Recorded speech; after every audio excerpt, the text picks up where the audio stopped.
Hello, everybody, and welcome to the North American Strikers League, Week 6, Super Week, baby. I'm sure you guys notice something's a little bit different here. Something's a little amiss. K-Bot's not here. I will be filling in for K-Bot for this pre-show. He could not make it today, so we're dealing with the board cast today, the party cast, and then our usual roster, the Winterfolk roster themselves, Mystic and Daft Grass, and our special guest Vaughn. Well, I guess we'll go down the list here. Daft, how you feeling? I'm feeling pretty good today. I'm coming into today with low expectations, so anything above that is worth for me. What about you, Mystic? Hey, if you're not, the summer is past. We're getting our seasonal boost.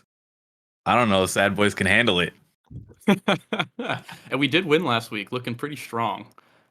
Especially when I got the Zentaro for free 2 times in a row. So that was Oh, fun. that wasn't the reason we won. Don't worry. Well, obviously not. All right, Vaughn, how you feeling? Wow, I'm feeling honestly intimidated after this conversation. I don't know if I should show up to the core strike field today. I'm feeling a little scared of my Winterfall Ooh. match, so I don't know. Let's see. Alrighty. Well, this will still be pretty much the same desk as normal with K-Bot, so we will be starting off with a draft to last. You guys know how it works. It'll be Daftgrass and Mystic competing against each other in a random draft that we have selected beforehand. K-Bot selected beforehand. I didn't do any of the work, but I will be running it here today. So I believe we can see it on the stream right now. Everything's pretty good, right? Okay, Yeah. everything. Daft Mystic, you guys see it? You guys are good? Yep. Yep. Yep. All right, you guys can take a look at that. You guys are ready, right? You guys ready? You guys want to look at it for a minute or two, or what are you thinking? We can go into it. Are we gonna go? What are these It will be this is a fun draft, I will say. This Oni is Village. Vaughn might recognize it if he remembers every single game he's ever played. So there's a little spoiler there. I'm not K-Bot. I will spoil I everything. do remember this. It's an Oni Village game. So there are the awakenings. Mystic, you are first pick. What are you wanting to get here?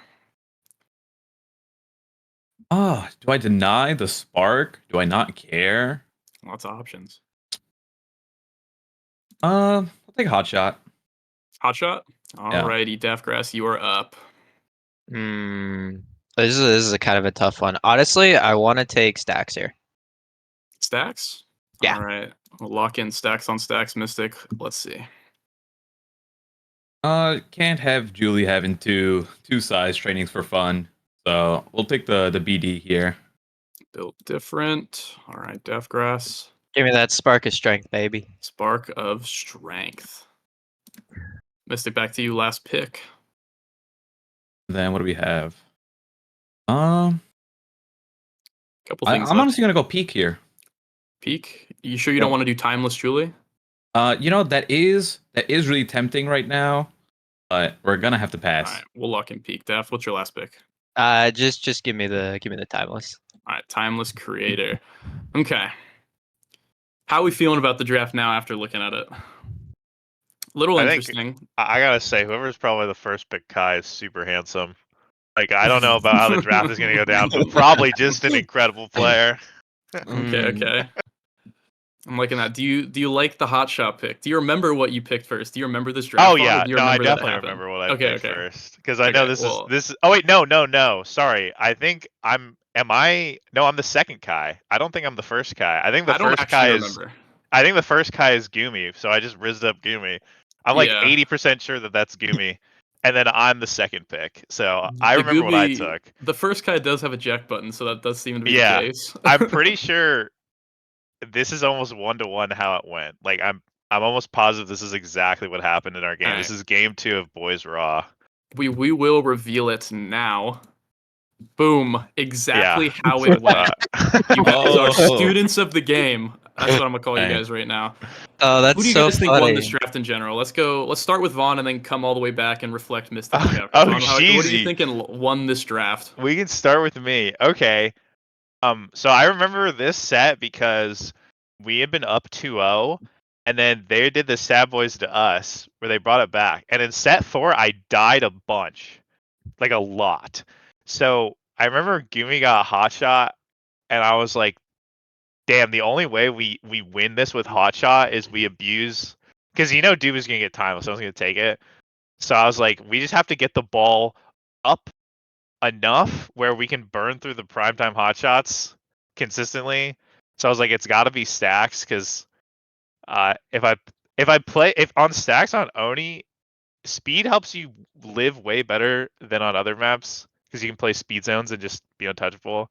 But I think it's pretty 50-50, but I liked ours more just because it felt like kind of didn't get anything super great for him. While I mean Snake and Doomy got like really pretty giga chilling bists for where they were at. Like your Yeah. Julie hits 2 sparks with a bunch of power. Diva is Happy Star, timeless, and then I mean I just kind of have a weird smorgasbord of trainings, but stacks kind of helps it come together. So I would give it to us, not out of like any like skill thing. It was just like that's just how the cookie crumbled for the trainings that were on set 5. So that's Alrighty, my 2 cents alrighty. as the guy in that game. Imagine Snake's build 2 in this patch, by the way. Holy. Yee, That yee. would be a little spooky. All right, Mystic, how you feeling? Pretty. I mean, you guys kind of. I think you guys did it right. I don't really see a better way to do this draft, but what do you I think? was a big fan because now I'm recalling this draft happening, and I remember thinking like, oh, Vaughn taking stacks here is really big because I think the obvious thing people will see is he has 2 sparks and the third one is up, right? So more CDR and more agility. Like the power isn't really relevant, but like he could take the third spark and then also deny it from Snake. But by taking stacks, it's like now Kainoob can't take stacks, and like I just remember seeing that specific thing, like, oh, stacks here is better because now no one else can take stacks. Like, even though the third spark is really powerful, and I really like that. And I was like, I think that won them, uh, like the draft from that point. So that was my reasoning before, and I'm sticking to it. Deathgrass, any thoughts we haven't heard yet, or same? Yeah, it's like that stacks is like really the turning point because you take that stacks and it leaves really like you give Bells like 2 awakenings that he can take and build different and spark his strength. Combined with the fact that Yuri is prize fighter and bulk up. I know it's last patch bulk up, but it's still It's still bulk up good. with Yeah. big fish. So Kaidib is forced to either take spark of strength or build different, both of which he doesn't really want. So I think it's really good because then uh, Caleb's gonna get timeless like no matter what. So it's really just leaving something open for Bells, and I think Spark of Strength honestly is like so good there. But I still think it's hilarious we drafted the exact same way. But I think that's the first time on the desk. it is, yeah. We've Yeah, come actually, I close. think We've so. come Yeah. really We've been like close. one. There was like the one goats one that I flamed him for. Goats. Was that Uh, the one I was a guest at where I called it boring and fell asleep? I don't I think it was remember. It that one. was something about. It was either who was it? It was the X took something so atrocious when they were first pick, and I don't remember what it was, but everything beyond that was like correct. Alrighty. Well, success. We finished the draft segment here. Pretty first time on the desk. Obviously, we're all students of the game, learning. Maybe we're studying, getting some correct drafts in here. But normally we would run a patch breakdown, but I'm way too lazy to do that, and Kbot is not here. So we're actually going to throw it over to a special video from one of our own NASL players, Chatter in Cheap Opabug himself, going to be explaining the patch in a quick little breakdown for you guys here. Hey chatters, Oppabuck here. Welcome to our 1 minute show where you get all your chatting needs. Today we will be going over the micro patch that occurred since last week of NSL. We saw Asher and Julie nerfs. The biggest nerf to Asher was probably just the bug fix on her ult. We also saw Zentaro and Xbuff. I think we'll be seeing a lot more of Zentaro, a character we haven't seen too much so far in NSL. The last thing to note is the stagger awakening buffs. Reverb now actually feels like a real awakening. I expect to be seeing it a lot more, and bulk up feels pretty good too. Thanks for tuning in to Chatting Central, the place where you get your chatting needs. 07.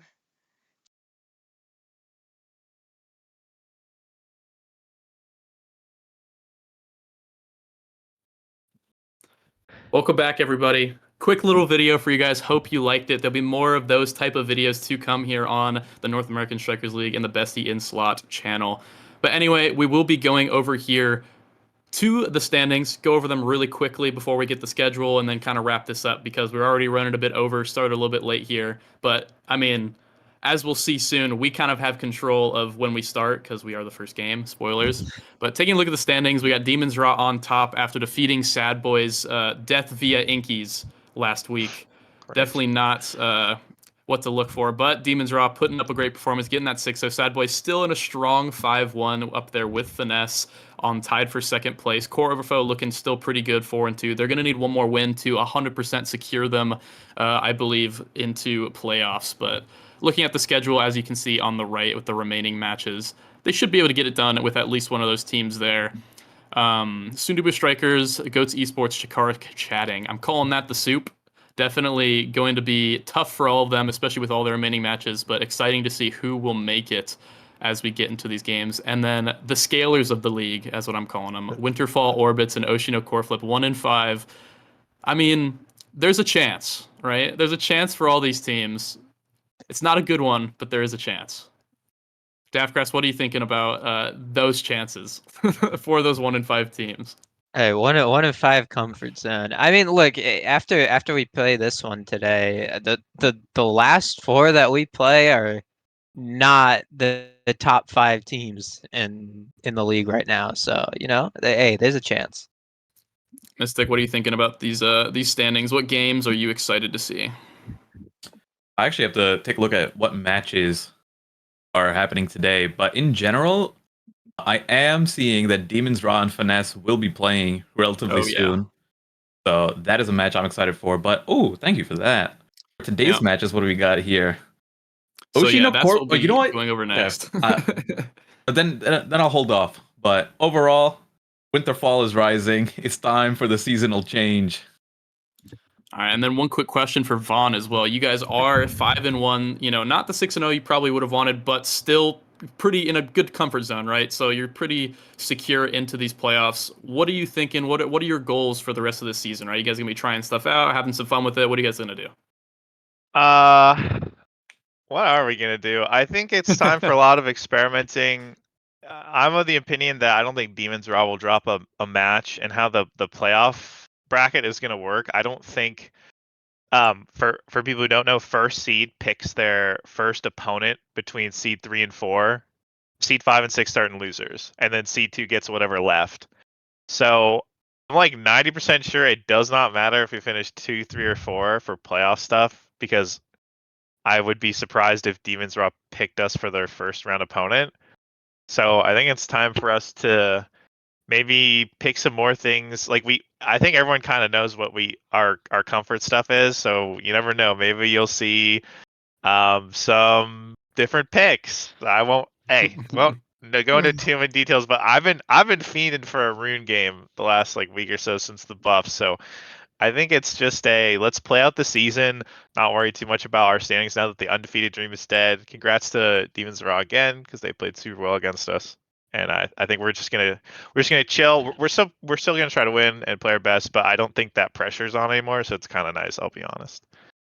Okay, well, good to hear it. And then looking at the schedule for today, kind of hinted at earlier, we do have the Sad Boys versus Winterfall first game today. That's kind of why we're not really caring about the structure here too much, as we decide when we start to play. So that will be nice. But for those next matches, we got Oshino Coreflip versus Chikara Chatting. Then Goats Esports versus Finesse, another Goats Esports versus Orbits. For those who don't know, Core Overflow was not able to play today, and because it's Super Week, they were able to just book both their matches tomorrow. So no harm there. We're going to see 2 Core Overflow games tomorrow, 2 Goats today. Pretty simple there. And then the last match of the day for NASL would be the Sundubu Strikers versus Demons Raw. And then our NASA match of the day will be Demons Academy versus Quest Esports. So actually, that would be a good game too. So I definitely recommend you guys sticking around for that. So let's go over to predictions now for the schedule. Let's start with the second match of the day. Let's go left to right here down the list. Daftgrass, who you think is going to take Oshino Coreflip versus Chatting?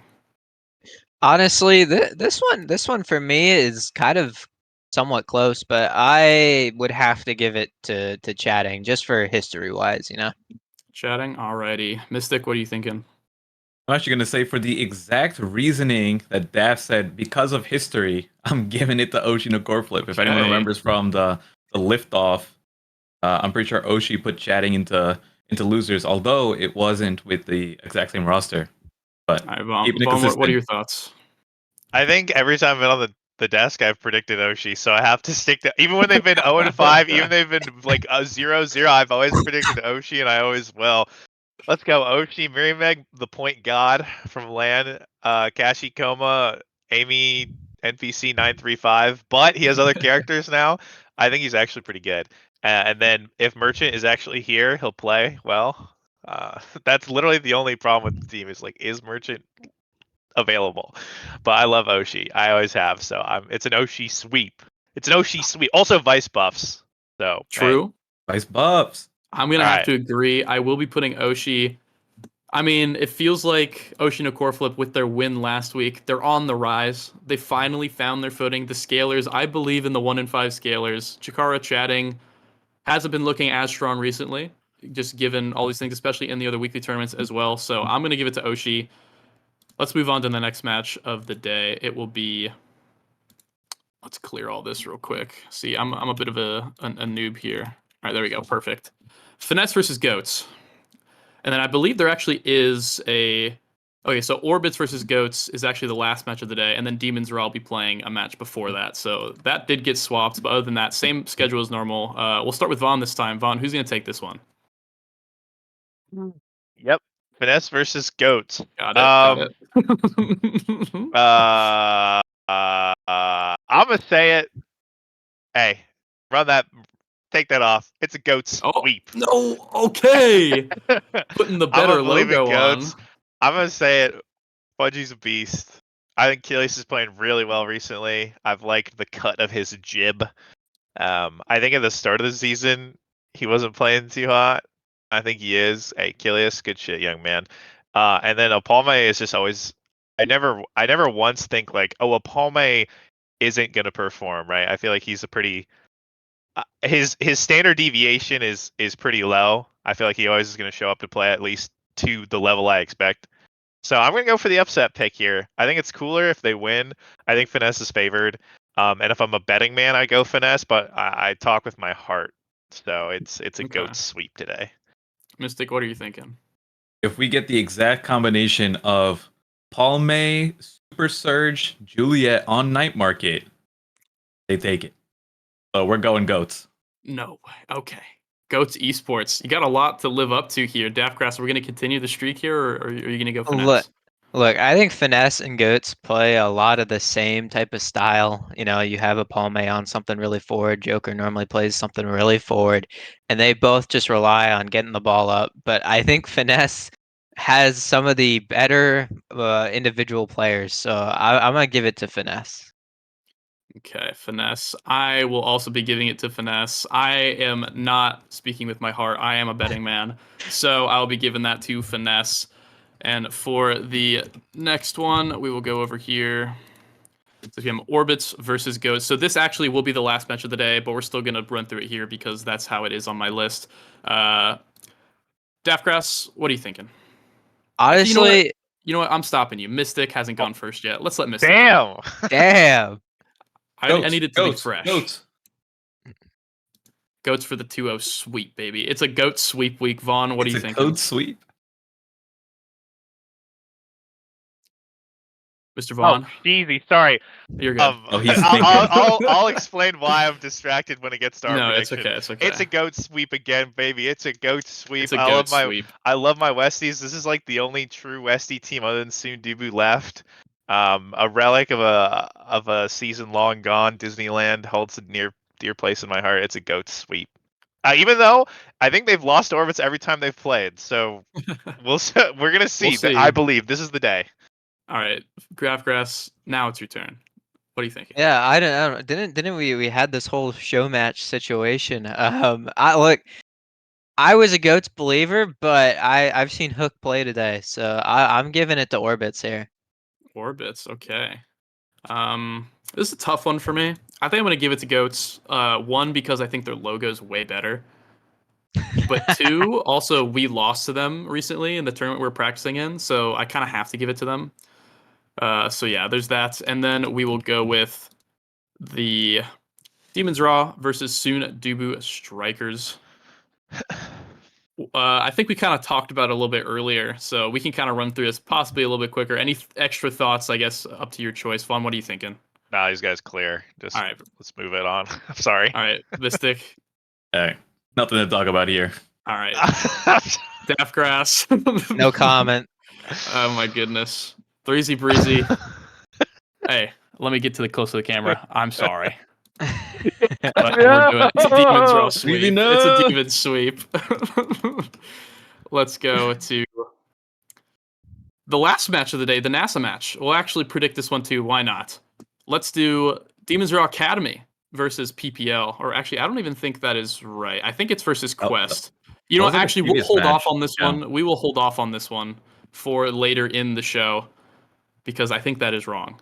But either way, going back to the schedule again, and as we wrap up here, because we actually have a match to get to, gentlemen.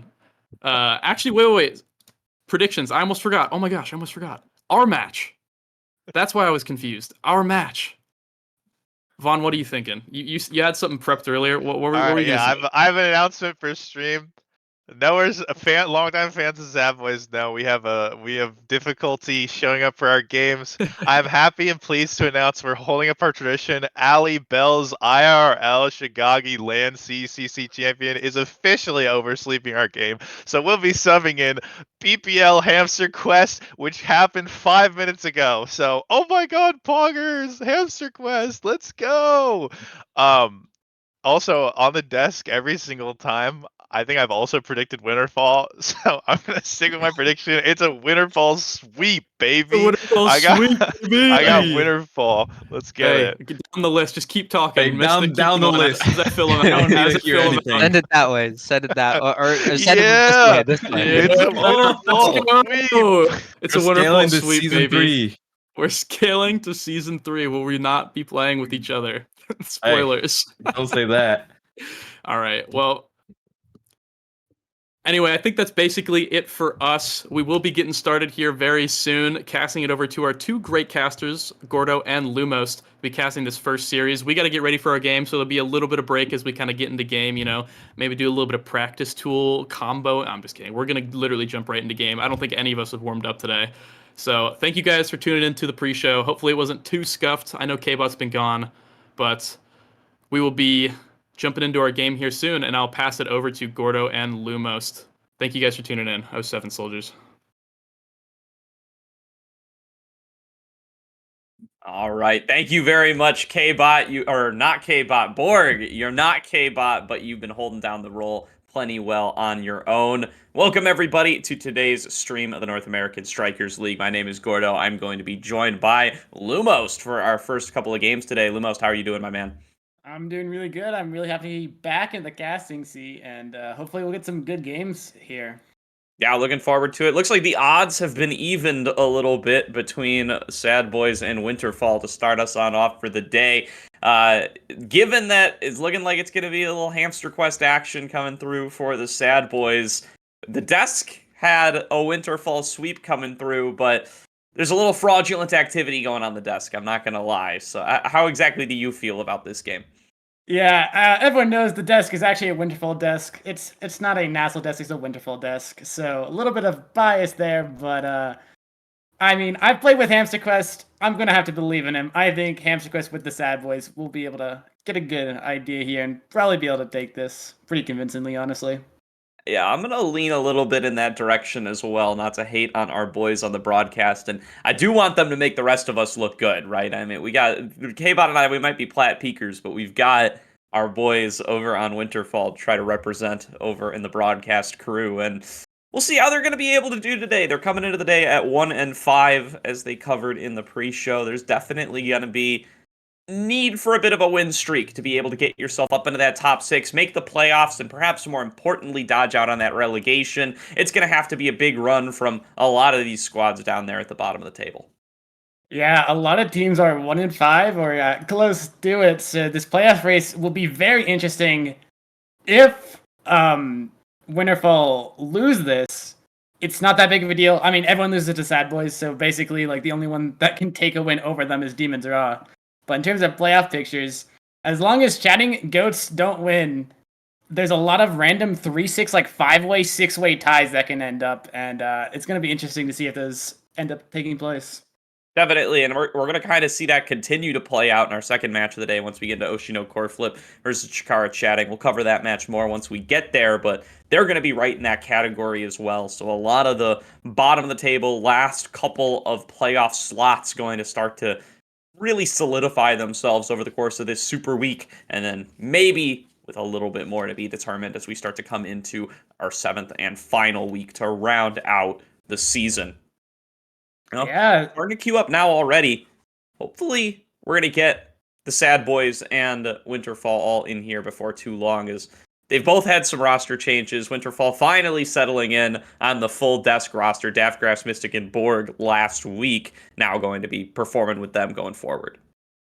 Yeah, with the introduction of Borg back into the Winterfall lineup, they look really strong as long as they get Zentaro. So we'll have to see if the ban comes out for Zentaro for Sad Boys. I mean, it's a pretty obvious ban, but they might just not for fun. Sad Boys have a lot of freedom here. He got a big X game in there as well. I think that was actually ending up as a dub at the end of the day, if I'm not mistaken. So he's got a little bit of flexibility in there. The Juliet's nerfed too. The Zentaro's a little buffed. There's definitely some space in that brawler role for him to maybe go in for something a little bit different. And not being a big Julie guy has historically been a bit of an issue in the position, but those last couple of Flying Phoenix nerfs, maybe they finally give you space to really prioritize your Zentaros, your X's, maybe even some Asher in there. I mean, when you play the game for so long, you kind of realize that Juliet is always good. I mean, the nerfs hurt, but Juliet is always good, so I wouldn't... Especially with Bells, I would not expect not seeing Juliet here. For sure. Going to be... Well, wait, isn't Bells out? Isn't Bells the that's one true. who Bells requested subbing is for? out. Yeah.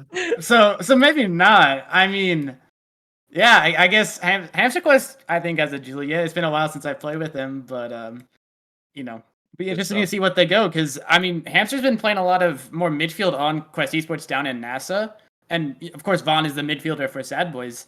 So you'll see who will actually pick up that more striker brawler role for this first game. Absolutely. Oh, Bells snoozing away for game number 1. May very well be losing out on a chance to see that Juliet, at least in our first match of the day. We'll see how they want to round out the rest.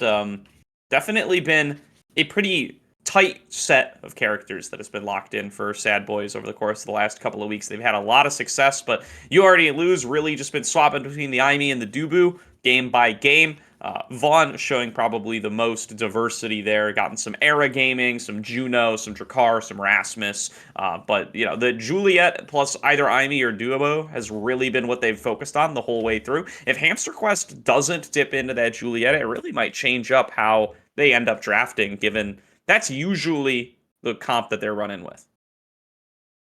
Yeah, it'll be interesting to see. I mean, we just have to wait for them to actually queue up for this game. We did get an update that in this specific match, if Sad Boys win, I believe FNS get playoffs, if I'm reading this. Yeah, if Boys win, FNS get playoffs, 100%. So FNS is being the biggest Sad Boys fans in the world for this game.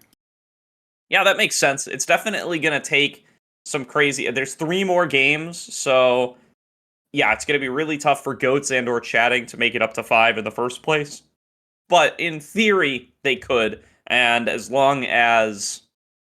Yeah, there's a lot of math to be done to prove that. But I'm just going to trust what production is telling us. That Finesse do have a shot to lock playoffs here without even playing a game. They're pretty high percentage chance to make it already with that 5-1 record. But definitely would appreciate a Sad Boys loss for them to be able to guarantee it here. So maybe a couple of Winterfall fans coming in from the Finesse roster in our first match of the day. Yeah, we'll have to see. But we are just waiting a little bit longer. We do not have a confirm on what the delay is, but soon hopefully we'll be into some easy splash zone and have a good time. Yeah, I mean, easily. We know Sad Boys are maybe in a bit of a kerfuffle given the roster change they've got to deal with. And, the desk, jumping straight off the desk in the game can sometimes take a couple of minutes, can take a little bit here and there. There's also been some Discord issues lurking around today. I think they've mostly been resolved. At least my my missing DMs have all shown up, so I think everybody's probably pretty good to go from here on out, but always that chance that there could be some additional struggles in that department to see if that could be stopping Sad Boys and Winterfall from getting on in here, but should be starting off before too long. Let's look off towards the compositions that Winterfall have been going for mostly. I mean, they've had some roster changes for sure. They've switched up between having Luke on the team, Ven's on the team in various positions. Fiery's been in and out for a while as well before they were finally able to settle for this Daftgrass Mystic Borg roster. And shown some really different stuff every time since then. As we are in the game, we are on Oni Village for map number 1. Oni Village from map 1, one of the more interesting maps here. As I mean, this is actually really good for HamsterQuest. He loves this Drakkar, and this is one of Drakkar's best maps, besides, of course, Night Market. It would definitely be a solid pick for them. We'll see what the bans ends up being. I mean, what call do you make if you're Winterfall and you're up against this new team? Zentaro band and Kai band. The Zentaro band, you called it out. Borg going to be targeted right off the bat. They're not going to give him even any breaks, especially with the sub coming in. Yeah, Kai band is really interesting. The Kai midfield has been honestly rising a bit in meta value, and they just don't want Vaughn to be on something midfieldy like that Kai that can also have that stuffing impact. As it looks like he's gonna block the Juno. A little bit of cooking here. Juno's got a couple buffs recently. Still not the most played character, the best character, but Vaughn wants to pull it out here. Yeah, he busted it out a couple weeks back as well. So has been cooking this Juno for a bit. Maybe he's got a little bit more technology available to it now. Looks like the Asher is probably going to be the selection for Borg. That probably means it's going to be an Estelle coming in for Mystic. Oh, it's Daftgrass actually on the Asher. So it's a Borg Rune pick, opting for not really one of those true brawlers this time around. Neither team is. Borg is actually playing goalie. He's taking momentum boots. This is very interesting cooking from both sides, as Sad Boys are running a double midfielder comp with Estelle and Juno. I mean, this is probably one of the best maps for it. And Yep. Estelle's actually really good against Rune as well, so Sad Boys are looking pretty dominant, taking both goal gates really early on here, and it's just a goal from that slime. Yeah, really nicely placed slime there. Kind of puts Borg in an unwinnable situation. And we know Daftgrass is one of those players who can really flux around from position to position. Borg, I have not known to play very much goalie, but we'll see how he's going to be able to navigate the rest of this match. Rough start for him there, although not really any particularly egregious misplays on his part. Just a really great lockdown setup coming through from Vaughn and the rest of the Sad Boys. HamsterQuest now keeping that pressure up, going to be able to push it through and going to be able to pick up that second goal barrier as it gets passed down. Vaughn and HamsterQuest pairing up. A nice block by Borg. Another nice block going to keep them alive for the time being. And a little bit of soup coming on across from You Already Lose. Not going to end up with the result they were hoping for. So far, they've been able to stage the defense, and Mystic is actually able to clear it back over and start getting to work on those goal barriers. Yeah, but Rune can only hold for so long. As a great slime buffer from Vaughn. Using that strike reset, gets a lot of strikes through, and HamsterQuest is actually able to finish the goal. It just looks like Rune doesn't have enough redirects to actually defend against this Juno Estelle, and you just can't defend. All right, good stuff there as Daftgrass going to be clearing things on out, going to try to bring the pressure back on the other side. A 2-0 start for the Sad Boys, looking like they are not missing a beat, even with this last-minute substitution. Going to be able to take out one of the barriers as well, evening up the odds. Getting an opened-up goal for the first time here is Daftgrass. Mystic there on the defense, trying to get it back on over to the Asher. But Vaughn has kept up that pressure, has the core flip available to turn it back around. He's going to snag it away from Daft, but Daft keeps it in place. Going to come on out with a core flip of their own, but it's going to get blocked away by You Already Lose. HamsterQuest going to be able to take it back, and Daftgrass in the stagger, not going to be able to keep up the pressure like he was before. Yeah, this is really good positioning from Daftgrass. He's basically playing past their double midfield, so they're just waiting for Mystic to get it forward to him. Basically like a mini Oking, but not as much damage focused. And it seems to be working out as they do have the goal barriers open, but now Vaughn and HamsterQuest have a passing angle here. They barely don't get the goal gate. Borg, nice save. Yeah, the HamsterQuest Estelle looking real good here. Is going to get KO'd off the side, but going to be able to trade that for opening up the goal. Open on both sides now. Core flip comes through from You Already Lose. Just keeping Borg on his toes and buying them time for HamsterQuest to get back out here onto the field is returning now as Vaughn is looking for a shot. Nice blink away by Borg, going to keep up that block. Now they're just going to try to keep pushing it forward. Hamster Quest doesn't manage to get their hands onto that core, and now knocked back away by Mystic, trying to pass it up to Daftgrass, trying to set up for that path splitter to be able to find the goal. Hamster Quest doesn't land the piercing shot, and the first goal of the game comes through for Winterfall. Yeah, and just to point it out again, Daftgrass is literally just sitting on the goal line on the opposite side. He's just waiting for the ball to finally get through the double midfielder from Sad Boys, and when he does, he's able to win against Yao in the 1v1 with the Asher. And it seems to be working out so far, but they still need another 2 goals before Sad Boys even scores 1 to get the set. Absolutely going to be able to open up both barriers now is Mystic and Daftgrass. Nice job utilizing that range from the Estelle, rather, to be able to keep on up that pressure and be able to find what they're looking for. A huge core flip from Borg to be able to save another goal from coming through. Banishes away Vaughn to buy them time to clear things out, but Mystic can step on up now, goes in with that core flip, and they get it past You Already Lose. He's tied up with Daftgrass, can't get down to it in time, and we're tied up going to full 5 matches here in set number 1. Yeah, full 5 goals here, and again, Daft is just playing past the midfielder line, and the issue is Sad Boys are not able to secure the pressure in the midfield to keep it forward 24/7. They're not winning the 2v2 core control that they need to punish Daftgrass for just sitting on their goalie. Absolutely, and the Monumentalist, too, at increased size, making a big difference on a lot of these projectiles coming on across, a lot of these creations that Borg is dishing out, as well as Daftgrass. The path splitter taking up so much space has allowed them to buy what they need to be able to find these goals. Now, it's again, Sad Boys just coming alive and closing out the set. They dropped 2 in a row, but Hamster Quest with a real nice piercing shot manages to win them the set.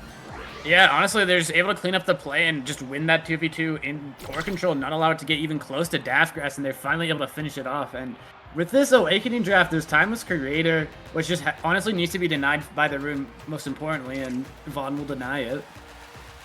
Yeah, it's a tough position for Borg here. Not a lot of great stuff for Rune left. He is going to end up just going in for the core strike, going to generate a little bit of energy, going to have a little bit more favorable situations, especially when he gets into these strike wars with the Blobos. Yeah, and Asher does get Stagger Swagger, which will make them a lot more survivability. A lot more survivability for them, but Vaughn and Hamster are not even hitting him. I don't even know if that's going to proc at all this entire game. Just Daftgrass is not getting focused with damage. That's not their win con from Sad Boys. And Hamster Quest got a Spark, which can scale really heavily if this game goes long. Yeah, at the very least, you can kind of just walk into Blobos over and over again, I suppose, to knock yourself into the Stagger Swagger, but definitely not the prime position to do that, especially on the Asher, who's already going to be so much less mobile than you would like to be. Mystic, though, keeping the pass coming up. Daftgrass ready to receive over on the other side, can at least use those speed highways on the side to be able to get out to where they need to be in time, but pressure is kept up by Hamster Quest, again throwing out those Crystal Thorns to try to push their way through onto that last barrier. A little bit of an assistance from the Blobos coming on across. Vaughn going to be able to pass it over to himself, and they manage to find the barrier. Borg now going to have to play some solid defenses. Hamster Quest looks for the first shot, goes in for another. Vaughn going to pass it on down. There's the attempt at the piercing shot, but it gets cleared back out by a core flip from Borg. Counter core flip from You Already Lose. There's another one from Hamster Quest, and right into the top pocket. There's the first goal for Sad Boys. Really good play. Using that core flip advantage in Yao, he does have that fire up, so he just wants to use the core flip on CD and is able to get it forward. And Hamster, great baiting out the banish, gets the goal finally. Now, Winterfall will have a chance to actually get a couple goal gates here. They have a lot of abilities going through. Vaughn has a core flip. It gets countered by his own Dubu dash, but luckily Daftgrass misses the core flip of their own. And Sad Boys get 2 goal gates. They're looking to close this goal out, just trying to find the angle. Blob. Nice pillar defense, and the flip gets the clear. Yeah, the make it rain there from Vaughn was super good, where all the Blobos landed just in a perfect position to keep up that pressure and be able to find both barriers. Now, going to be able to have that goal opened on up. You Already Lose, still defending one last barrier. Borg on the defense banishes away Hamster Quest, who's going to have a lot of difficulty. Spread out pings come in from the Sad Boys. This may be getting a little bit of comms on through there. Hamster Quest now keeping up the pressure even well staggered. Vaughn maybe memeing on him a little bit there as he does end up going on down. I got to stop calling out for these commands coming through, as they're really just, they're posted to each other right now. They're just chatting no comms. Just call out his Hamster Quest. That's the power of Estelle right there. Just respawns and snipes it straight in. Yeah, really nice stuff coming through from Hamster Quest here as they continue to meme each other right on stream, right here where everybody can see. They are going to keep on that argument, and Hamster Quest has done a really good job in their substitutions so far here. Found a lot of great shots on the Estelle, a lot of really good piercing shots, and now opening things up once again, looking like they're going to try to just sweep this second set. You already lose, coming out of the goal arc to be able to go in for that flip and keep up the pressure, and Vaughn finds it with one more throw, a 3-0 set to the Sad Boys. Yeah, Juno just able to find those angles with the dash and the primer. He finds a 3-0 set, and now Sad Boys are looking to just make this a clean sweep in terms of sets, as both other Energy Awakenings are on the board. Reverb's on the board, which is really powerful right now. I think Juno probably will take that. And it's either Energy or Reverb, but he actually goes for the Twin Drive, get a little more CD on that dash. Definitely. Keep an eye out on this Spark of Resilience, potentially for Hamster Quest, as they're stacking up some sparks now. They've already got the focus, both of these buffed on this patch, so gonna be stacking off each other pretty nicely. Yeah, so fun fact here is Mystic actually has more CDR and health than Hamster Quest, despite Hamster having both Spark of Focus and Spark of Resilience. I'm just pointing it out there. It's a little funny, but Mystic actually has the better trade in terms of Awakenings, and he's able to use that to get this goal. Stagger stacking was the real Sparks all along, really. They are really cashing out pretty nicely there, and they get to be pretty beefy while they're at it. Get a little bit of movement speed in there, too. So yeah, Mystic feeling plenty good with what they've been able to stack up for themselves. The first goal kind of skipped right past it, but scores over to Winterfall. They're looking to come back here in this set number 3, looking to push it through for a second goal, and Deathgrass finds it with some help from Mystic. A really well-placed Crystal Thorns. 2-0 up for Winterfall in set number 3. Yeah, Sad Boys are just looking a little discoordinated, and this set's almost over in the first 15 seconds. Mystic and Deathgrass has been able to just pressure these goal gates really fast as Yao walks forward, flips it. They get 1 goal barrier for their troubles, but still, there's a re-attack. Mystic gets 1 goal barrier, trying to get the second. Daft is kind of low, but he will heal up with that Stagger Swagger. And not much can be found. 1 goal they traded at the end of the day. Yeah, they're really going to have to put their game plan back together here after a first rough couple of rounds. Daftgrass taking a big boatload of damage, does have the Stagger Swagger, but it doesn't matter. Hamster Quest finding the KO off the bottom. It's a nice additional Crystal Thorns. Core Flip does not end up finding the core, just ends up pushing Mystic a little bit away. There's another Core Flip missed. 2 Core Flips wasted there from the Sad Boys, and just the pressure going to keep on coming through as the respawn is available for Hamster Quest. Now back onto the map, it's full-on 3-on-3. Daftgrass taking plenty of damage. Vaughn looking for the pass on over. Hamster Quest passes it back up. Vaughn ready to receive, goes off the Blobbo, but Mystic blocks it, knocks it back away. Core flips across on both sides. Daftgrass goes elusive, but they have managed to open on up the goal, and the Sad Boys sneak it past Mystic. Hamster Quest with another great shot. Yeah, great punish on the pillar. Borg TP's away, and he just hits the core into the pillar before it can fully form, and it's just an easy goal after that. Sad Boys, though, they have to get back into this set. I mean, they have other sets to fall back on if this doesn't go well, but they're getting both goal gates really early. Great play by Vaughn, gets a lot. Yao, though, he loses 1 goal gate. Great defense from Hamster Quest, make sure it's not 2. Twin Drive looking real broken there as Vaughn just does it all in this round. He completely destroys the barriers single-handedly off back-to-back bounces and finds the goal to cap it all off. Yeah, I'm literally just kind of 1v3'd there mostly. Got this to a 2-2 set, which looked like a pretty dominant Winterfall one. Sad Boys have came back, they get another goal gate, they force out a flip, and now they have flips coming up. Yao has the Egoist fire up, so he's walking forward, trying to find an angle here. Misses it, he's going to lose both goal barriers and his flip for it. Very unfortunate over position from Yao. But Sad Boys, they still have to clear it. They're finding a lot here. They've been able to flip back and forth. They managed to open on up the goal. Hamster Quest still has core flip available. So does Borg. And really, if Borg can keep up this defense, it's going to be huge for him. Passes it down to Vaughn off the back of the core flip. Borg's still able to keep up the defense. Here's going to be the make it rain. 1 more Blobbo. Doesn't make it past. Borg is able to flip it back away. The pressure keeps on up. Daftgrass looking for a goal here. The defense, the banish, very nearly finds their way past You Already Lose, but somehow the Sad Boys are still holding on, and they want to be able to complete this sweep of game number 1. Hamster Quest has managed to open things on up, now passed over to Vaughn. Daftgrass with a core flip goes in and finds the set for Winterfall. We're going to set number 4. Yeah, Yeah, Winterfall just barely able to get the set. Dash Crash just had the flip and stood exactly where he needed to. Yeah, was just a little too far back in the goal to actually stop a flip from scoring.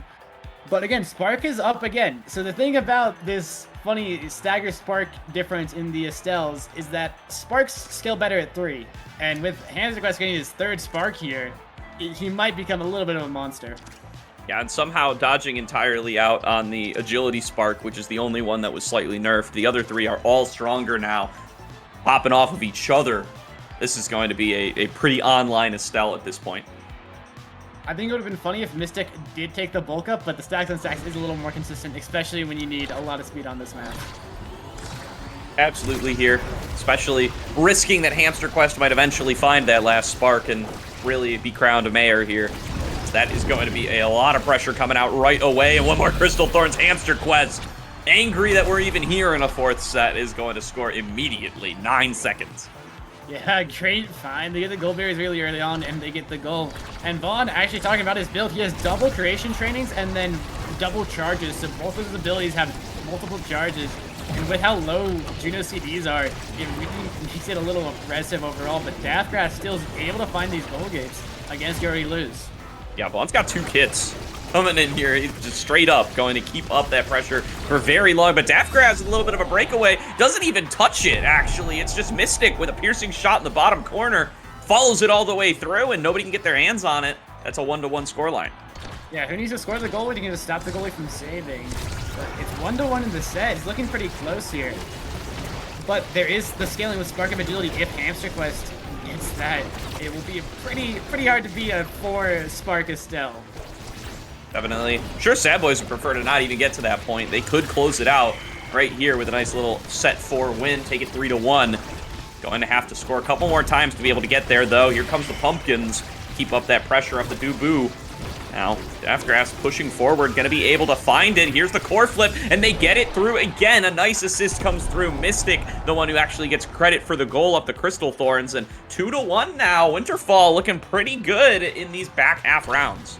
Yeah, now you're seeing the negative parts about running this double midfield comp is that once it gets passed to Daftgrass, Daftgrass just has to win a 1v1 against a Dubu, and that's Asher's specialty. He's been able to find these goal gates and find these goals before the double midfielder can get through all of Rune's abilities. They find a bit of damage here, but Hamster Quest needs to get goal gates. They need to get goal gates right now.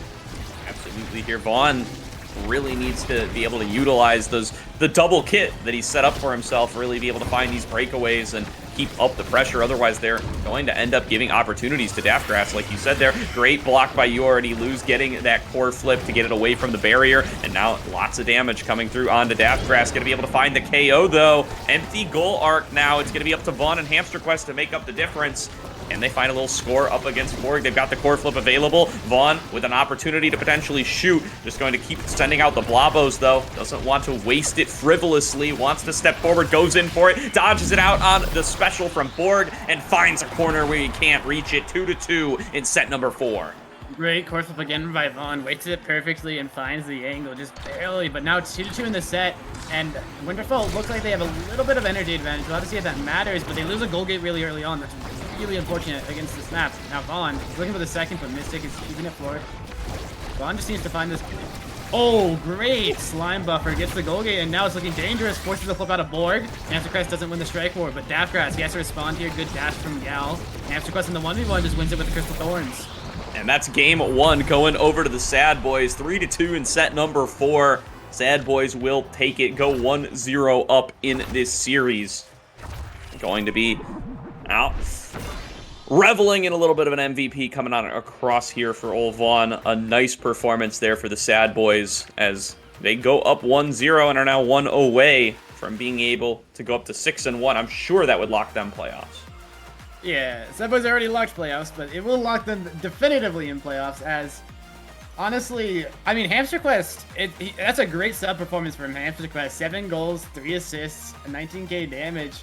Pretty well played for a sub that has been playing in NASA this entire time. He's probably a lot better than a lot of the other NASA players, but he just hasn't had the team in Tier 1 this season. Yeah, really showing out pretty nicely here in their, I think their first match of the season, if I'm not mistaken. I don't think they've subbed in yet, and yeah, really making a case for why either a team hankering for promotion should be looking for them, or maybe a team looking to make some roster changes could definitely pay a little visit over towards Hamster Quest and try to beef them up a little bit.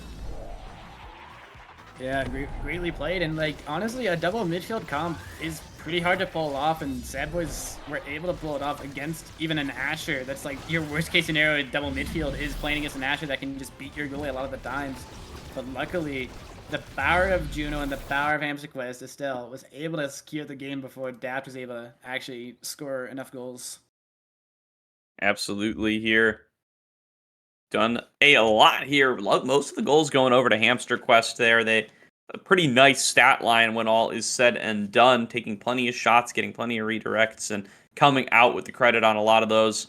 Nice fight back from Winterfall, showing why it was a Winterfall sweep from the desk. You can have a little bit more confidence coming up against a Sad Boys squad that is definitely looking a little bit more out of sorts than you would generally expect from this group of three. They are one of the most dominant teams we have here in the NASL. And having lost one of those members, definitely looking like they're a little bit more beatable here, dropping plenty of goals over to the tied for last place Winterfall. Yeah, Winterfall playing a lot better since Boreas came in. I mean, they had a very interesting roster the first 5 games of the split. It's a little unfortunate that they weren't able to pick up Borg earlier. He was up gallivanting in Europe, but finally he's able to show up, and he's been doing pretty well despite the loss here.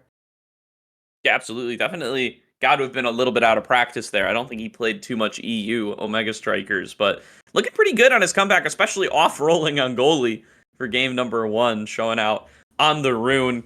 Gets a pretty solid defensive showing there. Far more saves than you already lose. Had a lot of pressure put onto his hands and was able to deal with it quite well enough for them to be able to take a set, for them to be able to take a couple of sets pretty close, but not going to be enough to get them the win at the end of the day. I wonder if they are going to move Daftgrass back to goalie for this game number 2, or if this is the setup they intend on rolling with for the day.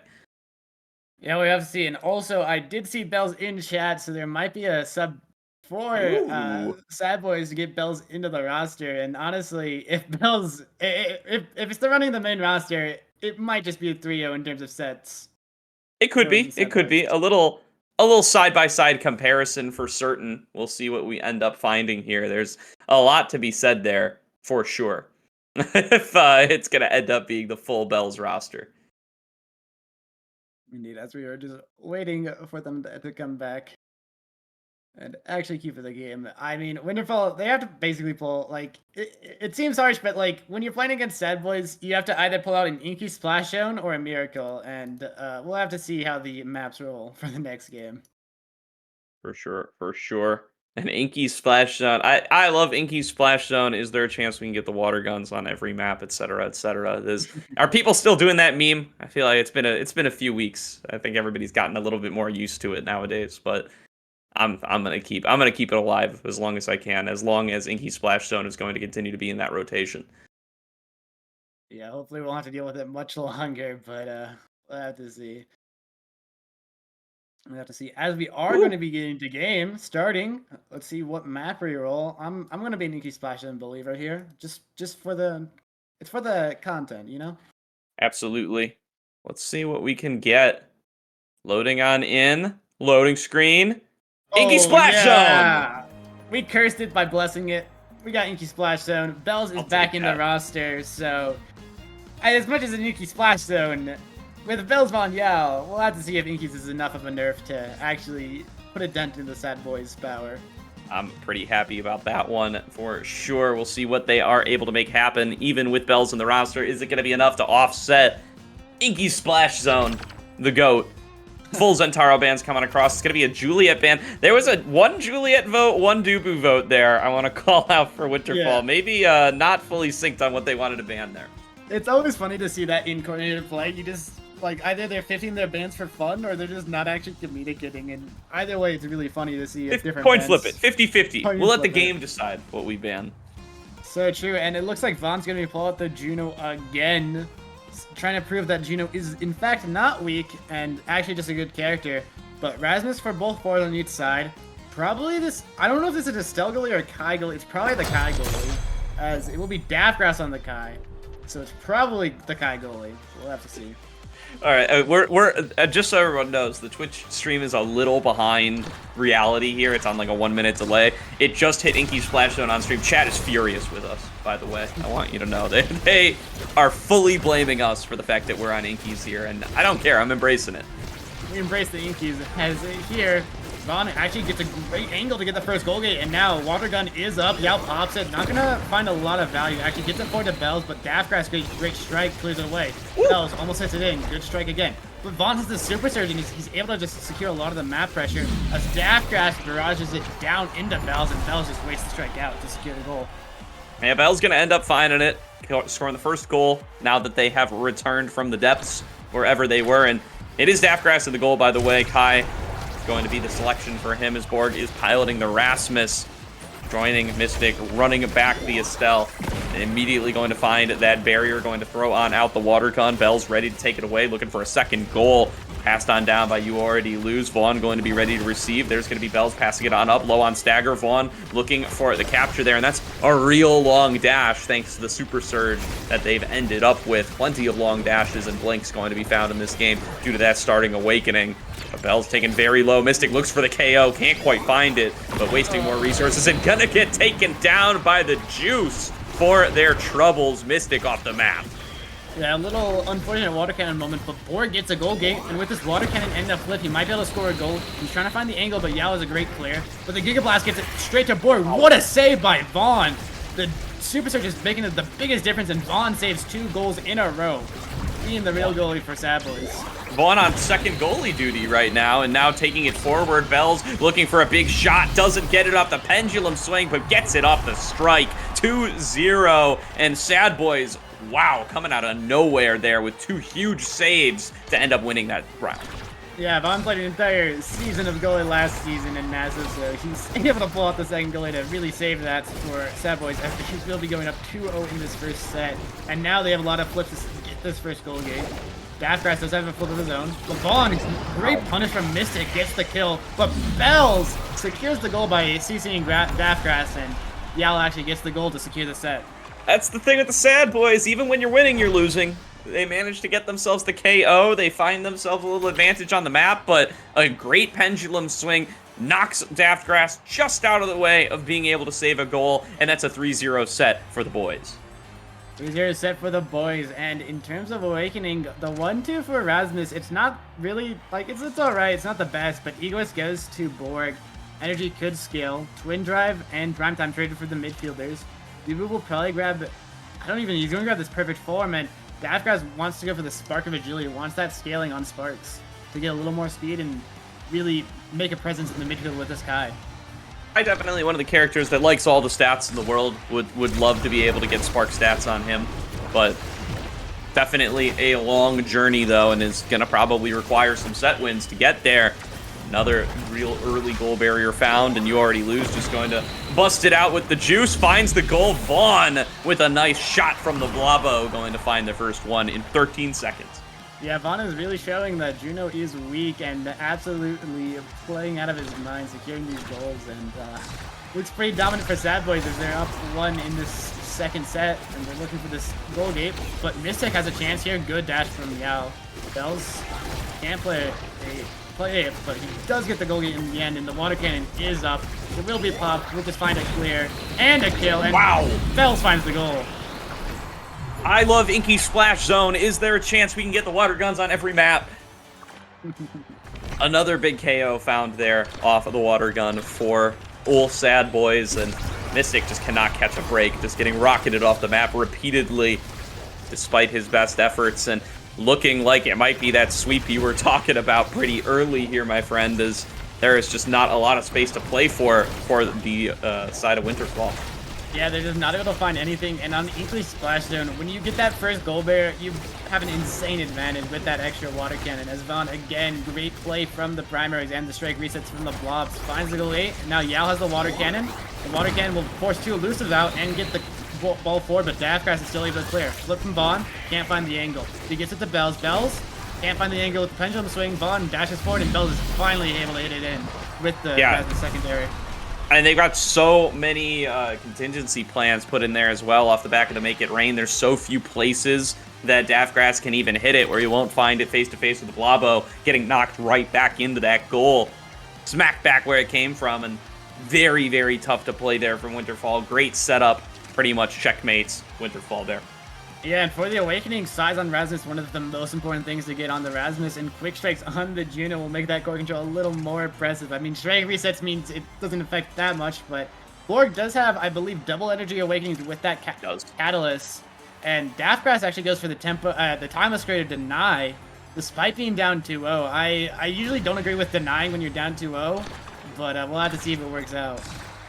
Yeah, they're going to need it too, or this is going to be a pretty quick series. We're starting on off, going to be Borg taking control, knocked back up from Daftgrass. Borg already very low in the stagger department. Brawling up against You Already Lose, knocked aside by Bells, has to go elusive and still at risk of getting KO'd here before too long. Good evasion there on the shots coming through from Vaughn, but gets pulled in by Bells. Again, just struggling to stay alive here, let alone get any control of the core. Bells now with a little bit of a one-on-one, make it a two-on-one as Vaughn comes on down towards Daftgrass. Good defense, though, from Bakai. Going to be able to save them a little bit of time, but finally that barrier will go down. Vaughn with the core flip available, the juice there as well. Vaughn finally gets, or rather Bells finds a KO, and now the follow-up coming through. A nice shot from the Blabo. Vaughn's got the core flip still, but he doesn't even need it. You Already Lose, just skates it on past, and Daftgrass never finds the opportunity to go grab it. Yeah, just goes kind of past Borg, kind of awkwardly there, just goes to the lines of Winterfall, and the Sad Boys are looking for a clean sweep, only needing 2 more to get the set as Vaughn, great core flip, finds a kill. They find the goal, get off it. Now Bells is looking to finish this with the pendulum swing. Water cannon comes out, and pendulum swing finds the goal. Wow. I mean, you know, we say Inky's introduces a little bit more variance into the game, but Sad Boys making it look very consistent here as they just find goal after goal after goal, not giving any breathing room over to Winterfall. Now 1 goal away from being able to secure themselves the full series win. Finally, with a little bit of time to work with, Mystic trying to keep up the pressure, but they do manage to open things up. Here comes the juice. It's going to at least force Borg away from the wrong side of the map. Bells on the one-on-one looking for the goal. Here's the counter juice. Will buy them just a little bit of time, but nobody there to actually be able to take the shot off of the water stream. Knocked back away. The Pumpkin's going to buy them some space. Vaughn can't get the strike off to pass it down to Bells. Now Bells has got it, and he's got the core flip as well. A nice death touch, a nice core flip, a nice everything for a 3-0 win. Sad Boys take the series 2-0. Clean win by Sad Boys once they get their full starting roster and just take that game even on Inky Splashdown. It's not enough of a nerf for the Sad Boys as they will be taking the series and securing a lot of things there. They secure FNS playoffs, they secure a higher seed in playoffs, 6-1. Sad Boys still look dominant in this season. That was an 8-minute game, Lumos. Pretty quick. 0 goals scored there. Clean sweep. I think is that the second one we've had this season? I believe it is, yeah. The second 9-0 of this season. It's surprising that it actually took this long for the second 9-0 to actually happen, but Sad Boys would be the one to do it. We call that parity, baby. That means we're a good league. But it does end up happening at one point or another, and the Sad Boys certainly well deserving of it here. Just on Inky Splash Zone of all places too. I mean, you would think a little bit of variance introduced there would give more opportunities for the quote-unquote worst team to be able to find some goals, but just does not happen this time around. Just steamroll through them there in less than 10 minutes. Yeah, really well played. Able to find the steamroll. Literally an 8-minute game. There's not much better you can do from Sad Boys here. Especially still winning with a sub. It just shows you that even 2 players is enough to beat Winterfall. And it'll be taking this win again. Yeah. To be fair, I mean, and don't get me wrong, I agree they've looked good with Borg. They've looked better with Borg at the very least, but you know, almost like a sub coming through for both sides too. Just Borg has missed so much of the season. He's had so much less practice time with the squad compared to everybody else here that it's hard to it's hard to argue that this is like a full roster that's gotten to play together all season the way that 8 other teams in the league would be. But nonetheless, Sad Boys looking very good here, both with and without Bells, but especially with Bells. Especially with Bells taking the 9-0. And again, Winterfall is still not out of this. There's a lot of interesting there's a lot of interesting standings that can end up as long as like chatting and goats don't like only win one more game in the season, it's really interesting what can happen if you look at the playoff numbers. But we'll have to see if Winterfall can make a comeback with the rest of the season and find a spot in playoffs. Definitely true here as let's start to turn our eyes a little bit towards Oshino Core Flip taking on Chikara Chatting, our second match of the day. This is another one of those matchups, but this time both teams going to be sitting here towards the bottom of the standings, trying to push themselves up towards playoffs territory, trying to push themselves out of relegation territory, and so far, Chikara Chatting ending up with the lead at 2-4 as their total record, going to probably be the favorites in this matchup up against the 1-5 Oshino Core Flip. Yeah, Chikara Chatting has had an interesting season. They've only beaten Orbits and Sundubu Strikers so far, and that Sundubu's game was a very close game back in week 4. But it's been a very long season for them. But luckily, this later half, they have a couple of good games. They have this against Oshino Core Flip, which is easily a must-win game for them with how close the standings are, as well as a Winterfall game tomorrow, actually, and a game against Orbits the last. So they have a really good shot to actually get into playoffs, but it just has to be able to get these wins when it matters. Yeah, it's going to start right here. So looking like we got full rosters from both squads. Chikara Chatting coming in with Applebug, Evil Drew Danger, and Liari. They've been on perfect attendance, as far as I know, so far throughout this season. They've had some difficulties getting Merchant into some of the games. I know for Oshino Core Flip, they ran Frightfully Fresh for one of those weeks there. I believe they had another sub-goalie for a period of time, but from what I have heard, it is going to be that full starting roster, Mirameg, Kashikoma, and Merchant coming on through here. Merchant's somebody that I find really interesting, always willing to bust out some of those less traditional goalies. The Vice been a big one throughout this season. Yeah, Vice has been really interesting. They've gotten a lot of buffs recently, and it'll probably continue, but Vice as a goalie, you're just kind of playing like a third forward most of the time, eject-butting up with that secondary and just doing a lot of damage, providing a lot of pressure. It's going to be interesting to see if they pull it out for this match. Definitely could. I think it's a little map dependent. They had some Luna goalie games in there as well. So definitely not, one to just spam the Kai, Dubu, Atlases, Amy's of the world. Really showing some very different stuff most of the time we've gotten to check out Oshino Core Flip. So maybe that can throw things off a little bit. This is one of the newer teams here. Mirameg, the only one who was involved in NASL Season 1 at all as a substitute over on Prodigies. Merchant and Kashikoma coming in here as rookies, as you would say, coming in for their first season of NASL for Season 2 here. Yeah, the difference between Season 1 and Season 2 have been very interesting. Of course, we combined the leagues, so there's been a shortening of the amount of people in Tier 1, but True. It's been interesting to see who's been a Tier 1 player, quote unquote. Agree. No, and I think the fact that we've reduced the size of the pool so much, I think makes it more impressive when players can come in and, having not played in Season 1, show up in Season 2 and have some solid performances. And that's true for Merchant and Kashikoma. That's true for Applebug as well, coming in at Chikara Chatting, as they weren't on a team in Season 1 either. So they've had a pretty solid performance there. If we were to do a Rookie of the Split, I think that would be, those would be 3 in the running for sure. I'd have to look over the full list to see who else we would be talking about. Hook Resets, I know, is in that category. I'd have to do a full review, but there's definitely a few folks. Lily Bun in there on Finesse as well, I think would probably be pretty high up in the running. Yeah, it's been a great season with the combination of the league and a lot of players coming in, a lot of people getting chances. Chikara Chatting, of course, surprising in the qualifiers, which were a while back. It's weird to think how long the season's been, also how short it is, as we're basically coming up at the last couple of weeks here.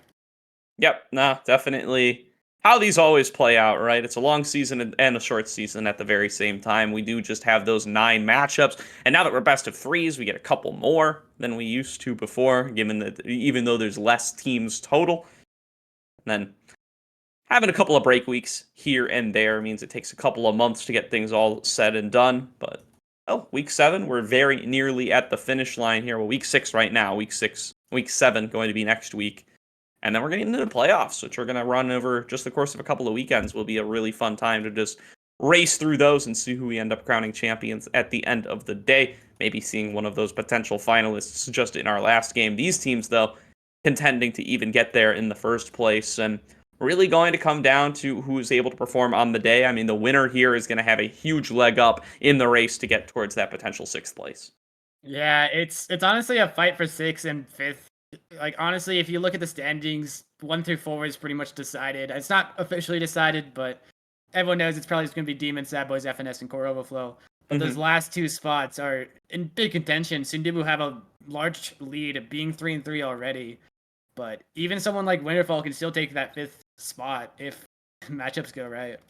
They definitely can if they can make it all the way up there. 1-6, though, a rough start for them to be able to find their way up there. Going to be plenty difficult. You're going to see both of these teams want it. I think Chikara chatting definitely would be a one that folks are considering as a team that could potentially make the move up there, both because they've got that ease of schedule coming into the back half, as you said, getting the opportunity to play up against Core Overflow tomorrow, going to be a tough matchup, but then Winterfall in week 7, another opponent down in their kind of area of the standings that they would certainly be looking to try to get a win over to move on up and get themselves out of that relegation territory. Yeah, top 6 for playoffs. I mean, relegation, I'll deal with that later, but top 6 for playoffs, it's a very tight cutoff. I mean, it makes sense having 6, and with 5 and 6 being in the lower bracket, not having that extra life in playoffs will make a big difference when it gets to it. But it really just depends how the day goes, because it is, I believe it's over like 1 or 2 days, the entirety of playoffs late in October, and it really it comes down to the regular season matters, of course, for qualifications for playoffs, for scaling, learning with your team. But at the end of the day, it's a couple BO3s, a couple BO5s that separate the champions from second place. Yeah, absolutely. Going to be that double elim bracket at the very least to give some of these top 4 seeds a second try, but will very much come down to who's able to perform on the day, especially with playoffs being condensed into just a couple of days worth of matches. So it looks like we are queued up. We are ready to get into game 1 between Oshino, Coreflip, and Chikara chatting. Again, this matchup going to determine who's really starting to push themselves over the edge here, especially Chikara. If they're able to get a win here on Atlas's Lab and take a win in the series overall, they'll move up to 3-4, and they'll really be pretty close to even. Yeah, I mean, honestly, basically even. There's, of course, some game differential, but if they're able to win this, it makes their comeback a lot easier in the season, as Merchant is on the roster, so it is the starting rosters for both teams, I believe. As they're going to ban the Juliet and a Luna ban on the opposite side. They want Merchant to be on the Vice instead of the Luna, which is a little interesting. Yeah, and they want Applebug off of the Juliet, of course. That's not too big of a surprise there. They're going to be taking that selection every chance they get to put their hands on it. See what they want to go on for. Kashikoma going to be locking in that Aimi. Drakar and Asher coming on through. The Asher probably going to be the selection for Applebug. And it is the Vice locked in here. So Vice goalie, we get to see it. Yeah, I mean, Atlas Lab actually has really good, range goalies are really good on Atlas's Lab, especially with eject button, being able to provide that midfield control. But Evil True Danger on his patented Atlas usually holds it down, but he has to hold it down through Dechi's Amy turret and an Asher. So it'll be interesting to see how well he does. It's very interesting to see. This is a great Atlas map, too, and Evil True Danger, as you said, really a big Atlas guy. That's where a lot of the bans often end up directed for teams playing up against Chikara chatting. This time around, though, it is focused on towards the Juliet for Applebug, so going to try to take them off of their comfort and see what they're going to be able to accomplish. An early KO found by Applebug, though, just catapults somebody over the side. The Asher Nerf's definitely not going to stop them from winning out on that 1v1. Evil True Danger ends up losing a goal barrier as it slips on past them, but pressure stays on up. Applebug trying to pin it in that corner to keep up the pressure, but Merchant out here blinking back, going to be able to find themselves the other barrier and going to be able to open up the goal here for a potential shot. Yeah, Firewall Sentry doesn't find much, but great clear again from Merchant. He's just able to find it past Applebug, which is really hard against an Asher. Mirmeg tries to get it past. He has the flip if it gets to him, but Evil True Danger has a defensive flip as well. Appler's looking for something, but again, really good defense from Merchant, just popping the secondary and finding an angle. As Mirmeg, what a great way on the core flip, waits out the expanse and finds the angle. Evil True Danger pops the core flip as well, but Mirmeg still gets the goal. Great shot by Mirmeg there to start things off. Drawing first blood for Oshino Coreflip, as they are going to move up to 1-0 in set number 1 of the match. Great stuff there. Going to be able to trying to counter open on up here as Applebug trying to take control on the bottom side, pushing Kashikoma off to the side. The core flip comes through. I think that was Liari who pushed that in there, and they get it on the wrong side of the Supernova, so going to be a little bit of an own barrier found by Merchant. Not much you can do in that situation. One of the places to play around for the Vice, and Applebug now looking for the one-on-one goal will lurk on down towards the bottom, ends up in the hands of Kashikoma, who is able to clear it out, and Mirameg now buying some time, knocking aside, getting good damage onto Liari, and trying to buy a one-on-one opportunity for Applebug once again, but this breakaway being found by Mirameg to try to take the pressure up against Drew Danger. Drew's able to clear it out. There's the core flip coming through from Applebug. Nice block by Merchant to keep it alive. Merchant's been playing really well in the net, finding a ton of players you wouldn't expect from a Vice. He's able to save it for not long enough as Applebug finally finds a straight to ski at the goal. Great stuff there. 1-1 in this first set now.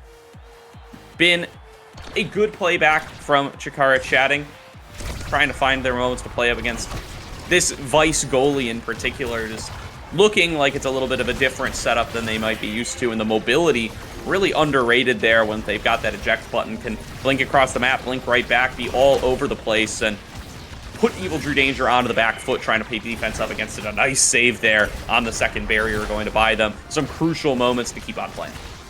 Yeah, very important save on the goal barrier there, and Evil Drew Danger does have the course as well for the defense. Mirameg barely lives, grabbing that orb just barely in time. Now Evil Drew Danger almost gets punished, forced to pop the flip, but so is Merchant. Applebug, great play, has the flip, doesn't find the goal barrier, but he does get a lot of damage on Merchant, and actually finds the kill. Yeah, super impressive stuff there. The catalyst for everybody means we're going to end up with a lot more core flips coming through this game, and they find the goal now with Vice missing. That's all the opportunity Applebug needs, pushing it through 2-1 in favor of Chatting. Yeah, Applebug just able to find the kill, and once Merchant's down, it's pretty hard for Oshino core flip to clear.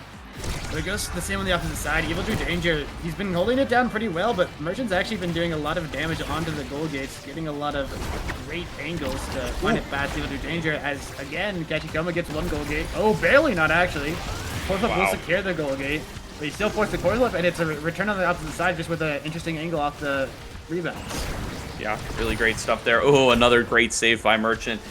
Very difficult to defend these tiny circular barriers if you don't have any of those big creations to rely on to push things away, and another one found there by Applebug off the back of that core flip. Mirameg, though, with the KO, and has the core flip available as well. A huge threat right now in this 2-on-2 situation. Liari knocks it back up, probably not in the direction they intended. There's going to be the last goal barrier opened on up. A breakaway from Kashikoma before Applebug's on the respawn, but Applebug gets back before the goal is found. Merchant, though, finds a flip, finds a shot where Drew Danger can't reach it, and 2-2 in the set.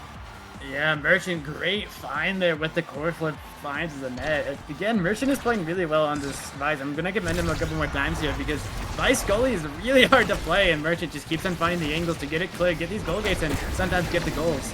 As Liari finds a kill, punishes the Ash for overextending. They lose a goal gate, but Kachikoma has the flip. Kechi pops the flip, doesn't get much though. Tough stuff there. Will be able to find at least one barrier for it, and nothing going to be found there for the side of Chatting. As I say that, they do get one before the respawn comes across. Trying to fight back here in this set number 5. There is going to be the opening found as they knock it back away, and here's going to be potential set coming on through here as they do manage to open on up the goal. Applebug with the breakaway, and Chikara Chatting are going to win the first set in game 1. Yeah, just the lightning bolt was not able to secure any amount of clears, and Chikara Chatting are barely able to close this first set out. But with Awakenings coming out, it's really important. Reverb's up. Both of Jakar's best shotgun Awakenings are up as well. It's really interesting to see. There's also a timeless creation, as it looks like Asher will go to the Reverb, get a little more survivability, and the Twin Drive goes to Merchant to add a little more power in that midfield. All right. Yeah, the Twin Drive going to make a big difference there for Merchant. You want to be able to keep up that mobility as much as you can. Now, what's the selection going to be here for the IME? They are going to take that missile propulsion, looking for a little bit more range. Be able to work their way onto the core for Kashikoma, who's had a little bit of a quiet game number 1 here so far. Breaking things out now. Liari going to look to keep the pressure on down towards the bottom. The lock-in loads have been clean so far. Keep moving it forward, but the blocks are there from Kashikoma and Merchant, and they're the ones who end up finding the barrier at the end of the day off of the start. Yeah, they're still able to clear that, even with the Asher in the corner. And again, they're doing really well. Kashikoma finds the second goal gate. Now Merchant just has to get it forward. Supernova will get it forward, but Evil Ranger has the angles. Trying to find a clear angle. Merchant can't get it through. But they get a kill with the black hole, and Kashikoma, they forces out the flip out of Drew, but the goal is still open. And Merchant, great passing play. Mirmeg still uses the flip to score the goal, though.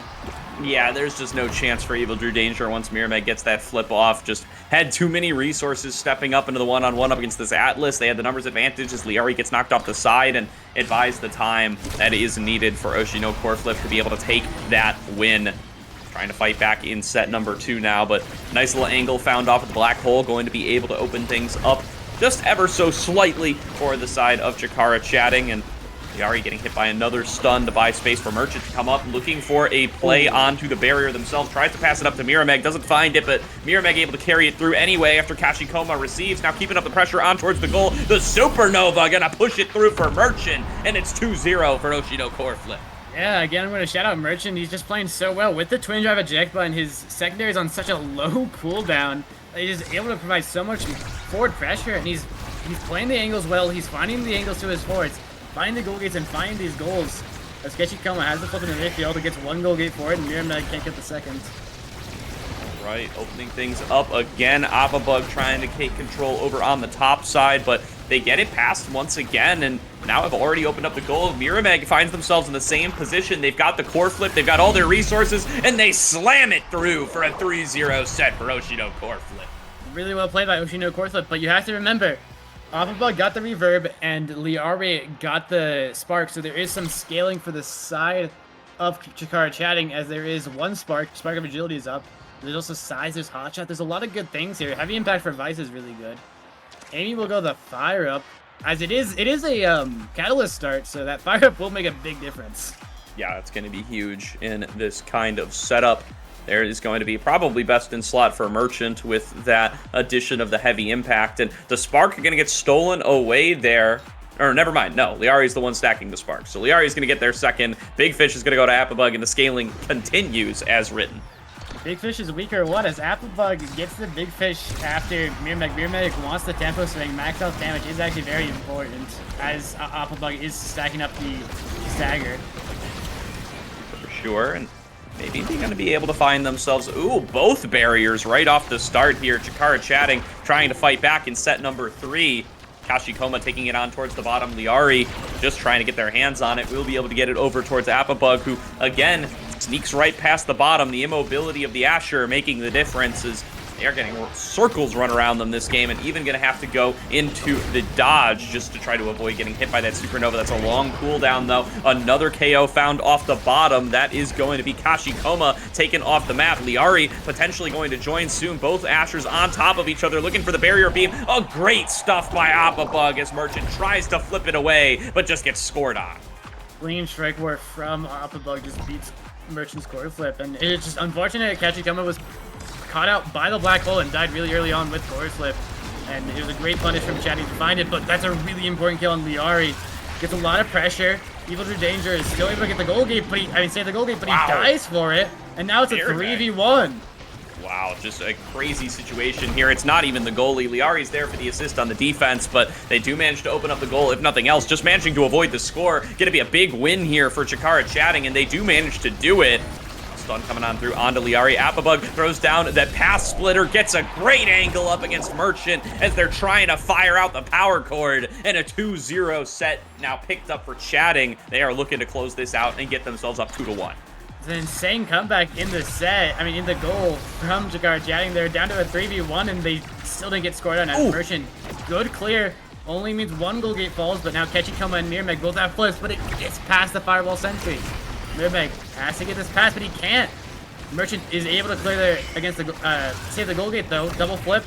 Not able to get both goal gates, just gets one. Merchant still has the flip of his own, but Apabug has energy stacking up. And the lock-in mode actually finds the goal gate. Now Apabug has core flip. It gets to him. He's just waiting, trying to find the angle. Kashikoma is almost dead. Pops the flip. Tries to find the angle. A little bit of a passing play. but Oshi is able to defend. They lose one though, but they're still able to defend, and they get a goalie on the opposite side.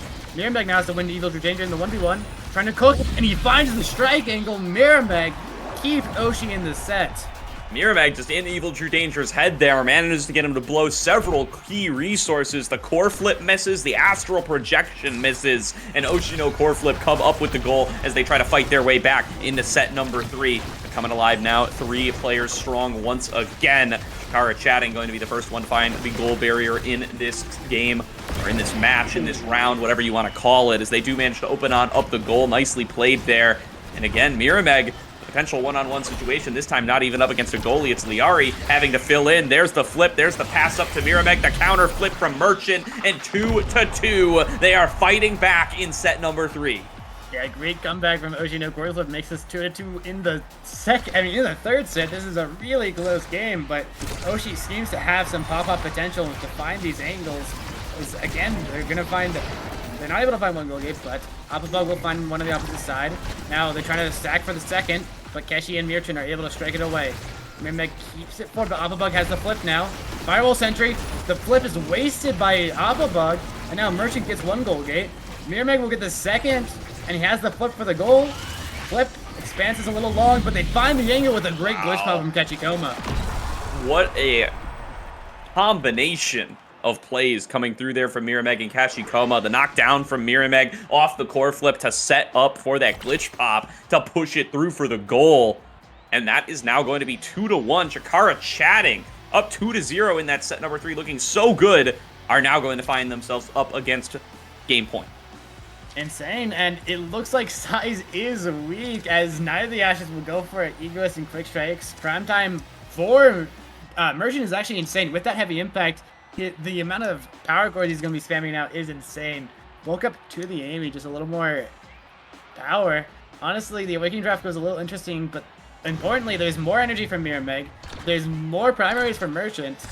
On the opposite side, the only thing they got is a little bit of size and some quick strikes.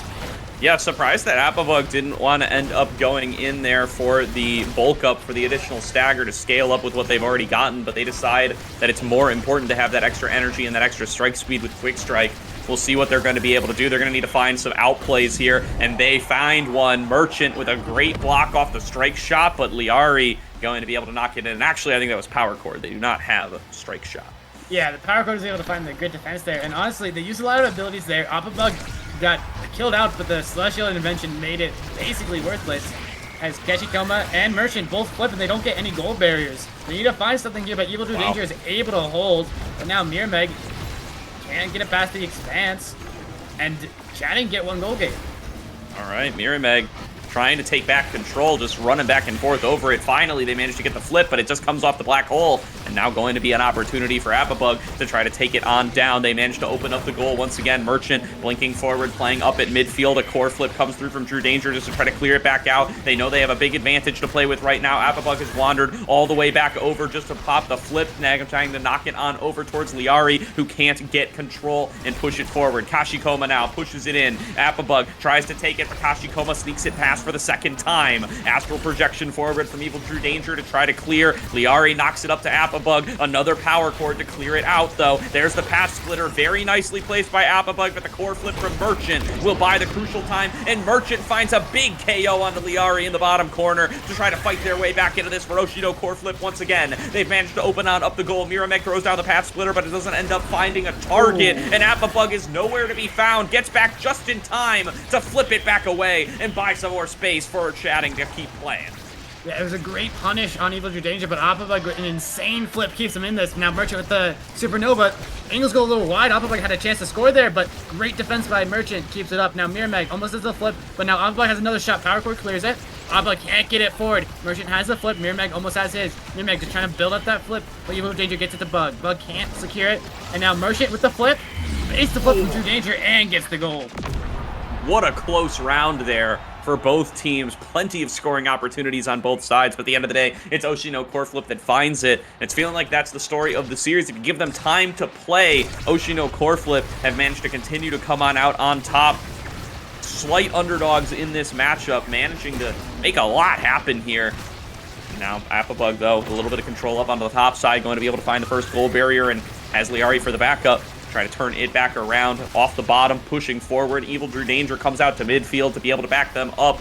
All three staying grouped together for a close defense. Supernova doesn't do anything as Liari just smacks it right back forward. Just a tiny bit of damage onto Appabug. Nothing else of note to be found. And Appabug now trying to push it in up on that top corner. Drew Danger just keeps buying up the time. Does end up losing a goal barrier for it, but they get it in the hands of Appabug. Liari coming and trying to pass it up with the Xeno Cloak. That extra movement speed. Core flip comes through. Merchant has to blow it, and now the pressure keeps on coming through.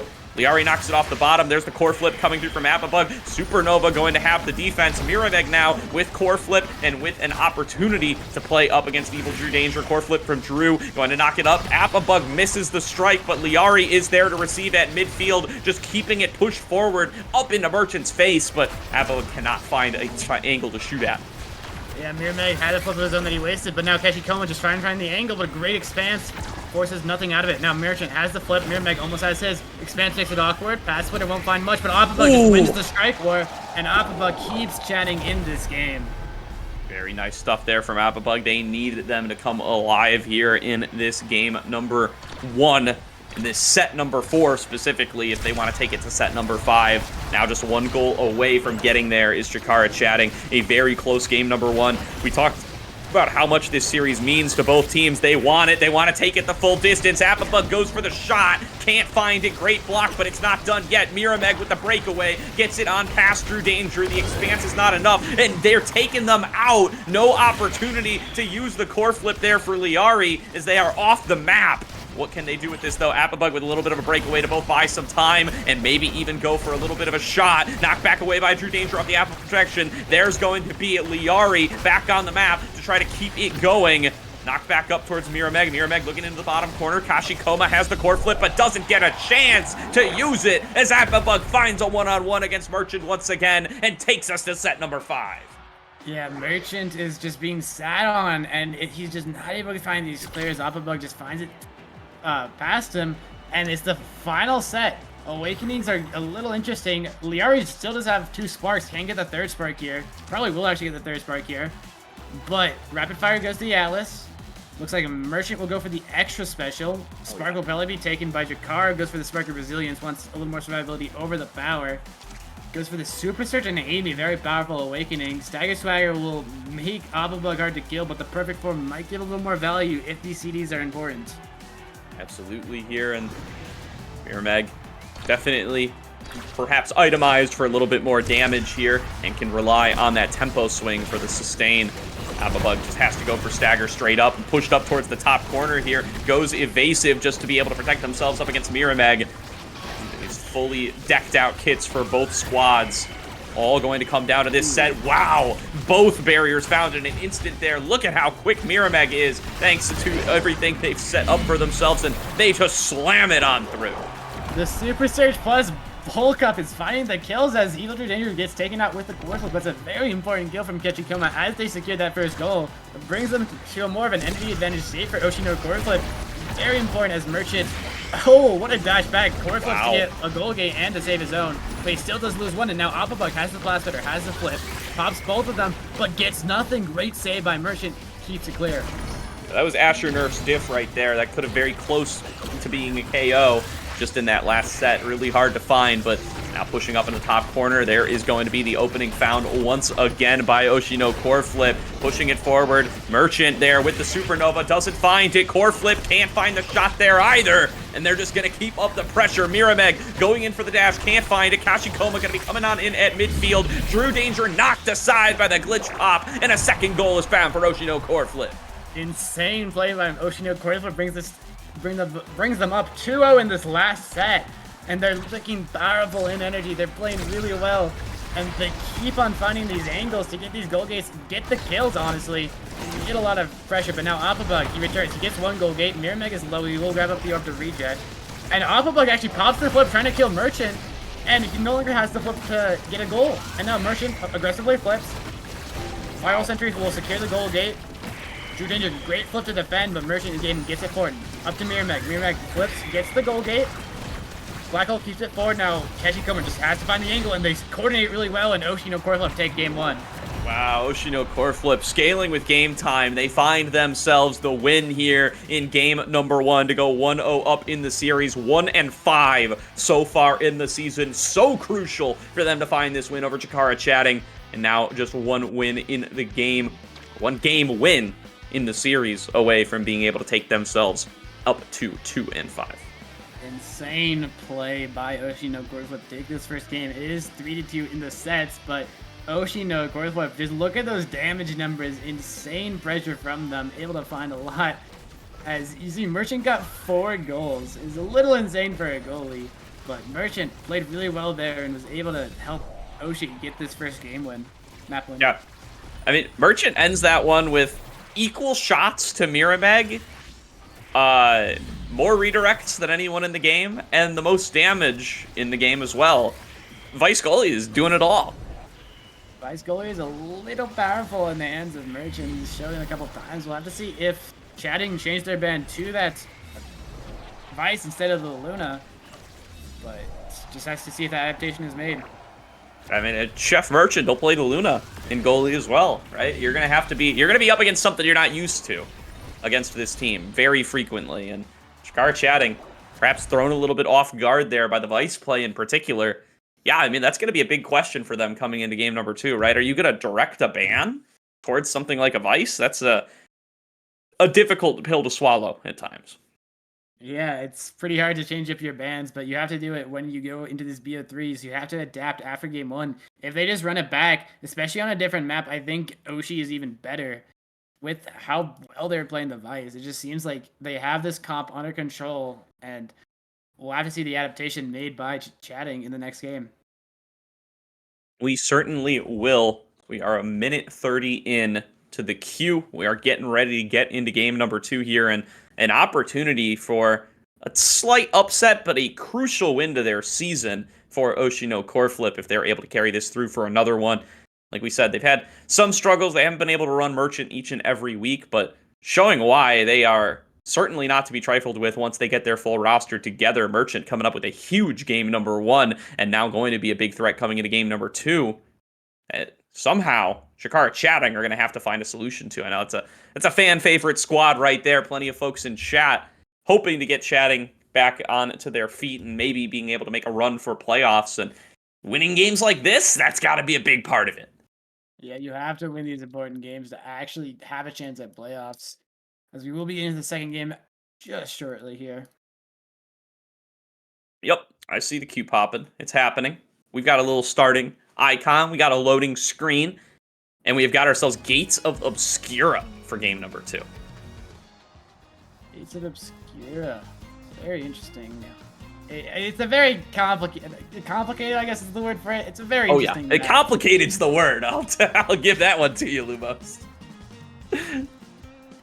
Yeah, a little interesting on this map with the portals, with a lot of angles. Midfield becomes a little hard to play. Yeah. Asher ban ends up coming on through. So they decide they're not too concerned about the Vice. I mean, I will say this map is a big goalie influence map, right? If you're a good goalie, if you have good awareness with the portals, you can have a lot more scoring opportunities on Gates of Obscura than you might be able to on other maps. Merchant going for the Atlas this time, going to try to maybe go mano-a-mano on that pick with Evil Drew Danger. Yeah, trying to match the idea here, but there's an X on the opposite side just to be able to honestly just sit on Merchant and just provide a lot of pressure. Nimega is going to be on the Rasmus and Amy from Kachikoma again. Ooh, Evil Drew Danger off the Atlas, looking like it could be Rune goalie for this game number 2. Could be Estelle as well, I suppose, but yeah, no, looking like it's going to be Rune for Evil Drew Danger. Yeah, it looks like it will be the Rune.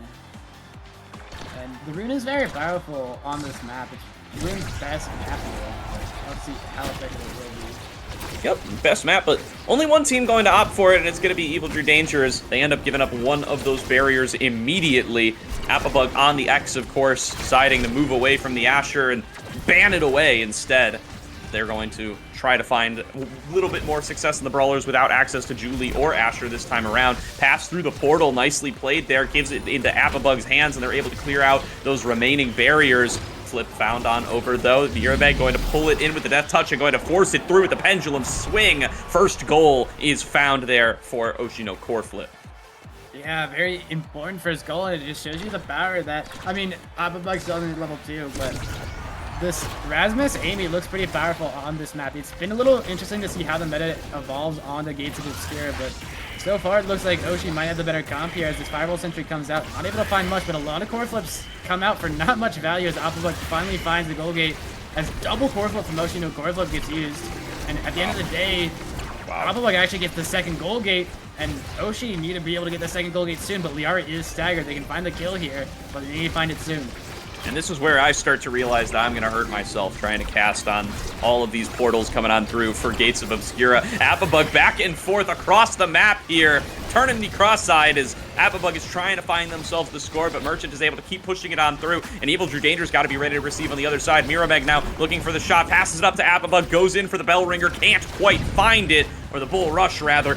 Now it's coming on down. Liari trying to play defense alongside Evil Drew Danger, manages to clear it back on out towards Apabug. Liari knocking it aside with the Rose Warp as a second portal opens on up as we start to get towards overtime. Apabug one-on-one, bull rush forward, can't push it into the goal, through the portal, through the second, back on through, and Drew Danger's not ready to receive 2-0 for Oshino core flip. Insane angle from Merchant, hits the Gates of Demon angle and just absolutely scores a goal 1v1 against the other goalie.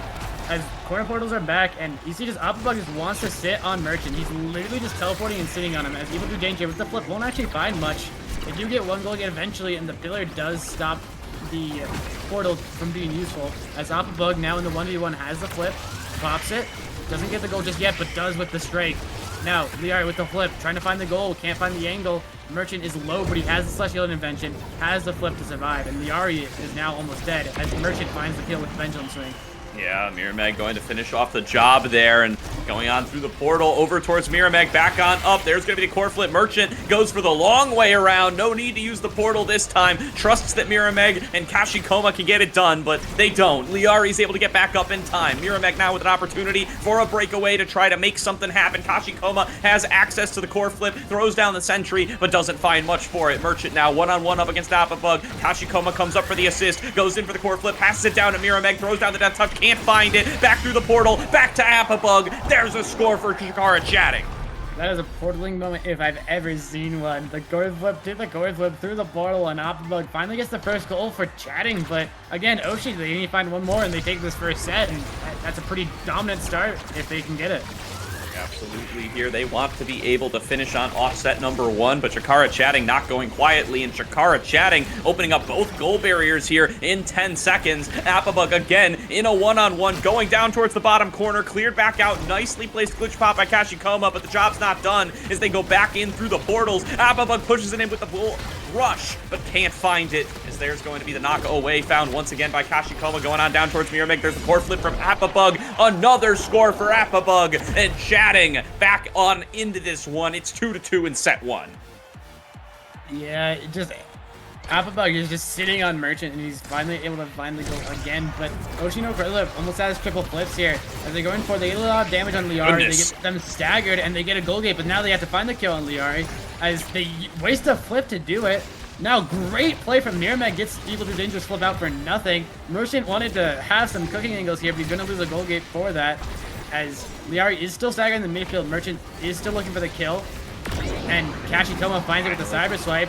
Now the Firewall Sentry can't find the goal gate. Apabug has the yard to defend. Kashikoma can't find it again. Good filler. And they've just been able to hold it in the 2v3 against core flips as Liari just respawns. Lights out defense there from Evil Drew Danger and Liari. They just keep everything from coming on through the whole way. So many shots taken. Finally, Miramac able to find it by getting a nice death touch angle onto the core. Kashikoma going in with the cyber swipe to try to get it in. They don't find it, as now it's all up to Apabug, managing to open on up the goal at the very least. Now looking to finish off the job. They get it! Apabug taking the goal for Chatting, and Shakara Chatting turning it all around to win set number 1 and try to keep themselves alive in this series. Appa just able to win 2 strikers in a row and get the goal gate as Reverb is up, Super Surge is up, Built Different is up, as well as Timeless. Timeless on this rune will be an absolute annoying pickup, as the pillars will cover more, they'll last for longer, and it'll be hard to get it through this rune. It's going to be tough. It's going to be very, very tough, as Evil Drew Danger now stronger than ever with the addition of that Timeless Creator. Going to be able to keep up that defense just so much. Sparks coming on through now. Spark of Agility going to be the selection there. Nerfed, but not forgotten for Mirameg. Nerfed, but not forgotten. As Mirameg does pull off. Yeah, he has one Spark. One Spark is already gone. It wasn't an Awakening draft as well, but Mirameg, they almost get both gold barriers. They get one, though, and the Firewall Sentry might secure the second. Strikes go their way, and Oshi no Core Flip have their opponent's gate open. Portal won't be able to find an angle. Liari can't find the pass. Now Mirameg in the 1v1 gets banished, and Evil Drew Danger clears the forward. Yeah, nice defense, though, from Merchant, able to clear things out with the Celestial Expanse, or the Cosmic Expanse. Now Merchant coming on through the portal, has to go back onto the other side to make sure that they're in the goal arc in time. Comes through once again, knocked back on up. Appabug trying to take control, goes into the X Maximus.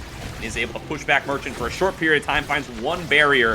The Kashikoma now trying to get it into Mirameg's hands. A nice valley back and forth there between Liari and Kashikoma, going to be able to open things on up for the side of Chikara chatting. Core Flip comes through. Merchant finishes the job through the portal. Goalie scores, says goodbye, and starts off with a 1-0 lead in set number 2. Yeah, great play by Merchant, able to find the portal through to get the goal. They did use their Core Flip, which is a little unfortunate, but they're still able to get the goal, which is all that matters. As a lot of energy's down, but Evil Drew Danger almost has the flip now. The Timeless will actually block this for a while, but Mirameg almost finds the other, and the pillar just reforms on the opposite side. This rune with Timeless is being such a menace in the defensive box. Absolute misery there for the side of Oshi no Core Flip. They just can't get anything past Drew Danger, and now they lose both their barriers, and they've got a strong X right in front of them, KOing the goalie. Kashikoma gonna have to play substitute for now. Manages to get it past Liari, but the two-man pressure is just too much. Liari going to be able to push it through with Appabug for a goal to the side of Chikara chatting. Barely not able to hold it down, but there's still 1-1 in the set. Everyone has a chance to score here as Appabug just wants to, again, sit on Merchant. Provide a lot of pressure as Evil Drew Danger. Again, these pillars with this Timeless, it's just so oppressive on this map. As he flips it forward, tries to get it forward to Appabug. Appa gets the flip, but can't get a goal gate. Now Mirameg and Liari have to move midfield, and Mirameg goes for it. They don't get much, but Liari flips, doesn't get much more, as now Merchant actually with the Core Flip and the strike gets both goal gates. Man's playing third forward as Merchant again gets it through the goal gate. Now Mirameg trying to find the angle. Viral Sentry makes it awkward. Mirameg can't find it through though. Now Kashikoma has the flip, pops it. Angle, great passing angles. Oshi no Core Flip take the second goal of the set. Really nicely played there between Kashikoma and Mirameg, and you gotta believe that they are just begging for that on Merchant's side right now. Merchant has been so good in this series and wants to be able to close it out in 2. Just needed the forwards to come together in that moment, and they do it that time. Merchant now stepping up, going to end up losing both barriers here, so gonna have his work cut out for him once again. Just trying to keep himself healthy, facing off against this X from Appabug. They do manage to open up the goal. Mirameg with a little breakaway here. Merchant has the Core Flip available, could go for an angle through the portal. Instead, passes it on over to the teammates and just barely manages to avoid the goal. Core Flip comes on across, nice block there. Appabug looking for the goal, can't quite find it. Liari goes in for the flip. A KO is found. Kashikoma has to play goalie again and can't do it against Appabug. 2-2.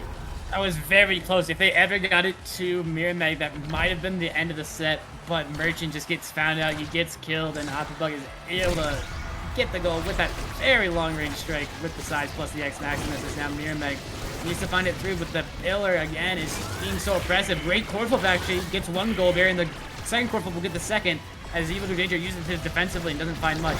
Now Merchant has the flip of the zone. Mirameg in the 1v1. Actually, Liari goes back to 2v1. Merchant, great angles. The Oshi no Core Flip pass angles have been insane this game, as Mirameg will secure this first set for Oshi. Yeah, Mirameg gonna be the one who gets the MVP for the round in first selection, but Merchant has been coming up clutch in this series, and let's see what they're able to draft for themselves to try to turn their fortunes back around. Oshi no Core Flip, again, a game win here will win them the series and will tie them with Chikara chatting.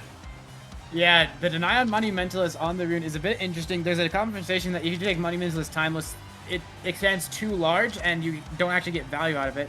But now, X gets double size, but Keshi gets extra special. Extra special aiming is still really powerful, and we'll have to see how effective it will be though against this double size X.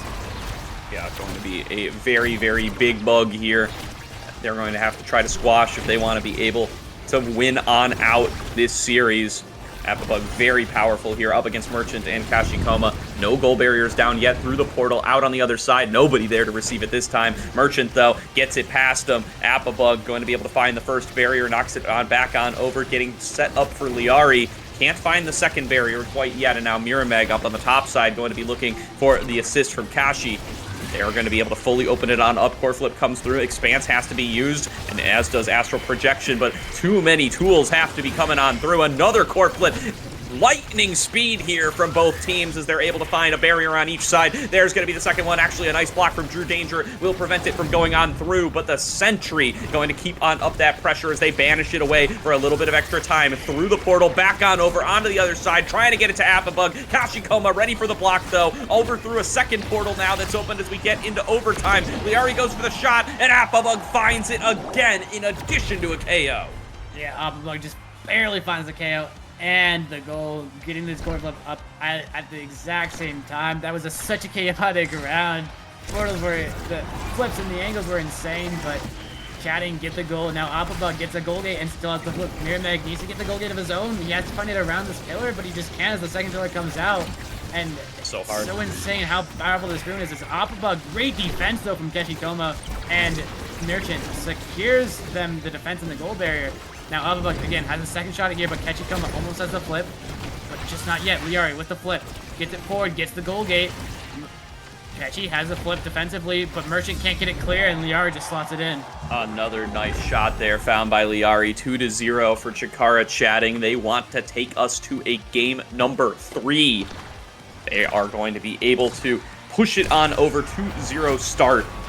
Merchant going to be coming on out here, has the Core Flip available, uses it immediately to try to clear things out, but these unstable anomalies, man, they're just so hard to get past, and they just don't appear to have an answer here. There's another Core Flip from Apabug to open up the second goal barrier, and looking for a clean 3-0 here is Chikara Chatting through the portal once again. Mirameg trying to take the one-on-one, knocked off the top by another anomaly, and now a numbers advantage picked up for Oshino Core Flip. It's back in Apabug's hands, just trying to push it forward, and there is the goal. Apabug takes us to game point.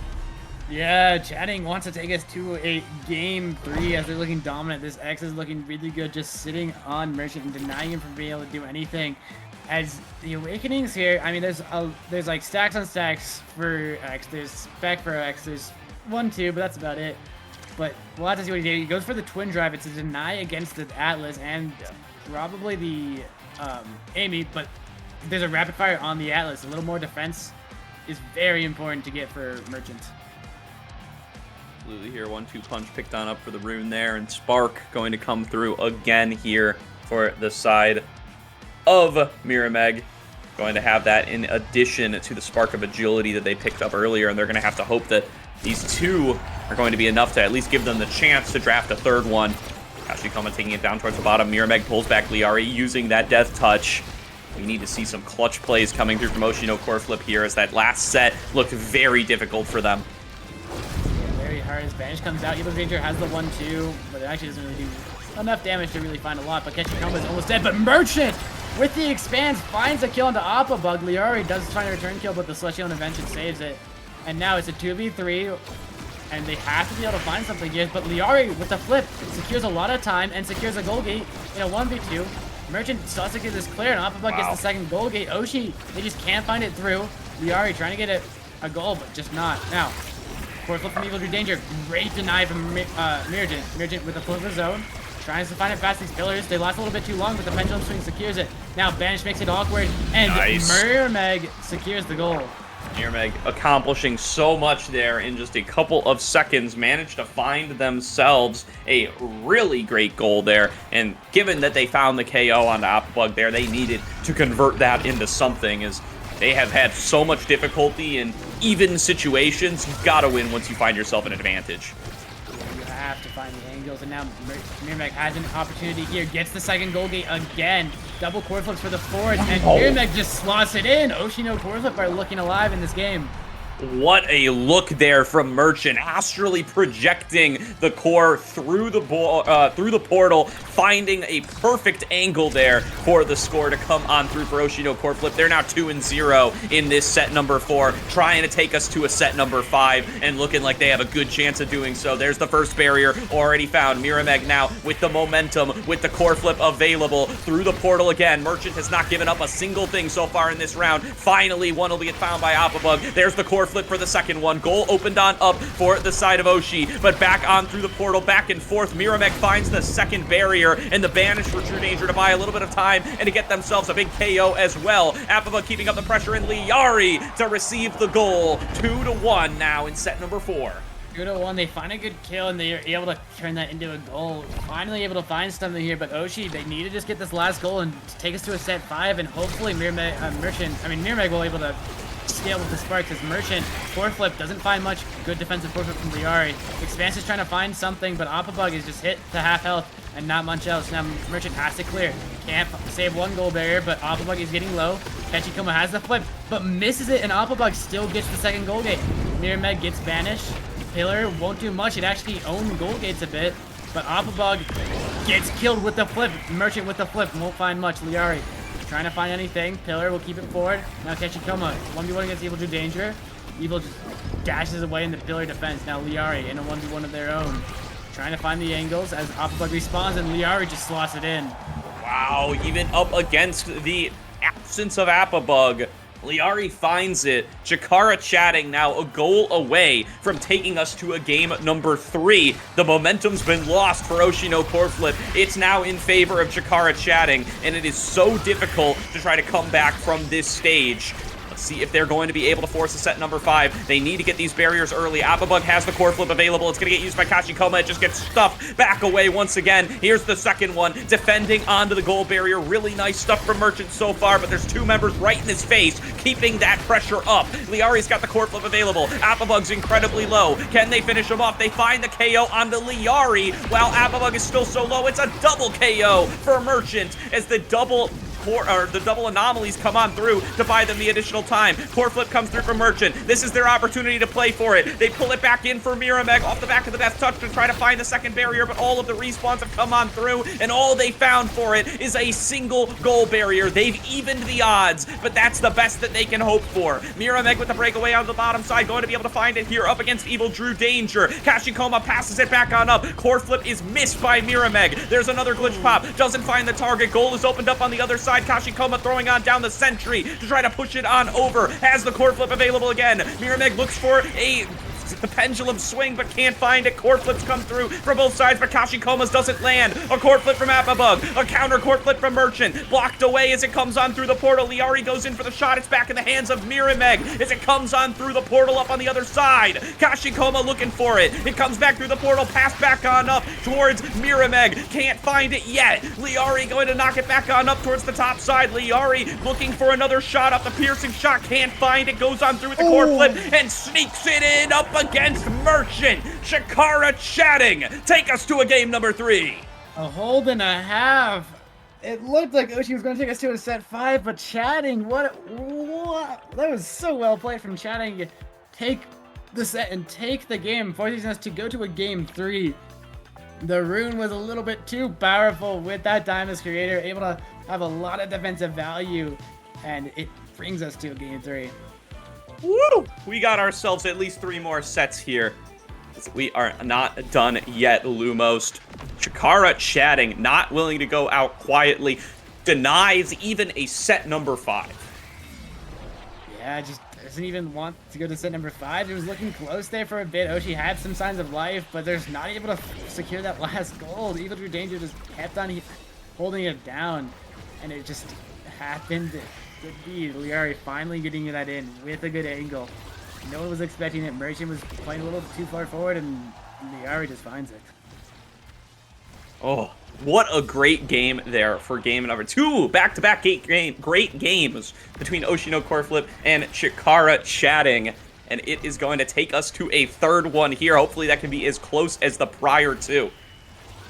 Yeah, I want to see a third close game. The first one was 3-2. This is 3-1. We'll have to see if we go 3-2 again in game 3. This is such an evenly matched set of teams, and we've got some good games out of them so far. We'll have to see if this next one will be even better.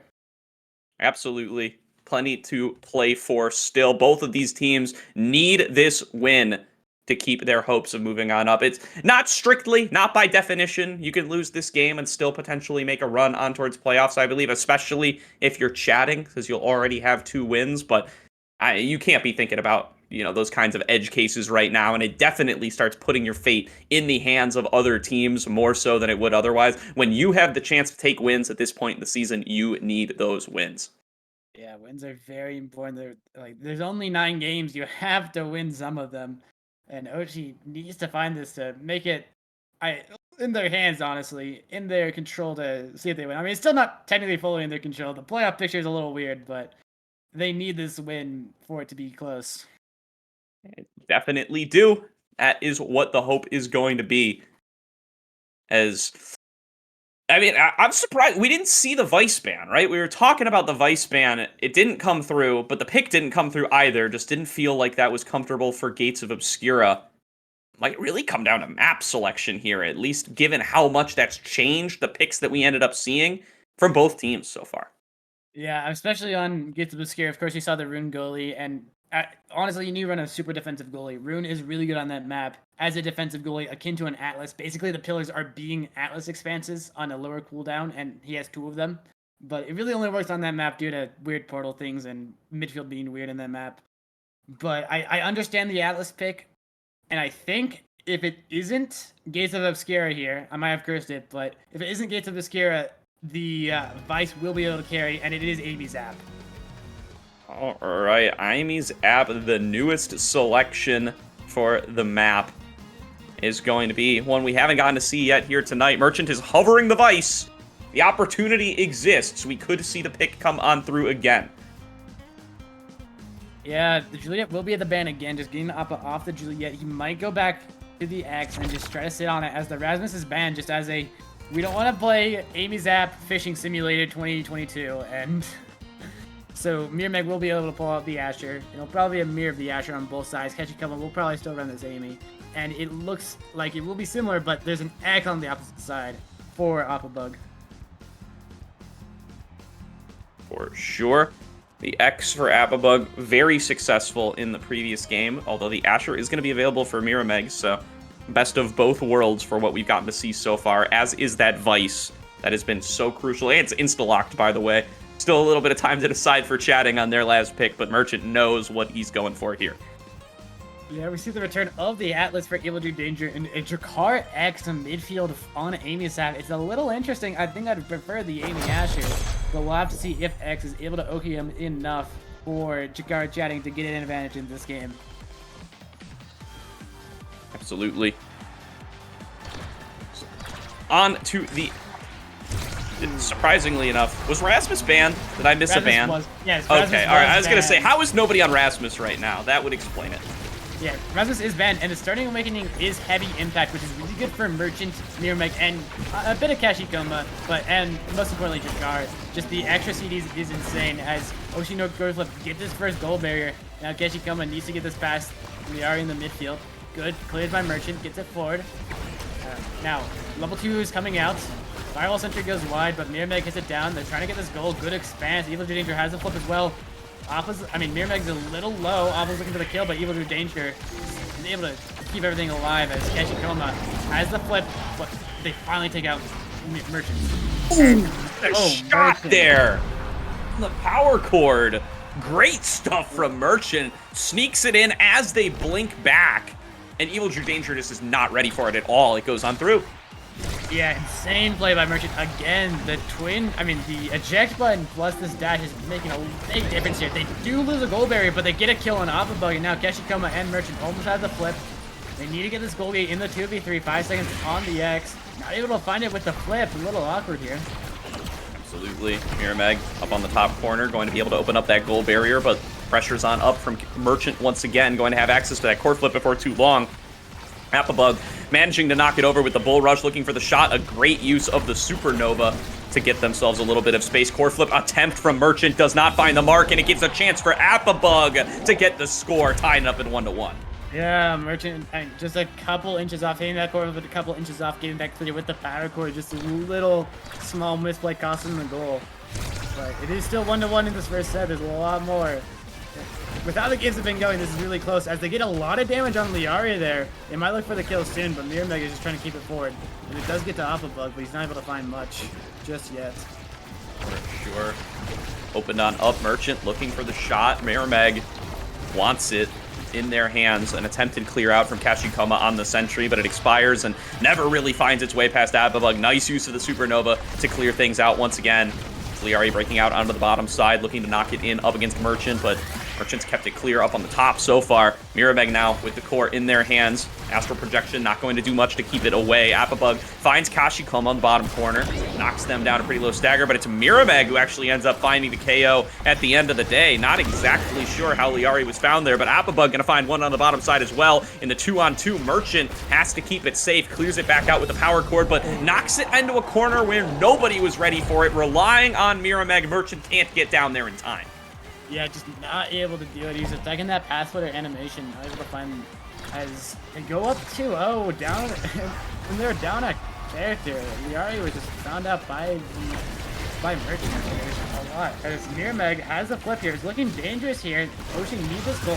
Mirrormeg does find it with a good angle at the flip though.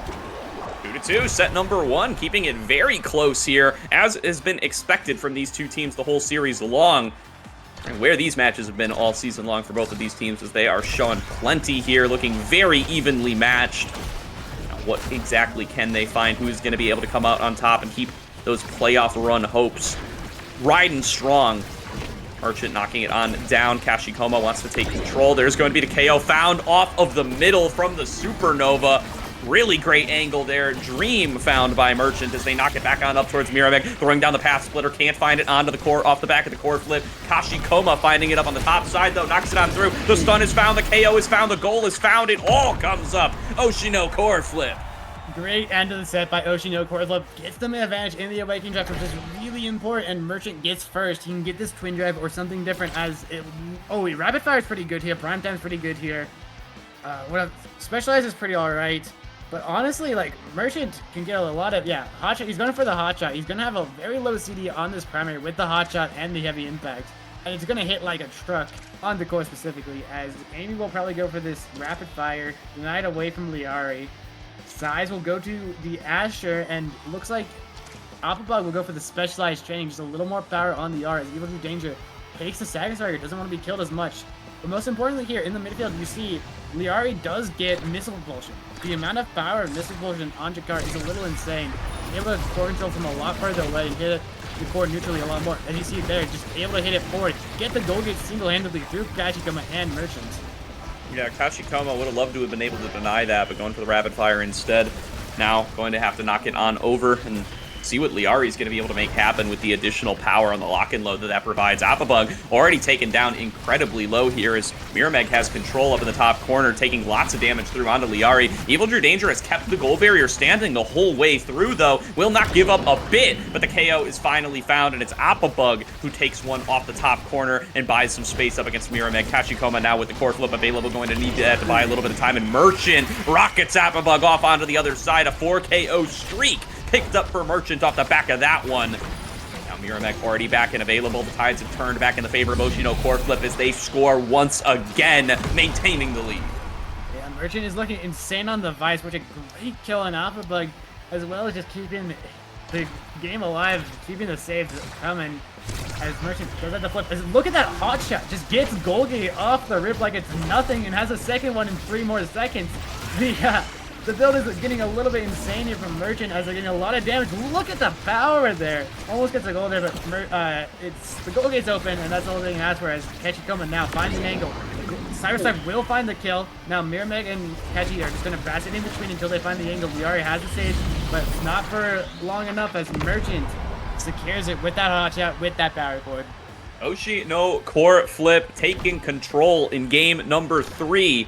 After having dropped that number 2 in a very close fashion.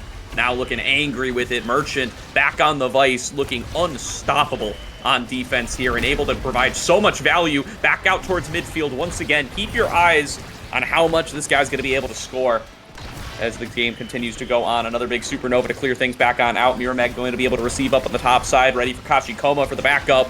Coming out towards midfield, another glitch pop, going to keep up that pressure. Merchant going to have to blink back, just uncomfortable letting it expire without being able to get back there in time with the eject button. But now back out again. That's such a low cooldown at this point, and not even really having much cooldown reduction for it. They're just able to keep up that pressure, and they're able to win set number 2. Oshino Core Flip looking to make this one not even close. Yeah, the power that Merchant is bringing with this hotshot is insane, and the rest of the team is doing well and getting the damage down, getting the positioning down to secure the goals, and it's a 3-0 set for Oshi as they look to close out this series and bring them to a 2-1 victory in the entire series. As you'll grab the quick strikes, mostly just probably deny from X. They don't want it to get all the way down to X, but these Evil Drew Danger does get Catalyst. Chrono Boost does get taken for Merchant. It's really good on Merchant. The Vice debuff is very powerful. You're able to combo into a lot of damage and find some kills sometimes. But X does have tempo swing Van versus, so it'll be interesting to see how fast he dies with that double healing awakening. Yeah, and the range as well, as if Merchant even needed it with how much they're already able to move across the map. That is going to be huge for them as well off the back. That Chrono Boost is going to be a big participant across the map as this game continues. Never going to be out of the fray. Back on out towards the enemy goal arc, it looks like, can just pretty much jump from one end of the map to the other. It's basically infinite range at this point as they clear on out with the Supernova back over to Kashikoma, looking for a goal with Mirameg. They've got Vice there as well. All 3 members, full 3-on-3 in the red side goal arc. Chikara chatting, able to keep that goal barrier standing the whole way through, though. Nice job by Evil Drew Danger, but it's finally going to be found. Liari's now going to be staggered. The sentry there for the block, and the core flip available for Kashikoma, but Appabug finds the one-on-one they want. Kashikoma going to be able to clear it back away. Mirameg in the stagger, clears it back down. Kashikoma with a chance for a shot, but can't find it up against that expanse, and Appabug finds the KO here. Numbers advantage picked up for chatting for the first time in a while. Yeah, Merchant does have the flip, though. He's in great positioning there. Flip makes it awkward, and Evil Danger just can't cover the entire net. Great play from Merchant again. Gets another goal for Oshino Core Flip. So tough here for Evil Drew Danger to keep up the defense on all the different angles of attack that Oshino Core Flip have been able to find for themselves. Another early KO found here. Oshino Core Flip, they just keep on winning, finding themselves more to play with. An easy second goal and on match point. Yeah, it seems like you just don't give Merchant Vice. He's looking so dominant on this pick, providing so much pressure in the midfield, finding these kills, finding these goal gates, and finding just so much value. Just insane play from Merchant this game, and Oshi, the rest of Oshi have been helping him securing this game, but now chatting, they do get a goal gate here. Appabug has flipped. They have a high probability of getting a goal here, but they need to get 3 more before Oshi even get 1. And it's going to be hard with this Fireball Sentry coming out with core flips up, as Appabug able to find the goal just barely, Merchant a little late on the power cord, just barely late. Crucial by Appabug there, not only because they would lose the entire series if they didn't give up the goal, but also you just got to stop the bleeding at this point. They're running a muck in this game so far. So much momentum built up. It's so difficult to steel yourself mentally and find ways to play back into the game when nothing is going your way. They finally managed to find something there. Let's see if it gives them the opportunity to fight back. Is in that top corner, back and forth. Great defense being shown by Evil Drew Danger, but somebody is going to have to find the clear. Lots of damage coming in for Mirameg. Mirameg taken down for the KO as they knock it down towards the bottom side. Liari going to try to take this on past Kashikoma, but a nice block found once again as Kashikoma wants to keep things on this side of the map until they can get Mirameg back alive. Appabug wants the core in their hands, but not able to get on towards it. Kashikoma knocks it back on over. Merchant is here in the enemy goal arc looking for a score, but has to blink on back. There's going to be the Supernova to clear it out once again. Mirameg finds Liari up in the top corner, going to just try to push in that damage, but healed back up by the Celestial Intervention. True Danger coming on down towards midfield. Mirameg looking for the score and just finds it. 1-on-1. Drew Danger can't get to it. Oshino Core Flip take the series. The playoff race is officially interesting as Oshino Core Flip take the game and tie up Chikara Chatting in the standings, but most importantly, taking the head-to-head as they take this 3-0 in Game 3.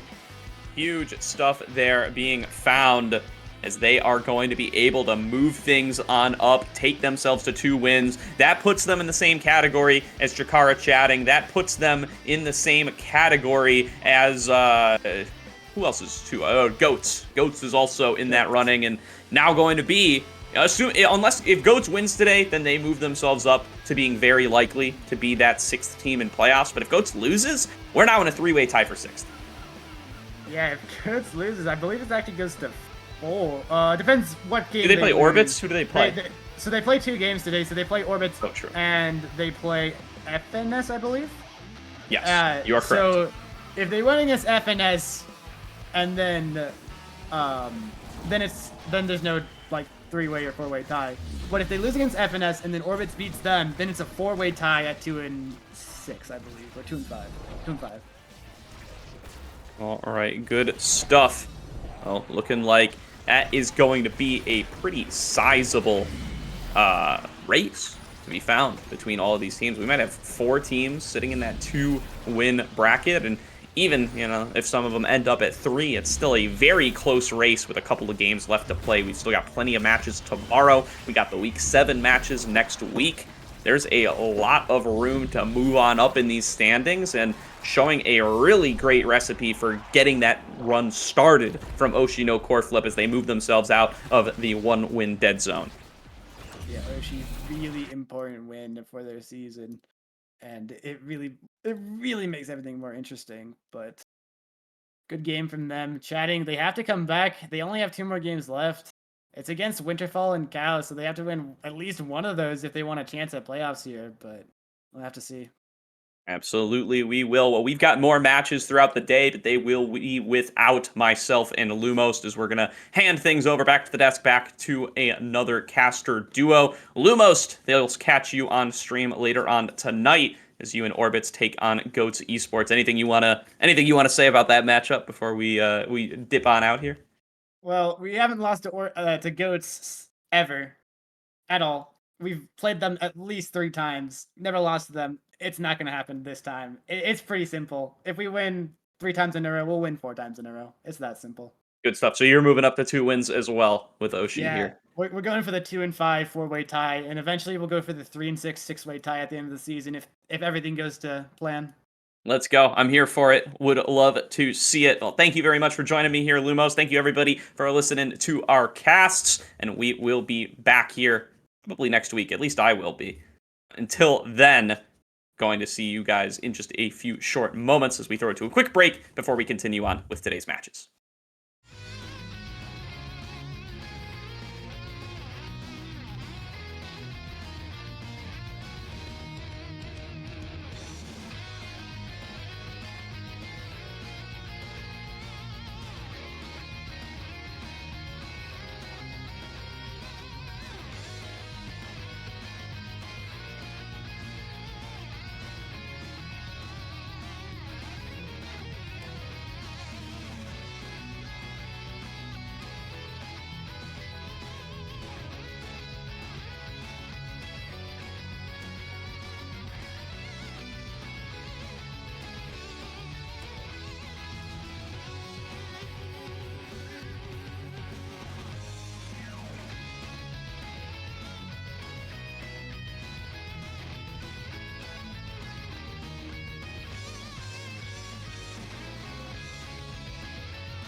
Coming to you live from Studio Blog, Love and Drunk interviews a very special guest, Odyssey Interactive's favorite Batgirl intern, Sony. This is Aten City Tonight. Thank you for being here today, Sony. I'm really happy to have you and get this opportunity to interview you. How are you doing today? Doing great. Thank you so much for having me on your show today. Yeah, and to get us started, I just want to do a little quick icebreaker type game to get us in the jive and in feeling ourselves. So right now you should be looking at a silhouette of an emote. All you need to do for me is describe the emote, and if you can name it, you'll even get a bonus point as we go through. Cool. I mean, this one's a little easy. It's obviously the Era Rain. I don't remember the name, though. That's correct. The names are a little wild. That's why you get bonus points for them. This one is All Rain, No Tears. How about this one? Oh, Atlas Prey. Pray to the Stars. Fun fact, a lot of the names actually don't have the character's name in them. Except for this one. Imey Tank. That's what everyone has said. It's Tank Imey. Tank Imey. But good Oh my job. gosh, how could I get that one wrong? Oh. Well, I know this one's a rune emote. I don't think I remember all the names though. I just kind of go by the Discord names. I don't think anyone knows the names, but what's the emotion here? Maybe frustrated or disappointed. Sure. Perfect. Despair. Oh. Boba Finney. Boba Finney, also known as Pew Pew. Great name. Ew. How could I not know this one? It's a Clown Juno. It is called Clown Plays, but yes, it is Clown Juno. Clown Plays, yes, Clown Juno. Ah, the celebratory blob. Blobbo Party. Blobbo Party. It's adorable. I love Blobbo Party. It's one of the best emotes in the game. Laser Eyes, I know this one. You do! Ding ding, your first bonus points. That is exactly the My name. first bonus one.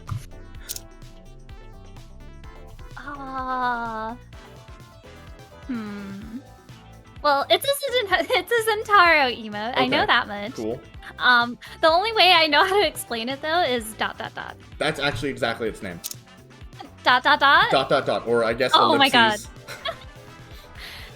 But that's exactly its name. Yeah, good job. Oh. Bonus points. Oh, I get the bonus points. I don't know. This one's a little hard. Is it? I think I can't tell what it is. It looks like it could be an Imey emote. It could be. It could be. I'm not fooling anybody though. It's obviously Sony Salute. You were really close the first time. It's actually Imey Salute. Ew, I was. Oh, okay. That's a good trick. I've never seen that emote before. It was drawn especially for this by Z Yoshi Yoshi. Specifically, thank you Z Yoshi Yoshi. It's a great emote. It is. Octavia Shrug. Good, Question bonus mark? points. It's called Shrug, but yes, good. Shrug. A Joker classic. Last five. Last five.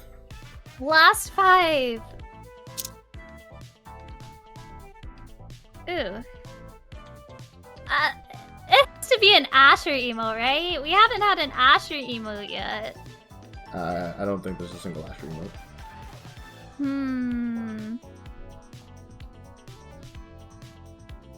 Oh boy. I'm definitely gonna just like hit myself in the face after I see this one, but I have no idea. It's Copium. Oh, it's Copium Juliet. The Copium Juliet one is a little tricky. This one It you is a got little though. tricky. I don't know. Uh-oh. Uh, Uh-oh. it's Jakar in a suit. Yes, it is business time Jakar. Yes, business time Jakar. Alright, good luck. Last three. They're really hard. I want to say this is the new Luna emote where she's got the No. explosion. It's gotta be. No? You're the... I knew it! I practiced this with a whole bunch of people. You're the first person to get it. Probably because you're the only one who knows the emotes on the battle pass right now. Yeah, I'm so good. It's called... We now interrupt this broadcast to bring you another North American Strikers League match. Hello, everybody, and welcome back. My name is K-Bot here, joined by Spooked Alter. I know, I couldn't join you all for the pre-show today, but I'm excited to be now on the cast. Spooked Alter, how you doing today? I'm doing great, and I'm looking forward to casting this game and talking about it with you as we go into seeing Finesse versus Goats Esports. Finesse versus Goats Esports.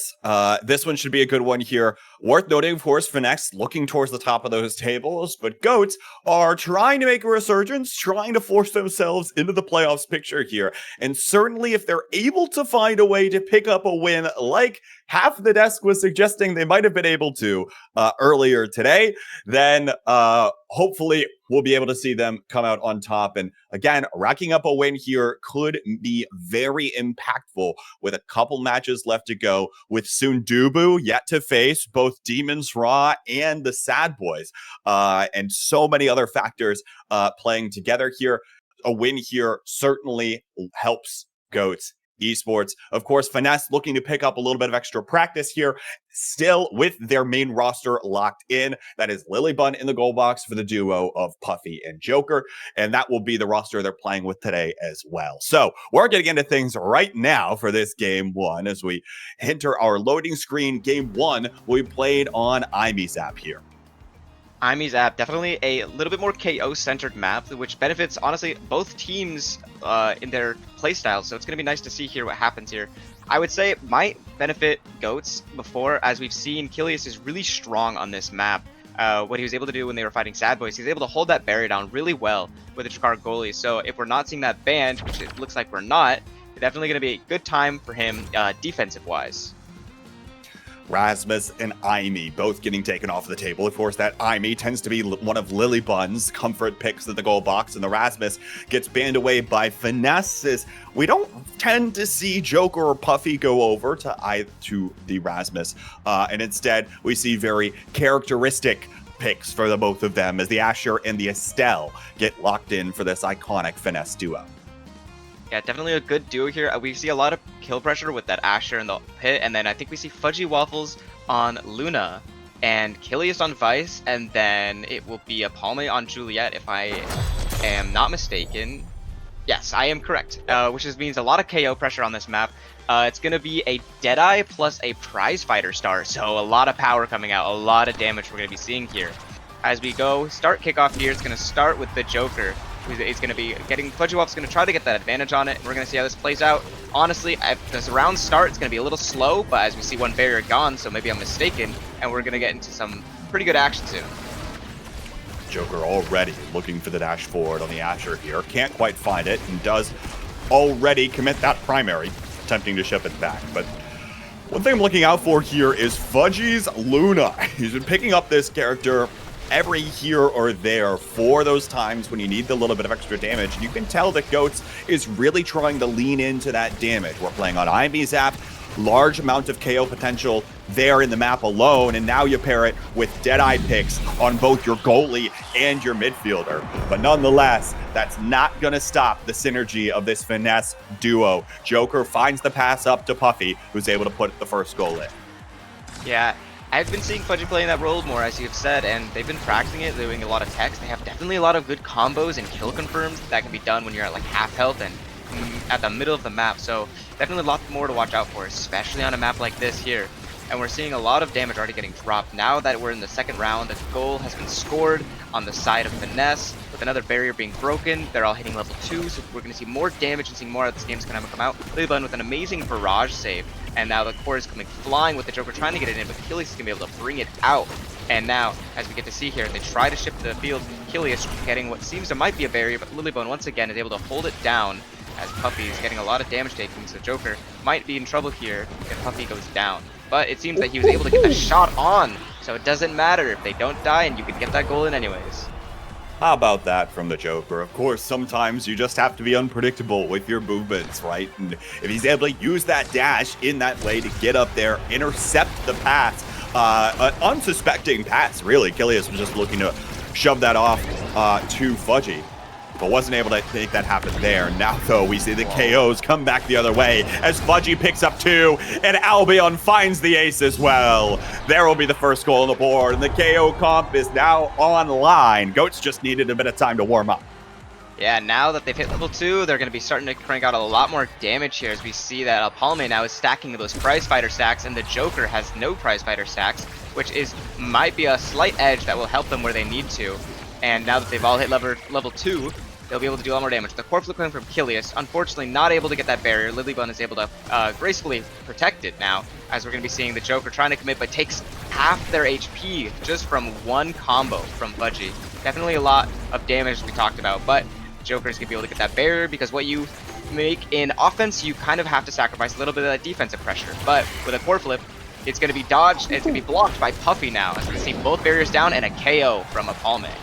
or buy a KO ball. comes online, but the reaction times are there from Finesse as well. Now Lilybun going forward here, letting Puffy defend on the back lines. Lilybun still in position, but now gets met with the power chord.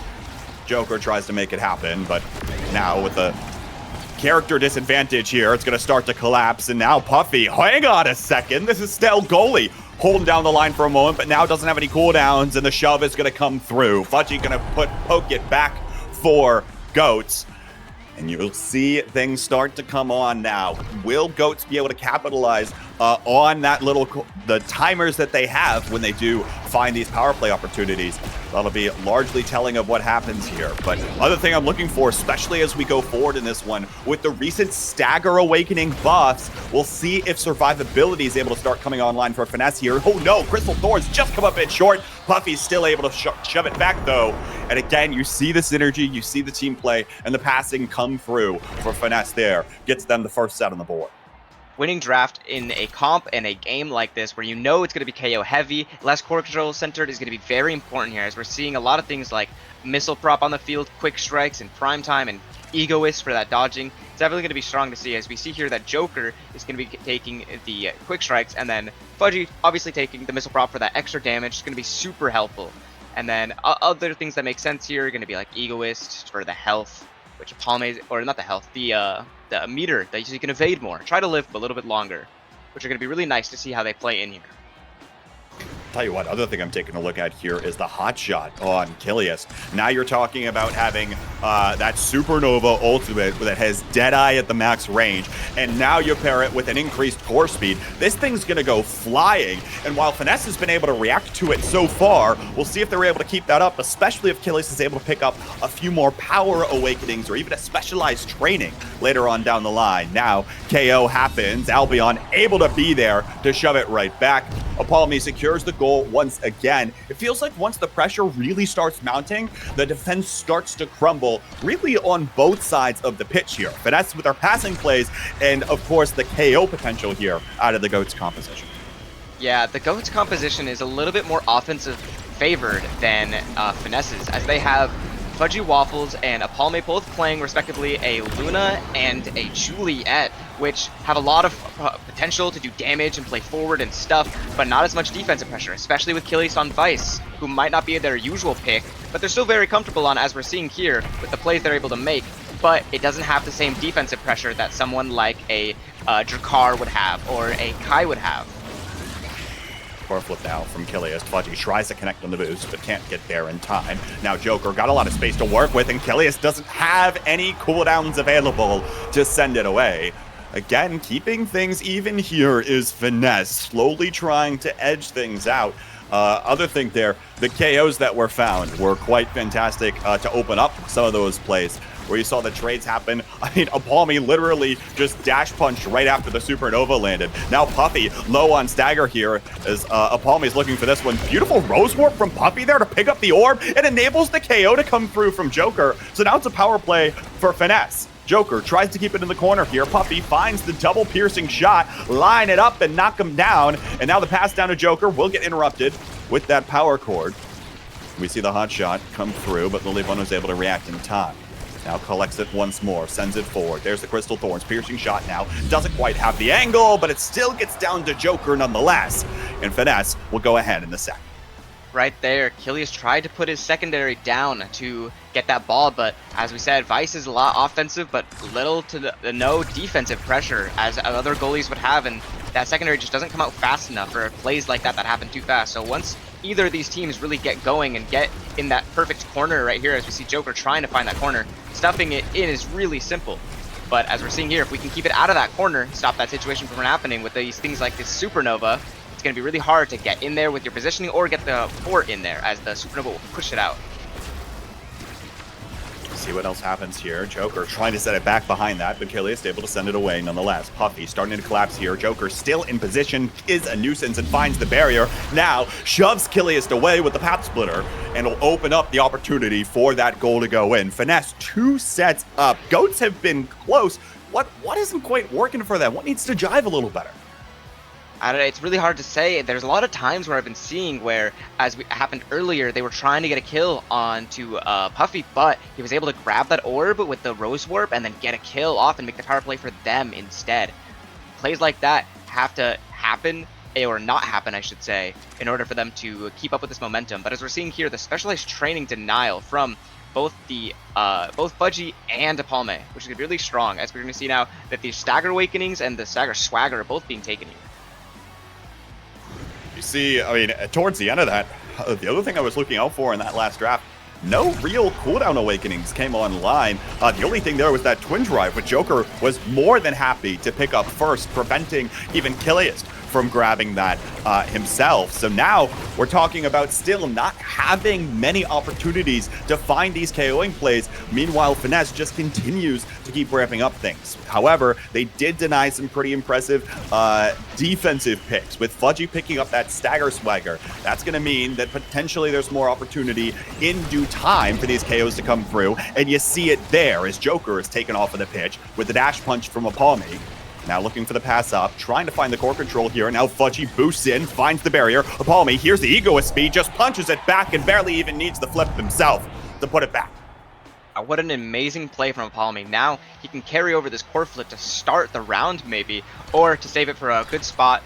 Whatever we're going to see here, definitely going to be strong. Can also use it for these KOs, as we're seeing here. Fudgy Waffles and Killies are both kind of close to their core flip as well. Now as the pressure is coming forth, he might be able to get a core flip off into this goal box.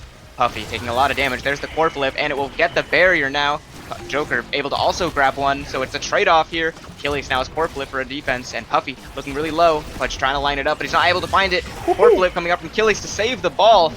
Now, Sam, there's a KO on the field. Joker in the corner trying to get in, but it is just not quite enough. Man, you can tell the Joker feels like he's almost playing this Asher like it's an Octavia, right? Wants to get in there, wants to try to deny as many angles as possible. Now using that twin drive movement ability to get up, trying to block out some of these passing plays and always find the open space to shove the core back. While Asher might not have the speed of an Octavia, you can tell some of those fundamentals are still at play here, especially with more resources on that twin drive awakening that he was able to pick up. But now, as we're seeing here, again, Joker is able to take a KO. As we're seeing here, Joker is making a lot more plays where he's able to dribble off of the Amy's hole, which is allowing himself to get closer to that goal and make these insane plays like this. With the assistance from Puffy, it's a lot easier to stuff it in. He's almost moving like a solo army, with Puffy coming in for that little bit of assistance that's needed to get these in. That's what he's known for. Ask anyone. Mr. Solo Q LeBron James or whatever here finds the goal barrier with the core flip, but now power play opportunity potentially for Goats. It doesn't matter. Joker still finds the open space, and Finesse will take 3 rather quick sets, escalating rather quickly there. The KO composition just didn't quite come fully online there for the Goats. Yeah, they definitely had a lot more. They had a lot of power. I mean, Apalme at the end of that was still max prize fighter, but they couldn't quite make those plays happen whenever they did get a KO. They did have what it seems to be here 10 KOs on their team on the side of Goats Esports, but they only had 4 goals, so only on like half of those were they able to actually get it in, which means that they were just able to hold it down. I mean, Puffy's also really good at rotating into that goalie role, and Joker, even though they did get KOs off on like someone like Puffy sometimes, Joker was able to hold the ball more forward. So it doesn't matter if you KO someone, if you can't get it past the Joker first, who's going to try to put that ball in or wait for his teammates to respond. Joker will always go for those maybe higher risk scoring plays, right? You have to be careful of that when you're trying to defend against this guy. And that's the name of the game right now, right? The just sheer efficiency that Finesse was able to play with, I think, over the course of that set. It was always looking for the pass, finds the goal. There was never any question in terms of, like a lot of those goals that we saw, right, were just the Joker coming in, finding the angle that will make Kilius probably walk the furthest. And the Vice just didn't have the tools at that time in order to find either more speed or having the projectile up or something of the sort to actually be able to defend.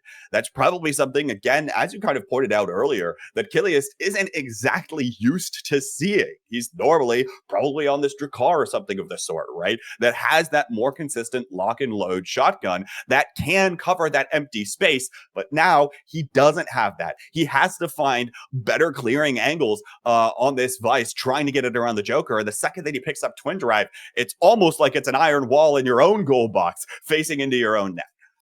Yeah, definitely a really strong thing here we're going to see. Curious seeing how that's going to pan out as we go into this next game. What we're going to see ban-wise that are going to be different or the same. I mean, I know why Rasmus is banned because it's Amy Zap and Fudgy Waffles is pretty good. And then they would have a Palme also on Juliet, who had been really strong, a lot of power to deal with. So if we're on a different map, probably not going to see that ban coming out, and we might see something else banned from their end of the field if they thought that a Palme was a little bit too oppressive on the Juliet, or if for some reason they want to ban Drakkar so that way Kilius is forced off, because they know that if they can force Kilius to make in an uncomfortable spot, something can happen a lot easier for Joker, who is able to get that ball in, even if Kilius is going to be comfortable. So definitely a lot to say here, a lot that can happen. Only time will tell, of course, what actually comes through for this second game. Again, Goats really looking to try to pick up a win here, securing themselves a higher chance at playoffs on down the line. Of course, they're in the conversation right now, but right now, they actually get to play against Finesse today. Tomorrow, they get... Goat says Orbits later today. I should mention that. And then their final match will be against Core Overflow. They really want to be able to pick up either this match versus Finesse or the match versus Core Overflow to really try to solidify themselves a little bit better for playoffs. And while those are both uphill battles, we have to see them try to come out with some of these victories in order to secure themselves. Otherwise, they're leaving it up to the wheel of fate in terms of how tiebreakers are all going to play out. Yeah, they probably are trying to get that win, and maybe they're trying to conserve energy here, but they might have to spend a little more because they know that they have a game later today. And these games can be tiring. They can be taxing on your mental and your just physical. They can be really exhausting to play through. So maybe we're gonna see here a little bit more energy being used in this next game that we should be getting into about nowish. And as we're gonna be seeing, I'm excited to see the map play, and it's gonna be here as we can see Oni Village. Oni Village, probably not the map you wanted to see if you were Goats, given the efficiency that Finesse was able to play with on the last one as well. Of course, you mentioned, we'll see what the bans coming through in a moment are. It appears as though we see the Atlas getting banned away by Finesse. Also a pick we've seen Kilius kind of go over for, and now it is the Asher banned away by Goats Esports against Joker. I didn't expect to see the Atlas ban here. I mean, yes, you do force off someone strong like Atlas on Oni Village, but we do know that Kilius is still really comfortable on the Drakkar pick, even on a map like this, where even like, let's say the barriers do drop, he's still really strong at defending that whole thing, but he's also really good at holding that singular barrier. So that pick seems very strange to me, but it might pan out, and it might just be what they need to put that little bit of extra holes in their defense. We'll see what comes through here as the compositions are locked in. It appears Kilius will be reprising the Drakkar, that pick that he tends to be known for, and picks up the strike shot as the goalie gear. Meanwhile, Starting Awakenings are built different and twin drive, which explains why the Atlas was banned away particularly, and certainly why Goats didn't want to see Joker back on that Asher. Yeah, that would explain it. That makes a lot more sense. I should have probably predicted that. But as we're going to be seeing here into this match, now Kilius basically having free reign on Drakkar. We're going to see how it pans out, but Joker seems to be comfortable playing against it. He's able to drop both barriers right off the gate now, both happening at the same time. Fudgy on his tail, trying to match Puffy over here, not quite able to do it as it gets back over to Kilius, who's trying to make a play here to keep it away, which he will finally able to do. Now, as we're known, Oni Village matches love to hold that singular barrier here, but Dubu Tofu Fortress is going to come out. It's going to be a tight pocket to get it out of, but they're going to just be able to do it now as they find an angle to clear it. Puffy looking for the signature angle, can't find it there. Sakura will slip by. Now interrupted there for a moment. Kilius able to again interrupt those passing plays. That was critical there. That single strike shot was able to predict things and hold it pretty well. Goes into the cloak now, and Lilybun perhaps looking for a KO with the energy burst, but can't find it there. Now Joker back to himself out of the death touch. Can't find anything either. Now possession back on over to the side of Goats. Fudgy Waffles sends it forward with a piercing shot to find the second goal barrier, but Albion back in the midfield line. Now has core flip himself. Trying to come up with something here, but Fudgy back down to the Joker. And a strike four won by a Palmy. But it's right back into the blue side of the pitch. There's finally the core flip. Explosive point and click. Immediately goes back. Goats score the first goal. Definitely, they were looking for that passing angle onto Apalmi. Puffy and Joker were doing their best to keep it away from it, but they were just able to find it through, which is going to lead to the point being scored. As with that core flip, a lot can happen really fast. Now, as we're seeing here, both barriers being dropped. Now it's 1-1 barrier side. Apalmi's taking a lot of damage for that scoring he made earlier. They definitely don't want to see that happening again. As we're going to see Lilybun even sacrifice the barrier for the KO. We're going to have to see how time tells if it was worth it or not. Joker tries to pull it back with the death touch again, but it gets interrupted. You're noticing again with the projectiles coming out of both Fudgy Waffles and Kilius. Some of these passing plays are starting to get shut off. How will Finesse try to adapt? We'll see in a moment whether or not they're able to. Joker still up there. Now it's back right over to Puffy, who's still kind of controlling the speed lane in terms of where the core goes. Demon angle, blocked by Lilybun. Well done to react to that in time. Now Puffy's there again on the Rose Warp, just in time to again block some of these angles. Notice how these players are continuing to interrupt the passing plays to one another. And now Fudgy Waffles got core flip. Has an opportunity here potentially. Tofu Fortress attempts to deny it. Achilles still holding on this barrier. Now back on the cloak. Joker difficult to predict, and now the Crystal Thorns will find the barrier. Sent down to the bottom corner. We're still in overtime on Oni Village. Here comes Fudgy, though, and flips it right to the bottom corner. We'll find the angle there. Goats are up 2-0. Definitely a strong thing on this map is the core flip shots, because it's a pretty big map and you have a lot to cover, so when that core flip comes zooming by, it's really hard to get there in time to block it or for having someone covering that angle.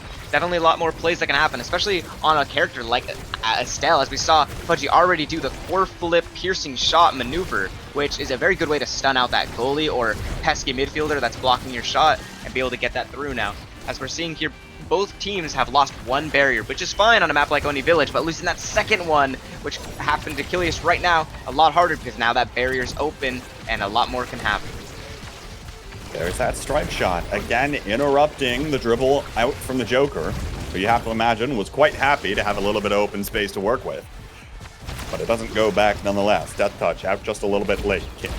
Can't collect the core, and all the meanwhile, Apalmi does have energy burst. Might be looking to use it against Puffy to find the KO, but no, we'll elect to save it for now, probably for a goal-scoring opportunity. Meanwhile, Joker will charge up that energy burst on the other side. Almost puts it back, but Kilius has got it as well. Likely going to be looking to take that away. Joker now, death touch down to the bottom corner. No, it doesn't find the shot. Meanwhile, Kilius burns the energy burst. Now looks for it there and finds the signature pendulum swing. Stunning Kilius in the process. Finally, Finesse is on the board in game 2. Missing that core flip is definitely very vital, which would have been a very quick way for them to clear it out, but now they have to deal with that 1 point loss. Hopefully it doesn't snowball into effect. With one barrier being gone, the second one being saved by Kilius, even though Joker used the pendulum swing core flip combo. Kilius was able to move back and able to block it out. Very nicely done here, as we're seeing now. Fudgy trying to get this first barrier down, which he'll be able to find with the assistance of Apalme. Now, both barriers 1-1 here, as we're going to be seeing. They're fighting for midfield. Fudgy taking a lot of damage. Apalme able to line up the dash punch, able to get that last barrier now. All they have is one more here, as we're seeing with the core flip coming out for the corner shot. That's going to work and get the first set for Goats Esports. All 3 of Goats Esports goals in that set were scored off of energy bursts. Period. End of sentence. They were able to utilize their resource in terms of that energy burst to capitalize on these small little things that Finesse just could not cover because the reaction time was just not there. Now they net themselves decent starting places in these awakening carousels, including Fudgy Waffles picking up Ariel's best in slot on the Estelle. Yeah, and it seems Kilius is also able to find himself rapid fire, which is huge under Carr, who's going to have just a lot more primaries, a lot more areas to cover, and denial of passing lanes, and it's going to be a lot more they have to work through. It does seem, though, Apalme was denied the 1-2 punch, but, I mean, he should be able to survive, especially with how much more midfield coverage that they should have now. Meanwhile, Joker picks up the big fish there. Now has double-sized Rasmus, and it's only set 2. We'll see what else he can pick up in the carousels to come if this one does indeed go even further. But now, having that extra range with the pendulum swing could play a role, especially trying to be a little more unpredictable. And it'll be something that Kilius has to adapt to, especially in terms of when he's trying to predict when to use those primaries. You see the core down in the bottom corner. Joker's able to bail it out for now. Piercing shot comes through. Here's another energy burst out of Fudgy, but it doesn't find its mark. Rose Warp forward, back down to Apalme. Now takes a chunk of stagger away, and the Joker looks for the KO, but of course, the defensive orb is there. Lilybun goes in for the KO, but can't find it. They're just continuing to make sure that Apalme doesn't have a fun time at all. Now the KO finally comes through. And it's a power play for Finesse, but Fudgy's able to interrupt it with the Rose Warp. Now, back up to the corner himself. Lilybun able to find the clear just in the nick of time. That was dangerous there for a moment. As now Apalme's back on the pitch. Here comes the Molten Bolt, and there's the strike to the top corner from Apalme. Right between Lily and Puffy yet again. That triangle formation that they were able to pull out as soon as Apalme came back online, he was able to quickly maneuver right into where he needed to be to make that shot. It just goes to show how these teams really have their positioning down, and their playmaking abilities with each other is really in sync. Fudgy forward again on the Rose Warp, finds the second barrier. Now back down to Apalme, up to the corner. Tofu Fortress blocks out this path for a moment. Now Apalme trying to maybe even dribble it off the Tofu Fortress. Can't quite read the angle there. Crystallized Thorns from Puffy, and the Estelle to the Rasmus connection does not seem to be jiving as much as it was, as now Goats is on our roll. Fudgy picks up yet another goal here, and we just are seeing so much more interruption of a lot of these passing plays, and a lot of the efficiency that Finesse was known for is falling apart as a result.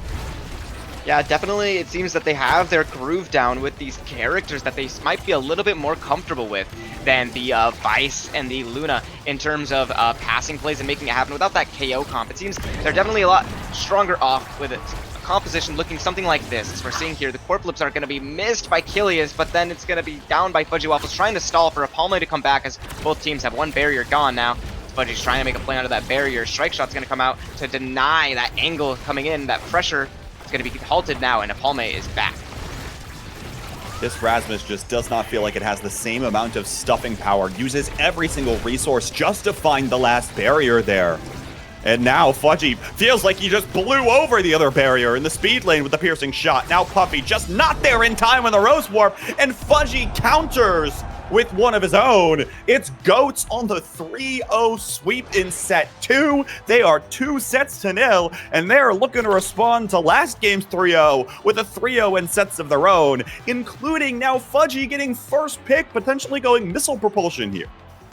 Definitely a lot he could go, but Fudgy already has aerials, so he might not be looking for something like that, but rather Catalyst, because Core Flips have been netting them a lot of their goals and a lot of their goal breaks, which makes a lot more sense why they might take something like that, especially with the fire-up pick as well.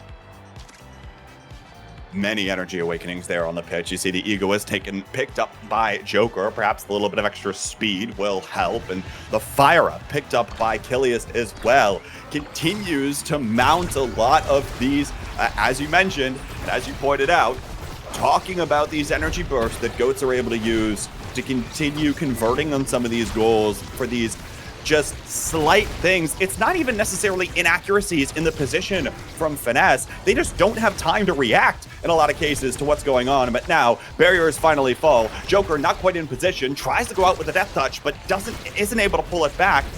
And now Lilybun has to hold here, under pressure from Fudgy Waffles. Other thing I'm noticing, Puffy playing a lot further back in this game than Fudgy so far. Now finally, Rose warps forward, looks for the shot up, but can't find it there. Log will come through to interrupt things from Fudgy for a bit, but Joker is staggered and almost forced away from the play. It finds the corner of the barrier there off of the core flip, and now we're looking for the passing play again. Beautiful dash punch from a Palmy in order to shove the core back once again. Goats are 2 goals away from sending us to a game 3.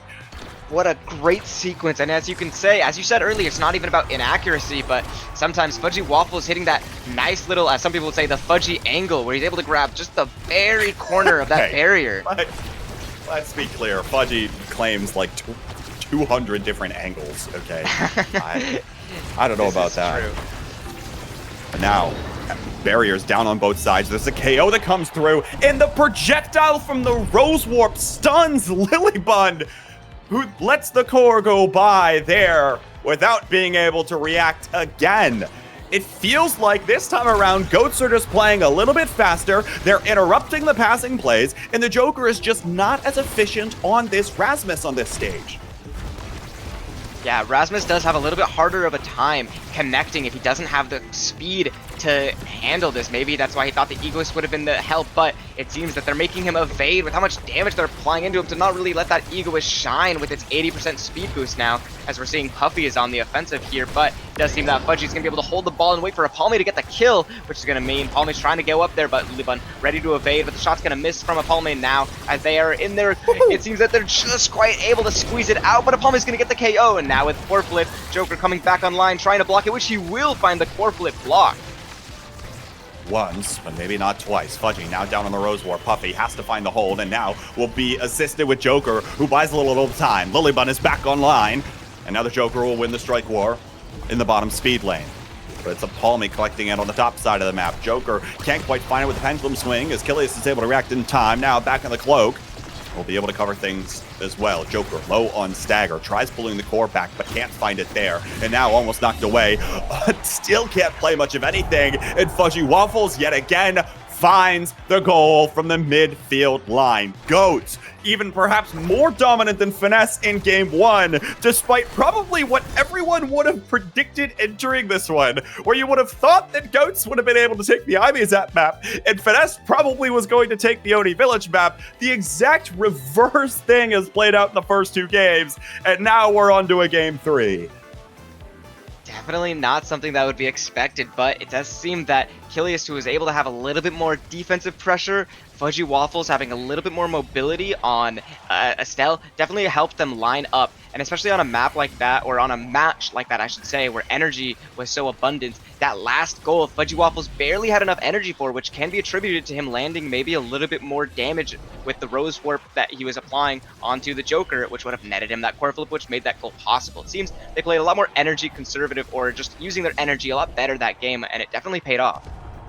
Stats lines I'm looking for there. Puffy, 110 redirects, 41 shots. Fudgy, 158 redirects, 64 shots. Playing the more aggressive Estelle that time was Fudgy Waffles. Puffy just could never get into a position to better support Joker on those front lines. That, paired with the lack of efficiency that Erasmus probably has, especially when you compare it to other options, such as, that Asher that was banned away, or even something like the Octavia that Joker is probably more comfortable playing. It just didn't quite look the same. And especially when you pair that with Killius' ability to continue interrupting things, which was much easier to see in things like that first set. The amount of times that strike shot came out to actually be effective and impactful was fantastic to see. You can tell he's much more comfortable on the Jakar, and now it's going to come down to who can play better in this third map coming up. A map like that, Oni Village, definitely known for holding that last barrier, but when it does go down, which does happen every now and then, it seems that midfield is definitely a strong portion of this game, and both teams having an Estelle, it seems that Fudgy able to have a lot more pressure on, was meaning that Puffy couldn't actually convert more of that midfield to offense pressure, and someone like Killius playing Drakkar is going to have a lot more impact on the midfield with that strike shot, increasing the shotgun range. There's a lot less that can be happening on their side, so I think honestly playing that might have been better than the Atlas there. Who knows? You know what? Here's what I think. I think this is going to come down to comfort picks, okay? Kilius is more comfortable on the Drakkar, less comfortable on the Vice, probably also more comfortable on the Drakkar than on the Atlas to that point, right? That was banned away by Finesse. Of course, Finesse also, let's bear in mind, didn't want to play Oni Village Twin Drive Start Atlas, which is also probably fair. So you combine that with looking at what happened in game one. The Joker was much more comfortable on the Asher. Picked that up, had the twin drive, was dancing around in the enemy goal box the entire game, right? And we just didn't quite see the same level of comfort out of Kilius on the Vice. So when you pit those two things against each other with maybe Kilius's Drakkar versus Joker's Asher, or maybe both those picks are going to get taken off the table and now they're both going to have to go back to playing to slightly less comfortable picks. I don't know what's going to end up happening here. Everyone would assume that Finesse was able to pick it up because, of course, you expect Puffy and Lilybun to continue putting in the work as they have for a decent chunk, really, for the past couple of months here for Finesse. But they also just weren't quite able to have the same impact to the game that you might expect from them. Felt like Finesse there, nobody actually really stepped up, right? No one was really making a ton of plays for one reason or another, mostly I think to the credit of Goats for shutting a lot of those plays and passing opportunities down. But even still, right, we're talking about which team's going to be more comfortable, what team can find something that works on the next map with the next starting awakenings. Yeah, as we're gonna have to see here. I do think you have a point there where it's gonna just come down to overall comfort picks, and that's gonna mean that banning is gonna be very crucial. But you can't always choose who you want to ban. For instance, if there's a Castellas start or a Chrono start, gotta take away Joker's Octavia, which means that they know that you're gonna ban that. They can play around it really well. Joker has Asher, so a lot more that can happen here. But as we're gonna be going into another match, a rematch of Oni Village, we're gonna be seeing here who they will play and what they will ban. Very interesting to see the Oni Village run back. Joker right now hovering towards Octavia. And of course, the Drakkar ban is also getting hovered by Finesse. No real surprise there after what happened in that last game. Kilius was able to hold it down, and there it is. The big keyline comfort picks taken away, and we'll see what comes out here. Looks like Joker actually thinking about going over to the Centauro. That leads me to believe there's probably a Super Surge, Perfect Form, or something of the sort online here. Meanwhile, Apollo going to stick with the Juliet, and Lilybun switching off of the Dubu and going over to the Kai.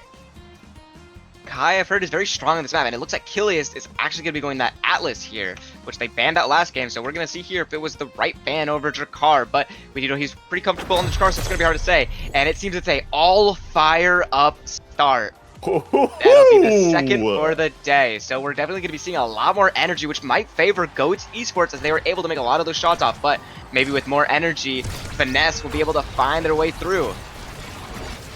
The great equalizer, Goats Esports. If you wanted the chance to make an upset, here is your opportunity. I say that and hype that up because Kilius isn't able to hold one of the barriers, and now Puffy finds the piercing shot to score the first goal for Finesse within the first 13 seconds of the game. So, hey, maybe equalizer means that all things truly are equal and Finesse is the 55% favored team. But a lot more time left to play in this game.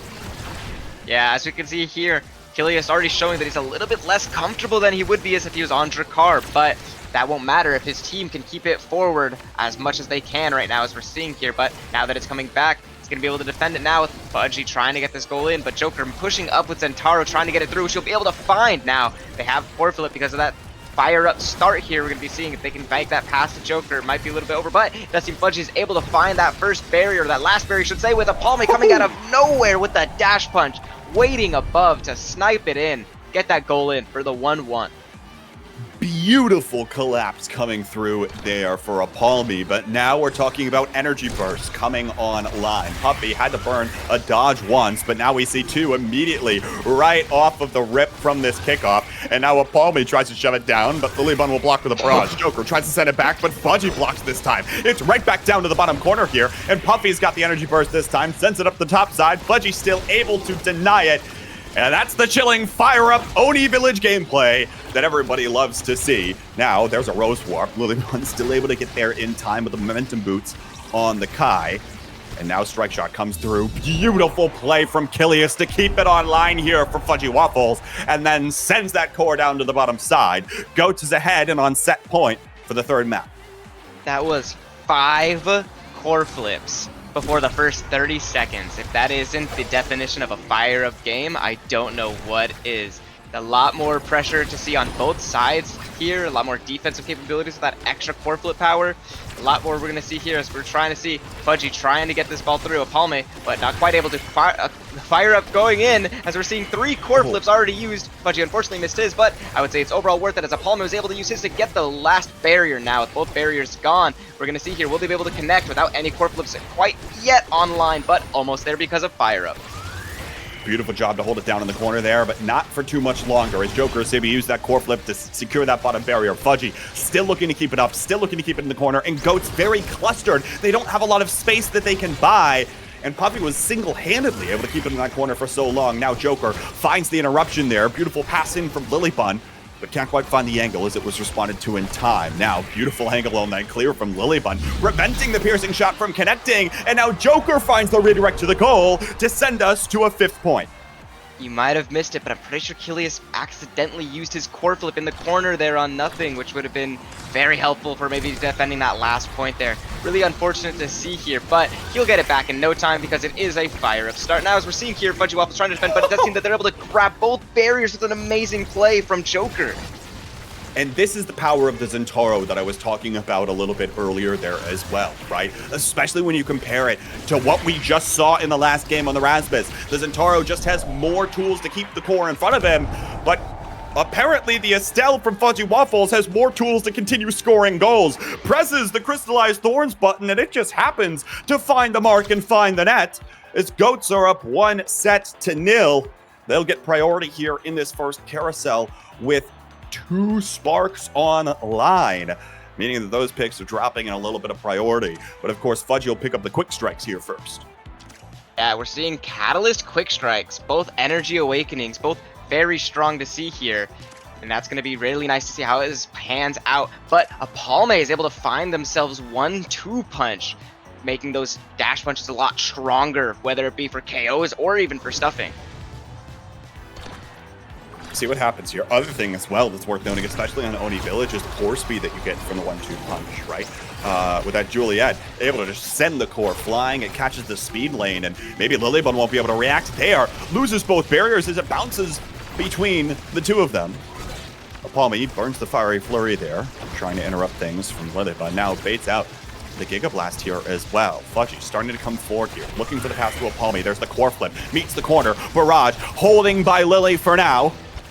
Joker trying to bail it out. Now Fudgy back down with the Rose Warp, down to the bottom side now. We transition to the opposite corner, apparently.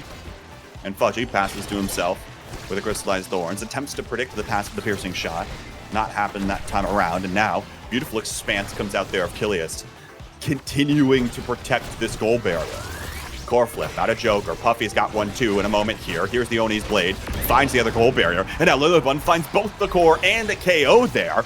Power play opportunity. Lilybun perhaps trying to go a little bit further forward, but now has to respond to a Palmy who's starting to come back online. Denies the core flip there, and now it gets sent away. Kilius forced to use his own core flip there, as the expanse was just a bit too early. Now Joker uses that passive strike trying to send the core forward. Again, denied as the goalies are each holding their own. Now, there's a beautiful shot from Lilybun. Creative thinking with the angles, pulled out the protractor, and sent it back. You know, definitely a nice shot. I don't know if you saw there, but Kilius made a really nice save on Joker's core flip with a strike shot from above, which is a lot of hard angle to hit that, but it does seem that he does have a lot of practice and a lot of comfortability with strike shot. Definitely the right play here for him. As we're seeing now, though, core flips are starting to come back online with Joker having one and Fudgy, but now both barriers are dropped with Joker in the goal box with a core flip. It's going to be completely blocked out by both of Atlas's abilities, but it's not enough as Puffy's able to get it into that corner for the second goal. You might be able to defend one energy burst, but you're not going to be able to defend two, especially on a fire-up start when everyone gets a little bit of extra speed. Now Finesse looking to respond right back. We haven't seen Finesse in form like this since game 1. They're finally starting to find some of these passing plays together. They're starting to come through and find a lot of these conversion opportunities as we see the passive come out of Joker right there in order to find the second barrier. Who has flips? Apalme does. We'll flip it down, and now Lilybun will use hers in defense. Puffy trying to get it back up to Joker, but again, interrupted by that strike shot again from Kilius, who's got an energy burst, and as that get out of jail free card on the back lines, but now, oh no! The projectile doesn't hold as it still gets shoved back through those crystallized thorns. Well done by Puffy, I suppose, to find that one, but a unique interaction will mean that Finesse takes set 2, and we are equal now in game 3. That might go to show here that Kilius isn't as comfortable as if he was on Drakkar, because right there, if you use that primary a little bit later, it might have been able to wait for those crystal thorns, but it's not quite something that is just, you can't really, you gotta know that with just more comfortability, more time, but with now him able to get timeless, those size and duration increase going to be a lot easier to hold those down, but Centauro getting that perfect form, definitely a really strong pick here. I really, really, really like these picks from Finesse. You see the hot shot picked up first by Lilybun. Extra core speed, always impactful on Oni Village. And then Puffy saves his pick, waits for Joker to pick up the perfect form first, and then picks up the heavy impact for himself, denying it away from Apalme, who now has to take the Happy Star. Finesse looking for something here on the other side of the pitch. Piercing shot comes up just a little bit short from the core. And Lilybun's still able to hold it on this barrage. But now, starting to see some of these energy bursts online. Joker immediately burns his. Doesn't find much value out of it at all.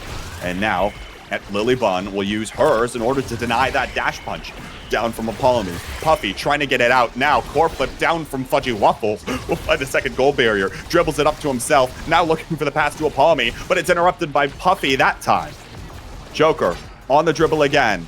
The expanse is already burned out of Kilius, and so we won't have that up for another couple of seconds. Potential opportunity here, but the forward duo gets the job done, and it gets right behind Joker's Oni's blade. On the wrong side of that one, my friend. Goats will take the first goal in set 3. Sometimes you have to make that risky play where you use Zentaro's ultimate in your goal net, but there's a lot of times where it cannot pan out exactly how you want it to, as we saw right there. If it gets caught on the end of it, it's nothing you can do, but at that point, he had to go for something, so I can respect the try. But as we're seeing here, a lot of core flips online. It's one from Fudgy, one from Joker, and Kilius now, as we're seeing the cores going around. Both teams have dropped one barrier. Core flip coming out, which is going to get the last barrier from Fudgy Waffles now. Apalme, who just got his because it seems Kilius core flipped, maybe just to give Apalme his. Now, as we're seeing core flip from Joker, it's going to be blocked out by Fudgy Waffles for the piercing shot, not quite able to connect. The core flip from Lilybun's going to go to Joker, who now is trying to dribble it, trying to get this last barrier. Puffy supporting him right behind him. Core flip coming out from Apalme for the angle, but it's not quite enough as Puffy's also core flip. Now with Fudgy having his again, going in, trying to get this last goal in for this, but it's not quite enough. As we're seeing here, this barrier is holding its own, but that piercing shot is going to be just what they need to get it in. Hey, chat, aren't you glad that you're watching this game instead of playing it? Imagine being any one of the 6 of these folks that either are under pressure of potential upset or under the pressure of not making playoffs if they don't win this game, and it's a fire-up Oni Village game. Be glad you're watching, chat, because these players, I imagine, are sweating their minds off. Joker and Puffy might have an opportunity here as they take both goal barriers in this point, looking to send the momentum back in their favor on this set, despite all the stuff that I came up with on those awakenings. And now Puffy will be able to find the projectile, sending the core back. Well done there to find it, as now Finesse is looking to come crawling back in this set.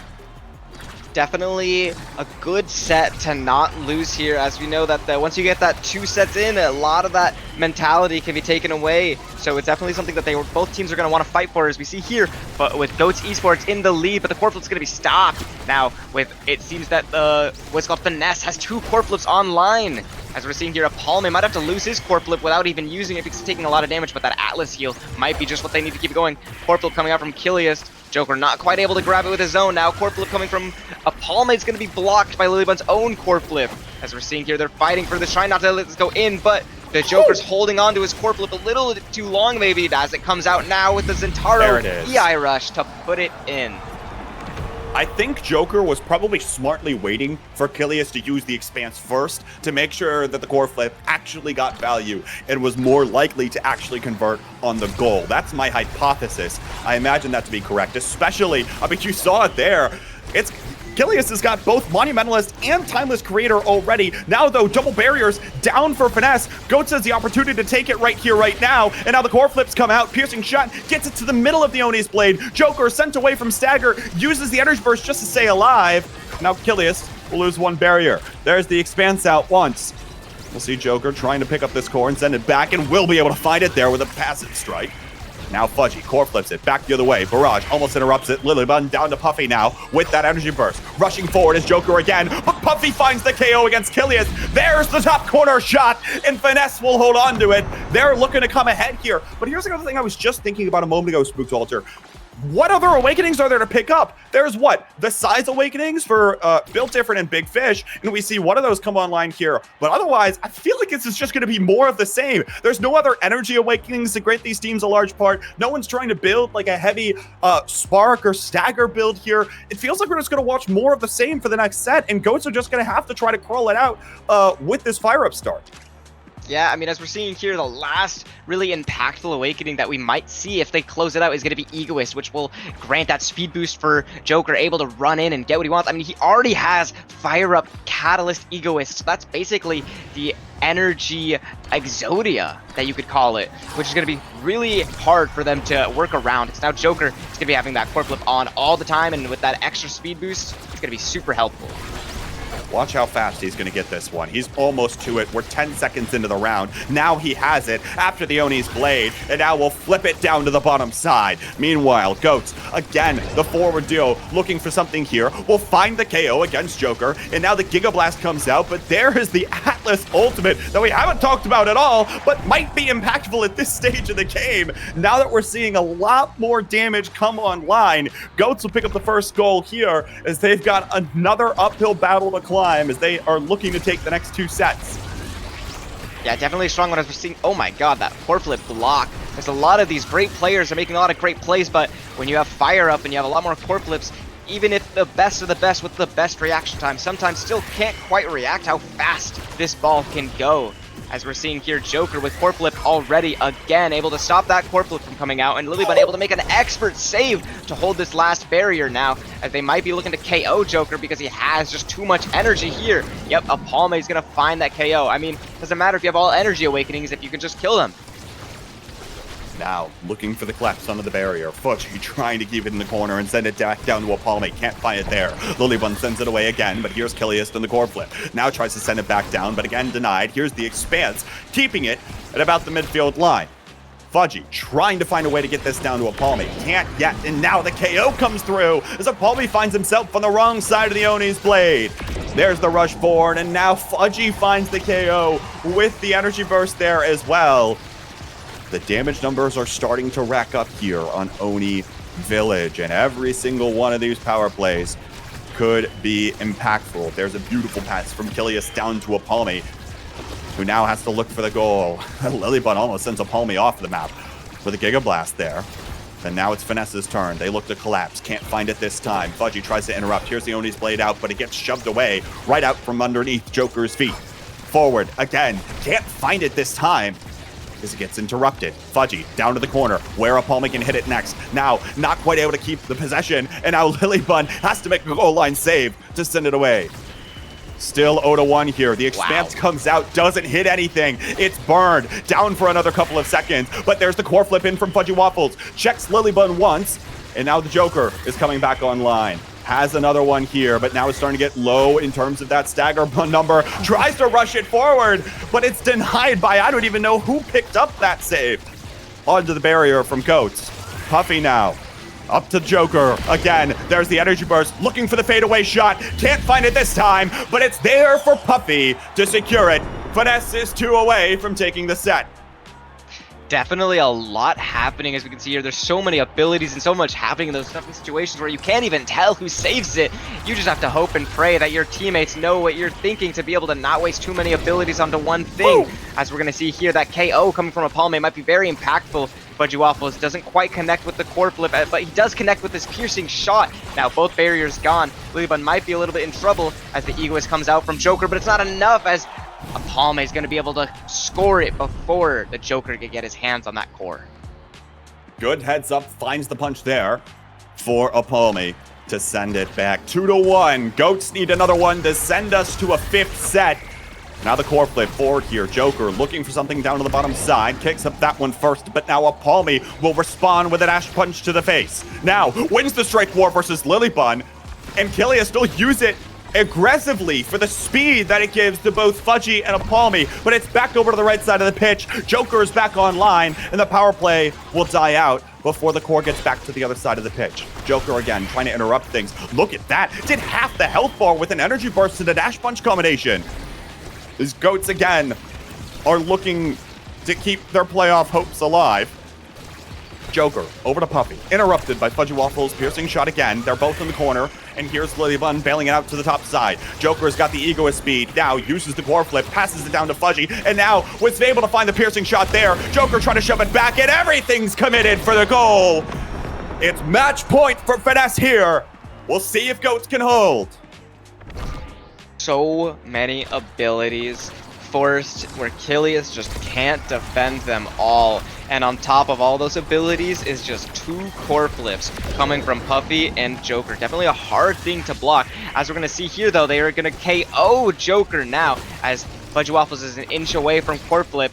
Self-dribble with the strike shot's going to come out, trying to get it to Fudgy. Not quite able to find it as Apalme's forcing it through core flip. Is going to get that barrier now as Joker now is trying to keep this ball out using almost all of his abilities, but it's not enough as Apalme comes in to collapse for that second set. Now both teams tied for this set. So we're going to see here what awakenings that they're going to take, but as you said earlier, I don't think much awakenings are left that might be able to change the game. There's built different, I guess. You get a little more size. Stacks on stacks could maybe be impactful at this point too, but everyone gets the fire up speed at some point regardless. It does look like Apalme is going to pick up these stacks on stacks first. Twin Drive also has to be denied away from Killius, which I honestly completely forgot about, to make sure that Killius doesn't have the same amount of these expanses, especially when both Monumentalist and Timeless Creator are there, and it's bulk up left for Joker. The recently buffed Awakening still picked up last. It's set 5 here, folks, for who's able to take this one. Finesse on upset alert here by Goats Esports. Upsets are always exciting to see, and it seems that they're trying to get it with both barriers being dropped immediately now, as it seems that Apalme is trying to get this ball through. Joker with core flip earlier than anybody else because of all those energy awakenings, but they are getting a lot of damage off. But Apalme is going to be healed from all that damage. Core flip coming from Joker, but it's going to be dodged out, but the KO is going to slide through now. Puffy with core flip, Fudgy with core flip, trying to make it happen. Both goalies an inch away. There's Killius. It's going to be blocked by Lilybun's core flip. Now Puffy with, and Killius the only one's core flip coming from Killius. Core flip coming from Puffy. It's going to be not quite enough to hit that angle as the expanse is going to come out, blocking any shots from coming in. Apalme having core flip, trying to maybe pass to him to get this through, but he's going to get the kill off and the goal off with his core flip for the first round. How tight are these players playing right now? You saw Lilybun in the face of Apalme's fiery flurry, use the energy burst to prevent Apalme from getting the core and sends it away. Then there you saw everything come through, dash punch flip from Apalme, then strikes it up the top side before Lilybun can react. Beautifully played and quite a masterclass in terms of mechanics from a lot of these players. Now, Goats has the advantage. You see the Atlas ultimate come online, so even if Fudgy was taken off the pitch, it wouldn't have been for much longer. But now, it's not there. The Expanse is burned, and now the second barrier falls again. Puffy down to the bottom side, looking to try to send this one away. Now we'll use a dodge to evade a Palmy's flip combination. There's a beautiful denial away from Lilybun. Dodges around again to try to save the core. Still holding the line here. Lilybun is trying her darndest to hold it, especially when there's so much pressure coming in from the other side. Now, back over to Puffy here. Joker tries to interrupt things. Beautiful flip on the goal line from Lilybun. Tries to go forward again, but is met with a Palmy there. Still holding the open net. Can't quite find the angles that they've been looking for so far today, our goats so far, and now Puffy will send it back around. Expanse is burned once. We'll see what else comes through. Still haven't been able to find the same amount of forward pressure. Now Joker nearly sends it back. Lilybun's ready for it this time. Rose War comes out again. Now it's Puffy's turn. Joker, core flip, met with the projectile there. Little too greedy there, Joker. Can't find it for now. Puffy, now to the bottom side. Doesn't quite connect. The players, you can tell, are playing with heightened anxiety now. There's the Giga Blast. Finds a KO. Core flip from Lilybun again to save the open net. Joker can't find it back, though. Is Killius still able to find the hold? And now it finds an angle from Fudgy Waffles. It's match point for Goats Esports. What a insanely needed block from Killius there. An inch away from his barrier. Blocking that strike from Joker is going to be super crucial for this game, as now they have 2-0 in this last set. Almost an inch away from an upset. As we're going to see here, they're going to lose one barrier, but it's Oni Village. That's fine, because the other barrier on the other team is going to drop immediately now. But the kill on Killius is going to come through now with the no goalie, and with Joker with core flip. It's going to be hard for Fudgy to defend this with no HP. Corple's going to come trying to kill Fudgy, but he's able to dodge a lot of these abilities, but it's not enough, as they're going to get that KO off and get their first point. 2 more goals for Finesse. 1 more goal for Goats. Tell you what here, Joker, I'll address you specifically. LeBron James doesn't get his legacy for losing games like this. He gets his legacy from winning games like this, young man. You've got to find a way to convert this. You've got to find a way to lead your team to victory here. And now might just do it with ego with speed. There it is up to the top corner. It's match point for both teams on a deciding goal.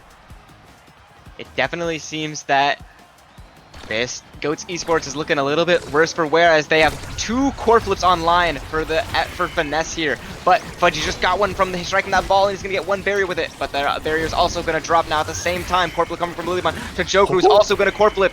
And it's going to be caught by Achilles now, with Joker catching that core flip from Palme now, with no teams with core flip. But Joker having his ready now from that energy burst. It's going to be blocked. Puffy now having his, but it's going to come out with that burst from Puffy, who's going to be able to seal the deal, tie it up, end of game for Finesse. From the jaws of defeat, Finesse are able to convert when it matters most. Oh my, if you're Goats Esports, you're going to have that set replaying in the back of your head for some time to come. Fantastic performances all around. How about Puffy's stat line in that last game? 9 goals on the Estelle compared to Joker's 3. Ended up putting most of them back for this team. Able to find ways to get it around Killius's Atlas. Goodness gracious, what a match. How hard fought was it from both teams? I don't even know where to go back to. Let's fire up Oni Village, folks. Welcome to the North American Strikers League.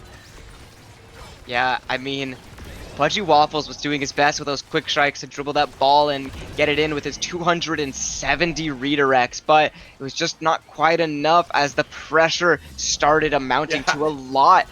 I mean, there's always going to be a ton of pressure on a match like that.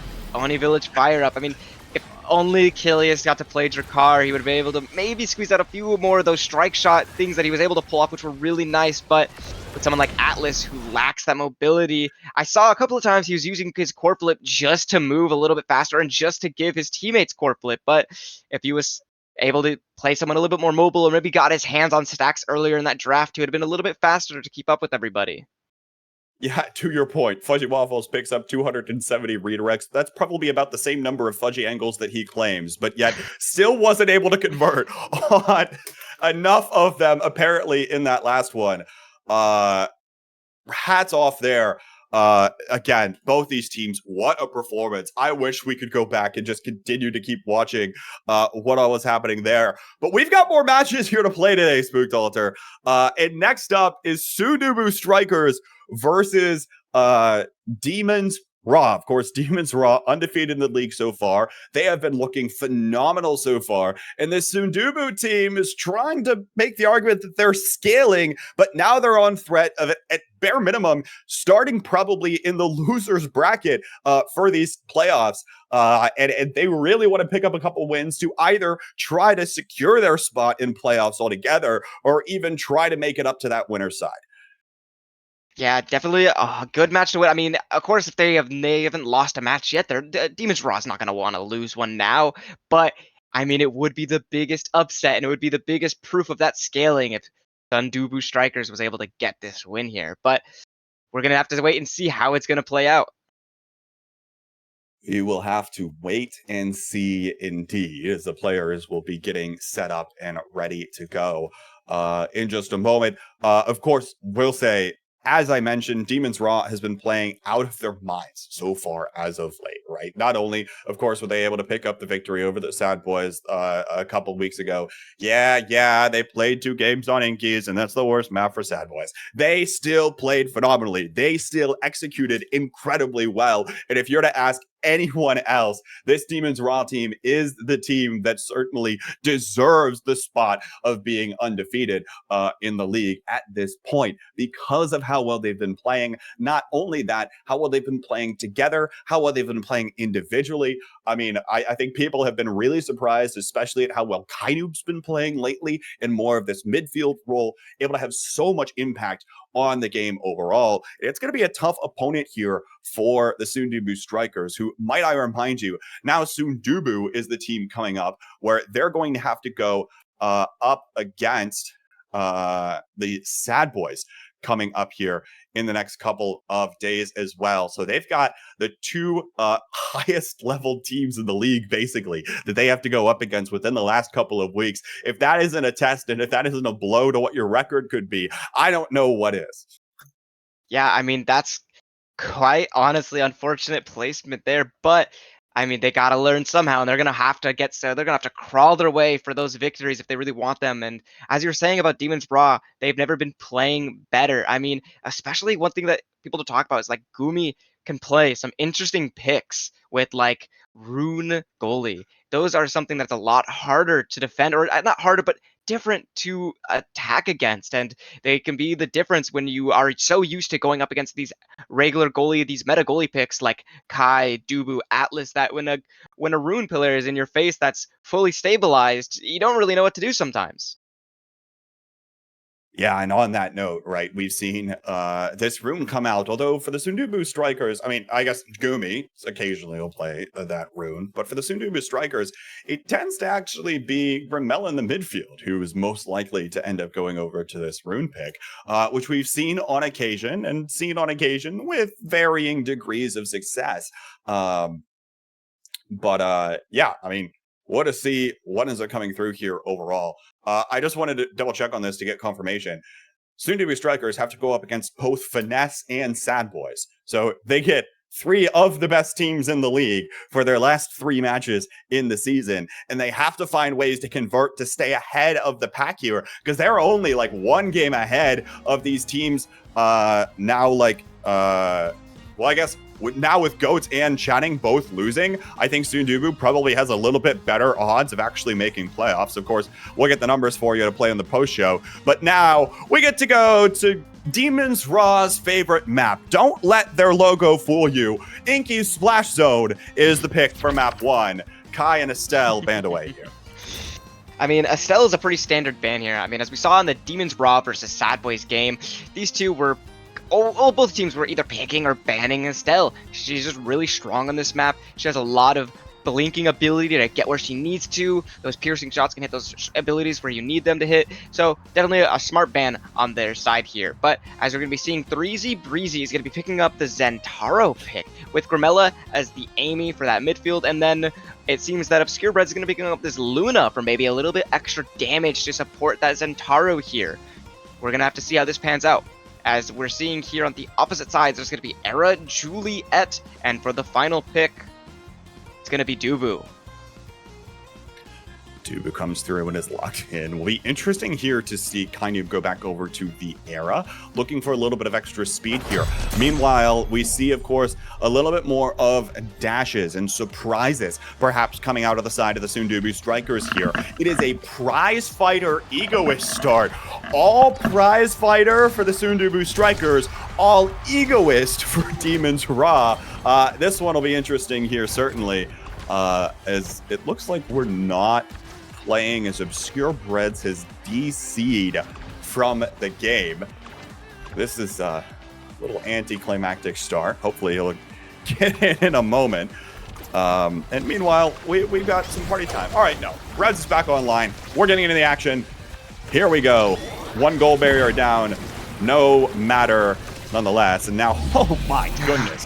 Grimella hits the glitch pop there to send the goal in. Well, that was a little bit of a weird round, as we saw, but now, hopefully, as things get more going, both teams can start as they want to.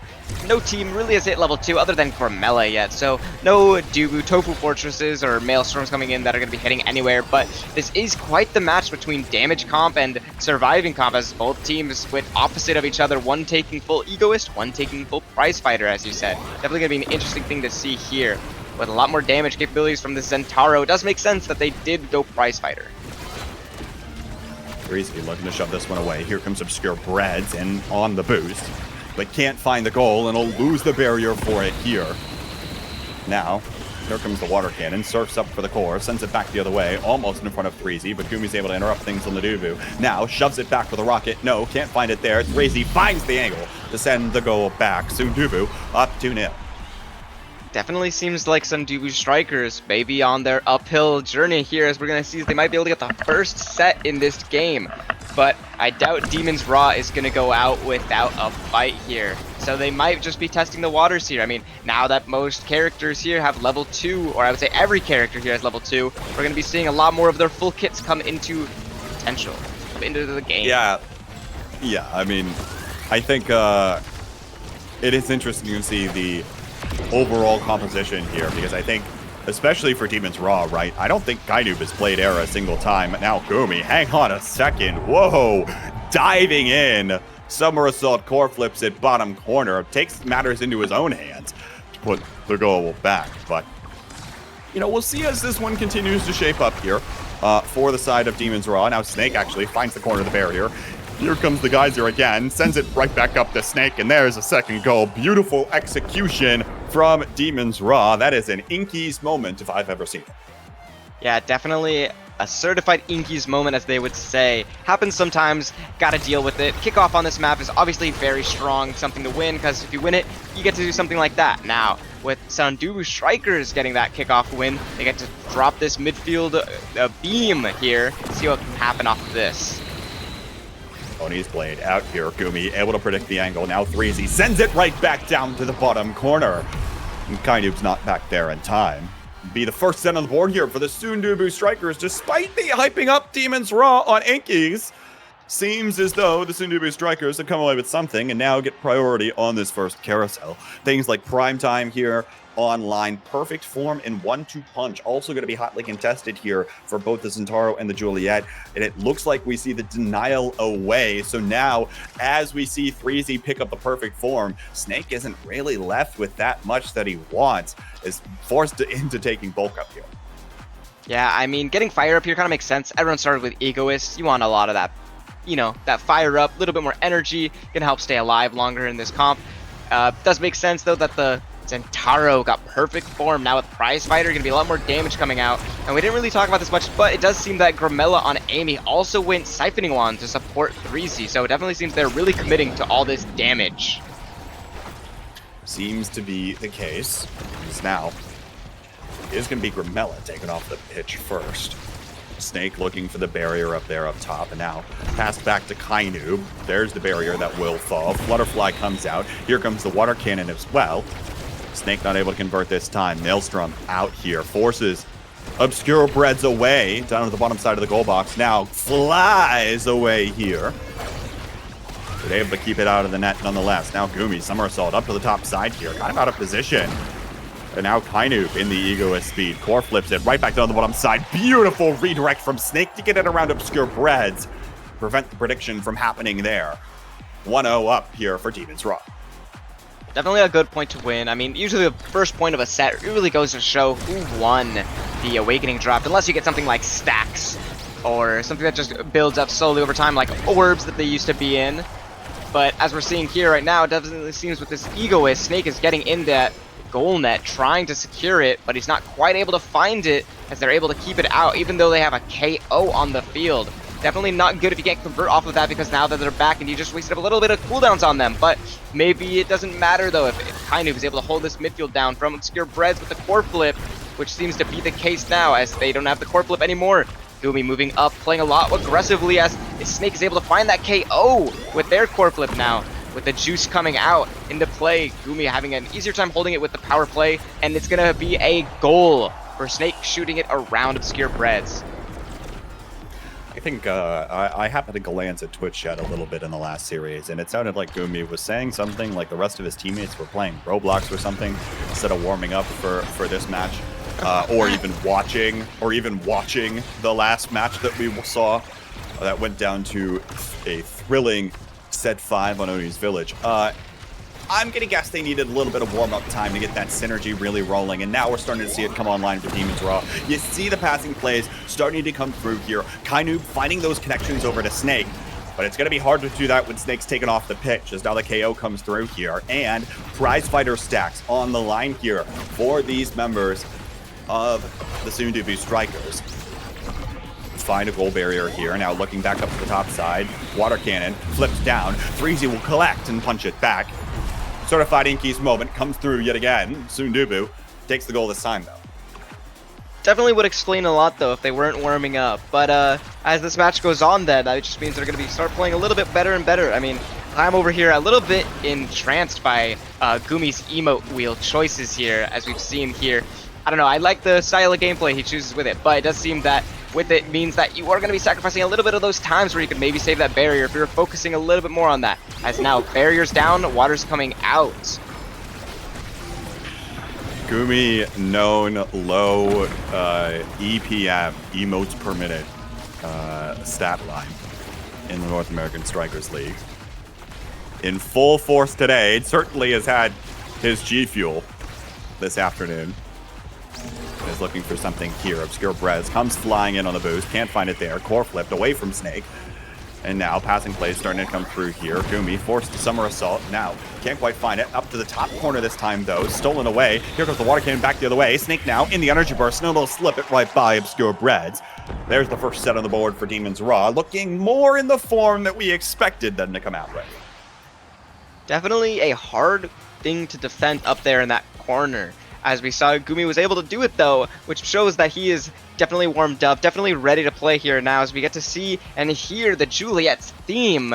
And the first starting Awakening, there's going to be Tempo Swing, probably a denial of sorts maybe, not too sure, but we are going to see Era with Rapid Fire, which is definitely really strong because those Era beams are very impactful, whether they're used for your team or for against the enemy team. Either way, they're just super helpful overall. Yeah, the tempo swing comes on here. I think, again, all about getting that little bit of extra damage, right? The more damage they can find, the better, especially Snake, who already has bulk up, right? Maybe he can start responding to a lot of the damage we're seeing out of the soon-to-be Strikers and then try to take away some of those critical prize fighter stacks, especially if you can try to knock them into a water cannon or something funny of the sort. A weird Tofu Fortress interaction down there to the bottom side. Doesn't have much impact in terms of either goal barrier going down for now, but starting to see abilities exchange. Snake now low on stagger. Kainoob looking for the pass forward, and actually Snake will go all the way back to steal Obscure Bread's orb, and now finds the KO against Grimella. Surfs up Water cannon out here. Threezy not there to react, and Goomy will send it away nonetheless. Now Threezy on the dribble. Now gets caught off by the Maelstrom. Had full energy there. Was trying to save the burst for later. But Kainu will respond with an energy burst of his own. Sends the core right on back. Demon's Raw staying ahead. Kainu definitely showing his level of knowledge playing Era. Even though they might not be the most comfortable on that pick, they definitely still are really well off. I mean, as we saw, that Era Tornado was perfectly placed for that KO. You either have to evade it, which would have wasted Core Flip, which would have been still really valuable, or it gets that KO. I mean, he doesn't even have he doesn't have Timeless or Manu, so doing that from a base-sized Era Tornado, really, really good showing of his skill. Obscure Breads there, attempted to commit the energy burst offensively. Couldn't come up with much value there. And now Snake, beautiful strike out of the Flying Phoenix. Sends it away. Obscure Breads wins the strike war. Now the Tofu Fortress sticks this on the wrong side of things here for Goomy. Aptly timed question mark emote there for that little interaction again. Find a nickel for every time that I had a weird Tofu Fortress on the south side of the map. I'd have 2 nickels. Which isn't a lot, but it's weird that it happened twice. Core Flip out here. Snake almost collects it. Now his ego speed steals yet another orb away from the Sundubu Strikers, and a beautiful Maelstrom timing comes through to make that unsavable for the Sundubu Strikers. Well done to Demon's Raw on that execution, and Kainu for setting that up. Yeah, as I talked about earlier, Kainu is really good at placing these Maelstroms, whether it's for KOing or for scoring. And if he gets something like Timeless or Manu, but he probably doesn't even need those with his level of skill, but having them be that much bigger is always that much better overall here. But doing stuff like that is going to attract the attention of the enemies, who are now going for that KO on him, stacking up a lot of damage here as we're seeing the nuke come out, which is going to cause him to evade now. Even though the barrier is gone, Kainu trying to find his way around all these abilities, and the core is playing its own game with Goomy now, with Core Flip trying to move up the pitch. Now as he's here in the net, trying to find it, will he be able to find this Core Flip off? Doesn't seem that they can, but with Kainu rotating into goalie box, now with Core Flip of his own, missing that Core Flip for the KO on Snake, it's gonna lead to that set being won for Demon's Raw.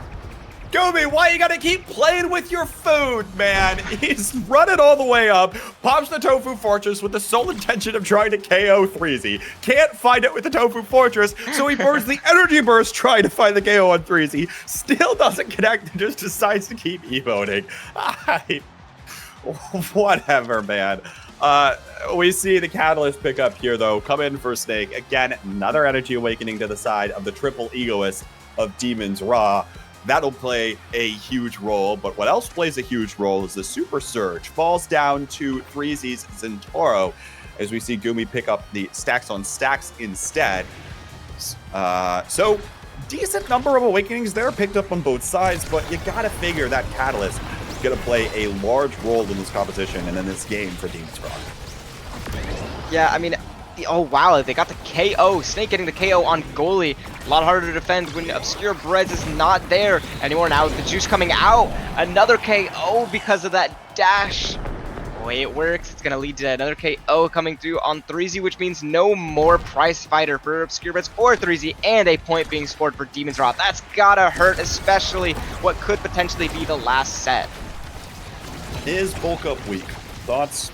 I don't know, man. This bulk up tempo swing combination here for Snake seems to be putting in quite a lot of work onto the stagger bars of the Sundubu Strikers, who, might I remind you, was playing triple prize fighter, attempting to snowball each individual set out of control before Demon's Raw could actually do much of anything about it. And now it feels like the snowball's rolling up the hill, question mark, back at them. As Demon's Raw is starting to run away with this one. They're on game point for this first one, as expected on Inky's Splash Zone. We'll see if they can try to close it out. Yeah, the Inky Splash Zone. You'll have that.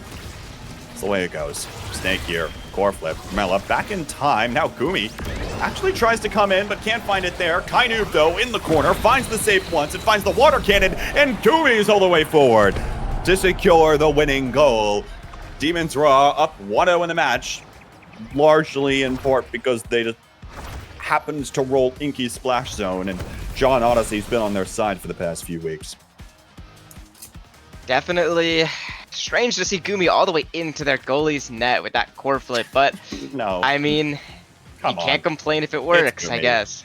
It's Gumi. Come on. He was going to do that regardless. I told you he was playing with his food earlier. He definitely was. Of course, coming through with that. Snake, of course, huge scoring threat.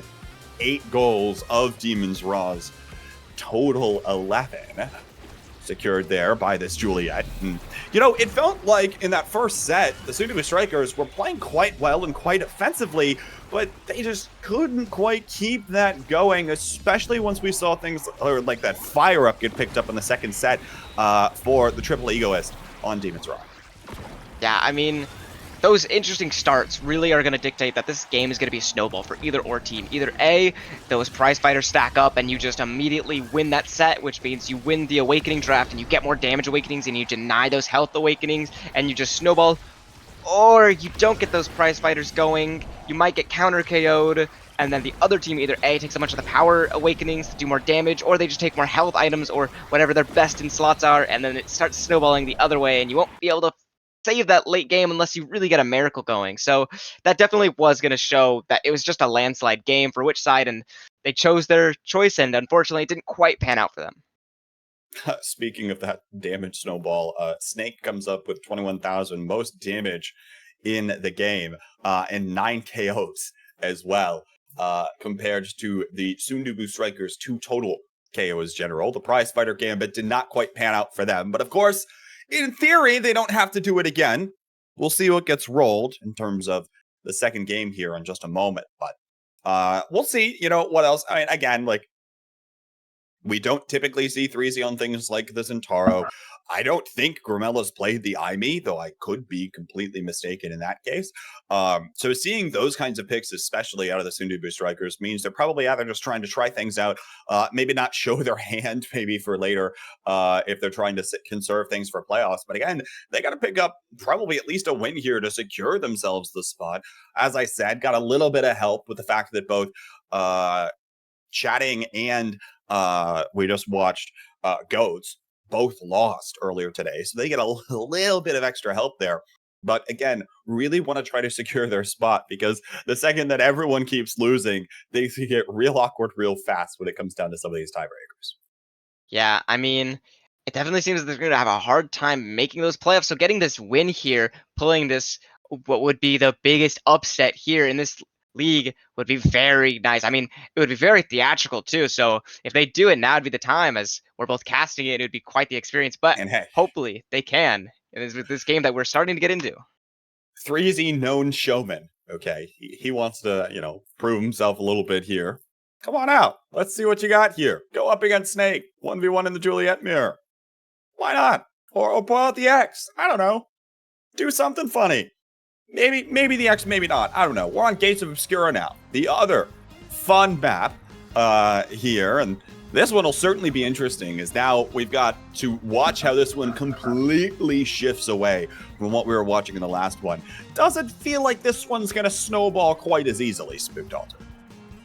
Yeah, I mean, this map is obviously a little bit harder for everyone to know, but now it's been out enough where people really know what they're doing a little bit more on it. So watching this is going to be a little bit more interesting to see what they pick here. It seems that with Obscure Bets hovering that Luna and 3Z on X, it definitely seems maybe they're going a little bit more damage heavy, but X is such a strong pick here for those corner pocket stuffing situations, as we saw earlier today from Appa. So maybe we'll be able to see something similar with the help of Era for that size increase and those size decreases onto the enemies.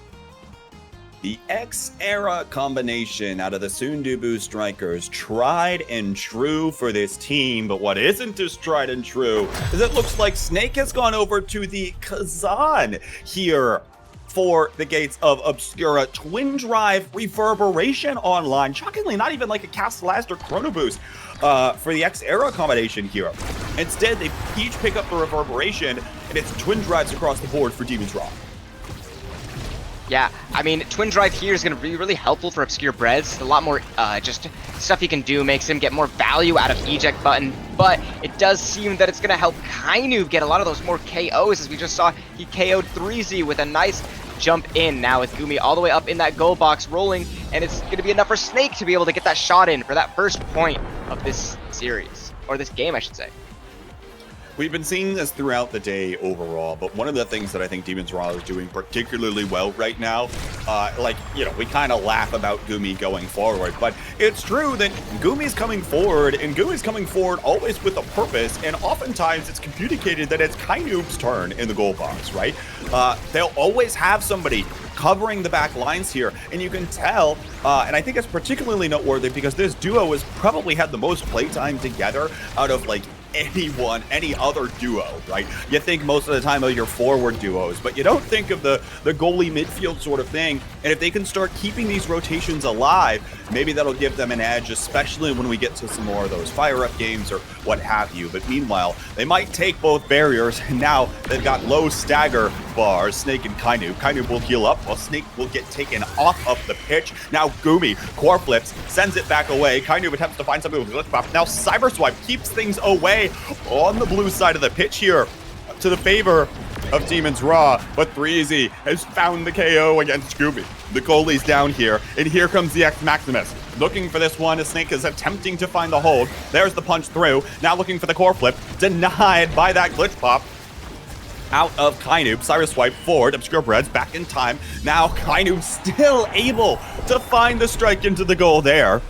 And Obscure Bread's not able to hold this time around. Kainoob will pick it up here for Demon's Raw. They go 2 up in set 1.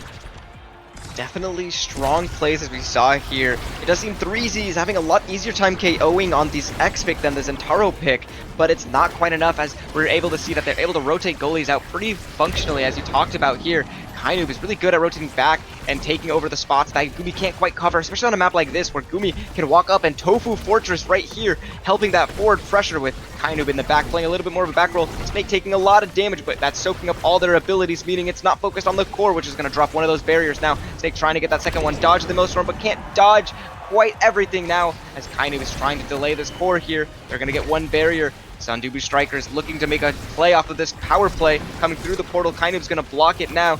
Breezy's trying to get it into this corner to stuff it in. Kainoob and Gumi there able to block it. Ivy Turret with the Maelstrom though. Definitely quite the combination of abilities as we're seeing here. Vermella trying to force it through. Breezy coming in, doing tons of damage to them. All enemy teammates here. Everyone on Demon's Raw is looking staggered, worse for wear. So is 3easy, but it doesn't matter if you get that KO off now. Definitely going to be hard for them to turn this around here. Vermella able to find that KO. 3easy backs away for a moment. Now finds another one with the Maelstrom, and 3easy's there to punch it home. Finally, things start to come together here. And most critically, I think, out of any other pairing in the game, I'm going to say something that I don't know whether or not is actually correct, but it feels like an X-Era combination is a scaling combination. They are, the second that the X picks up more damage, and the second that the Era starts picking up more things like speed buffs and even something like Castellast potentially, you're going to start to see this composition really come online. So if they're having some success with it right now, there might be potential for it in the long run. The question is, of course, whether or not they'll be able to get to that point, because it looks like they might be able to now. With Snake getting taken out yet again, goal barriers are still equal on either side of the pitch, and now the KO comes through yet again with the energy burst, sends Gumi away, and now it's the goal again for 3easy. Sundubu Strikers slowly starting to figure this thing out here. Definitely a lot more KO power coming through here with this combo. And as you said, I also believe that Era X is a scaling combo with if you get things like Castellast either on Era or X, that means a lot more damage or a lot more times that the enemies can't run away from X. And there's a lot more that you can do here, especially if everyone's fighting X and dealing with him. If Era gets a speed awakening like Aerial's Chrono or Super Surge, there's just so much more that can happen here. And if they're already doing this well off right now, I think we're looking for a really good game. But as we're seeing here, Kainoob with the Cyber Swipe is able to snap it and get it in to that net for this first set. Now, hopefully they can deny some awakenings or take some for themselves. Great plays from the portal there. This Kainoob is able to think quickly and be able to capitalize on, again, small little things that Obscure Breads couldn't quite react to in time. Now it's the Deadeye picked up here for Kainoob first, but now we get the 2-3 stacks on stacks in Spark of Strength, each taken away here by the Sundubu Strikers. Yeah, I think X getting Catalyst here. X just had so much that he could get here. I mean, he had Quick Strike's Catalyst. He can always get Tempo Swing later, so he can grab Peak Performance. So much to deny, so much to take. Not a lot you can do about that. And now with Era being a faster Era with stacks on stacks, it's going to be a lot harder to play around her as she's going to have so much movement. As we're going to see here in the goalpost, Snake, or not Snake, 3Z is able to grab that last barrier now, close to core flip from that Catalyst pickup. He might be able to go for a KO with it to get this goal, or might just go for the goal right now, which he will by stunning Gumi with that primary, the bell ringer for that first point, and now he also has core flip. Unfortunate there for Gumi, not able to send it away. And so, Sundubu takes the first goal in the second set. Now it's right back up here to the non-portal side corner. And we saw this in the last set too, but watch how many resources are burned when the core gets to the non-portal side corner. So much, because these teams realize that they have to commit because you don't have a lot of options when that goal barrier is blocking half of your clear angles. Out of that corner, core flip, now out of 3Z, trying to send it away, but now here's one out of Snake. Still can't find the goal barrier, now up in the air, but can't find it there either. Here comes 3Z, back up to this top side. Grimilla tries to send it back down. Snake is low on stagger. 3Z as well. They're all the same. Kainu back up to the top side, tries to send it in this corner. 3Z will find the KO, and Obscure Breads might give away one barrier, but now actually, here comes the Firewall Sentry, back through the portal, able to find the other goal barrier. Here it comes. Here comes Obscure Bread swooping in and is able to find the redirect there down to that bottom side. I'm not quite sure how that one worked, but that was peak piloting there from Obscure Breads in order to find that angle and not run into anything else aside from the ball. Yeah, I think one thing we have yet to talk about here is the Snake picking Kazan pick. Usually heavy KO centered, but he's not quite able to find these KOs, as even with something along the lines of Twin Drive to help assist him, which is not, it was going to spell a little trouble for them. If they can't get kills, if they're getting out KO'd by this 3Z on this X pick, then they can't really convert on a lot, especially if he's dying here. We're seeing he's level 3, respawning now. Hopefully now that he's back up, he'll be able to make something happen, but no! He's gonna accidentally primary that goal into himself, and that's gonna be the first set for Sundubu Strikers. Hey, Sundubu takes those. I'll say that. We're talking a little bit more about scaling pickups here. Now we're starting to see some of that really come online. Prize Fighter, built different, extra special, all online. Of course, that extra special picked up first by Obscure Breads. Looking for more opportunities to find that crater. And now we'll see what else comes through. Tempo Swing also on the table here and is picked up by 3Z. So a lot of interesting potentials here. It is going to be Snake settling for the build different, which, hey, is not bad for the Kazan on the whole.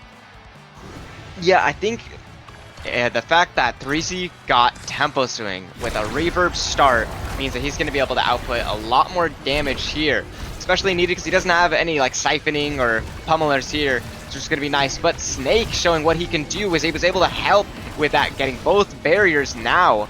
Maybe they'll be able to make a play around, turn something around here. That built for an extra size increase means all of his abilities just are quite that much easier to connect to. But 3Z Breezy has his own size awakening of his own called Grimella, which is going to help him get both barriers here too. Now, as both teams are trying to get this goal in. Tell you what, these are some of the Westie figureheads going up against one another. 3Z and Gumi, they've got plenty of time playing against one another in terms of in-houses and things of the sort, continuing to try to find the mind games against one another, clearing it away. And this time, Gumi will get the best of 3Z, finds the clear out to the portal. Tofu Fortress out, blocks 3Z away again. Here comes Snake though, core flip, sends it right back. Obscure Bread's hitbox doesn't activate in time. The core flip will send it right past. Snake able to send it back, but you're noticing so many of those little interactions, right, come down to just the order in which they're using some of these abilities. That log gets eaten up by a core that's in the core flip as the creations dissipate when they try to hit the core, when the core flip isn't able to be hit by them. So watch out for those small little interactions here, especially in terms of the mind games and how each of these players are feeling over the course of the day here. Now Threezy, Scott Gumi's number yet again, finds the KO. Now core flips down to the bottom side, actually gets interrupted by the crater coming out of Obscure Breads, but it doesn't matter. The KO and the damage stacks up, and now we see the core flip into the net used by Gramella to secure Sundebu the goal. Definitely a lot of damage. Definitely seems the scaling team combo here is starting to scale really well, especially with that Luna getting extra special with a little bit of that spark of strength, maybe to give them a little bit more oomph, which will help take that damage down. As we're seeing here, Snake and Kainu both extremely low already. Hopefully, maybe looking for, on this next carousel, getting Stagger Swagger or getting some bulk up or anything for that health, honestly. KO is exchanged on both sides. Firewall Sentry. He'll keep the core in the corner for a little while, but not much longer.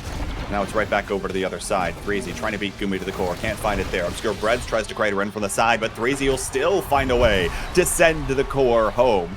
In no small part thanks to the Bewitching Beam increased size from Gramella. That X-Era pairing yet again comes through clutch. Sundebu Strikers up ahead now, and again, this is the part where we're talking about the X-Era scaling coming online as well. So not only are they looking pretty good now, they're also looking pretty good in terms of things to come. And now we're right back in this corner again. Here comes core flips, exchanged to both Threezy and Gumi. Summer Assault will hold for a moment, and now pass right back down. Threezy not ready that time around, but 2 KOs are found, one on either side, as it finds the portal. Threezy now, back right down to the portal. Gramella picks it up here. The Bewitching Beam keeps it in this corner, up to the top side. Snake tries to pull it right back with a hook, but can't find it there. And now, not able to find it this time around. Obscure Breads up to Gramella, down to Threezy. Core flip, beautifully played, up to the top side. And Sundebu Strikers are 2-1 versus Demon's Rock. Definitely another great set to win, because if you're the first team to that 2 sets, you only got 3 more goals to go potentially. And as we're seeing here, there's so much awakenings that they can take. X can get that big fish for that size and that tempo swing combo, and also spec training, and also take that heavy impact. So much you can't do to deny him, and it seems he's going to get his hands on that big fish, with Era being able to grab that prime time. Having 2 Bewitching Beams, 2 chances of increasing your X's size or decreasing their size, taking all that damage, definitely not a fun combo to be against. Yeah, I was actually looking at that draft thinking like, all right, what does Gramella actually pick up here? You figure the primetime probably is one of the best picks out of that entire draft, given by the fact that you get more of that shrinking power, right? And more power to buff Threezy's size, but maybe Threezy doesn't need any more size buffs as he tends to get stuck in a couple places. Like that corner of the Tofu Fortress. Now, Kainu finds the KO with the glitch pop there. Obscure Breads back on in on the boost. Trying to keep this core on the opposite corner portal. Can't find it. Now, another glitch pop comes out of Kainu. Finds it yet again. And now Snake will collect. Well done play there on this Kazan. Those are the kinds of things we're going to need to see more of if we want to see Demons come out on top. Yeah, they're going to have to play around this kill comp, which means you have to play this game extremely fast. You have to score before you can die, or you have to matrix dodge so many abilities, which just isn't really possible when Era has all this speed and X has all this size on you. So definitely a really hard game to come back from, but if anyone can do it, it's going to be Demon's Raw.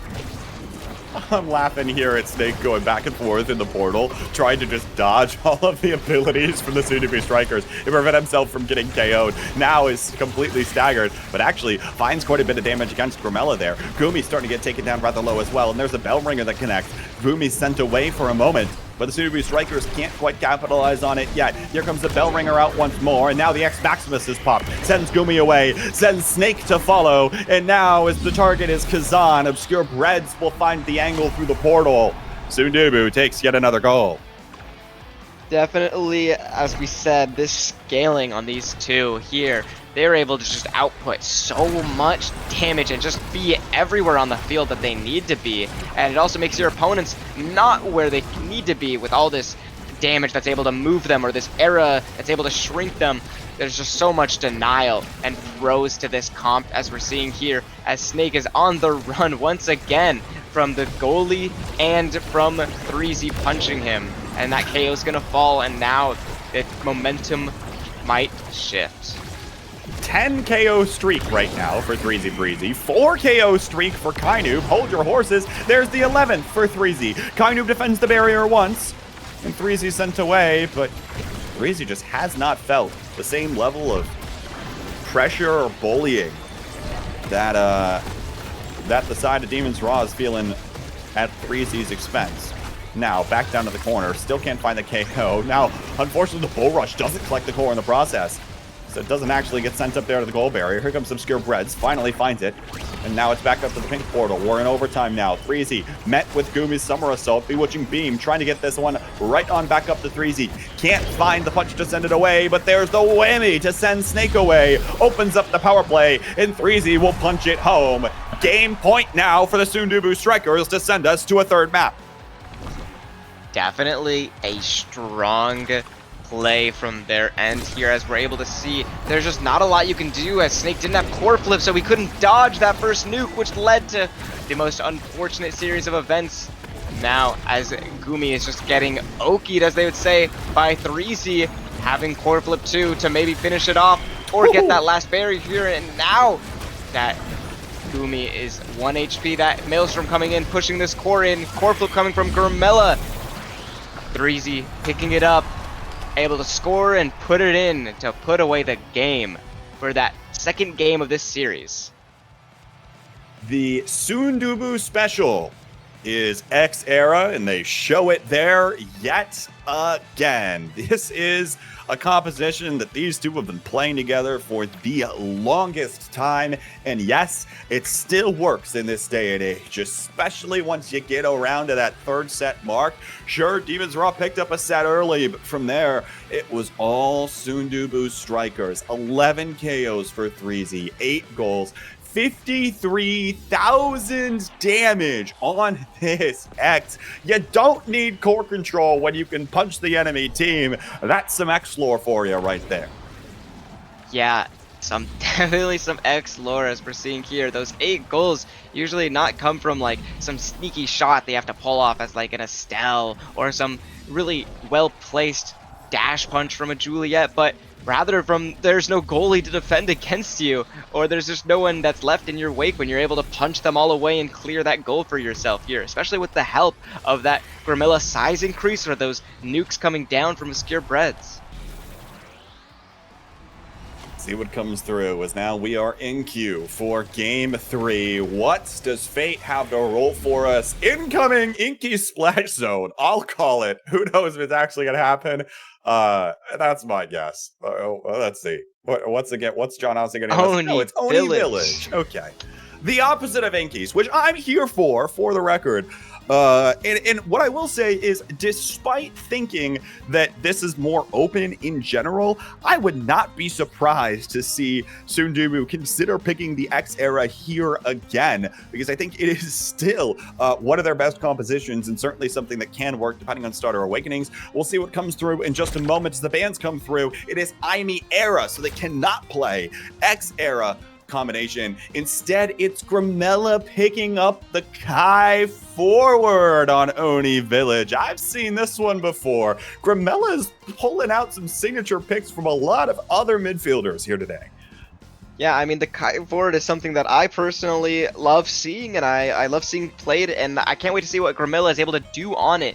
The Arab ban makes me think that there might be something like a cast to last or a chrono in play here, but then again, we might have seen an Octavia or two coming from the left field from anyone, honestly, but we'll be able to see right this second what it is.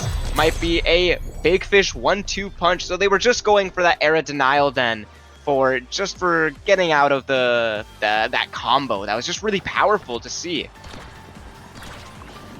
Interesting to see the 1-2 punch picked up here for Obscure Breads. Of course, size not particularly important now.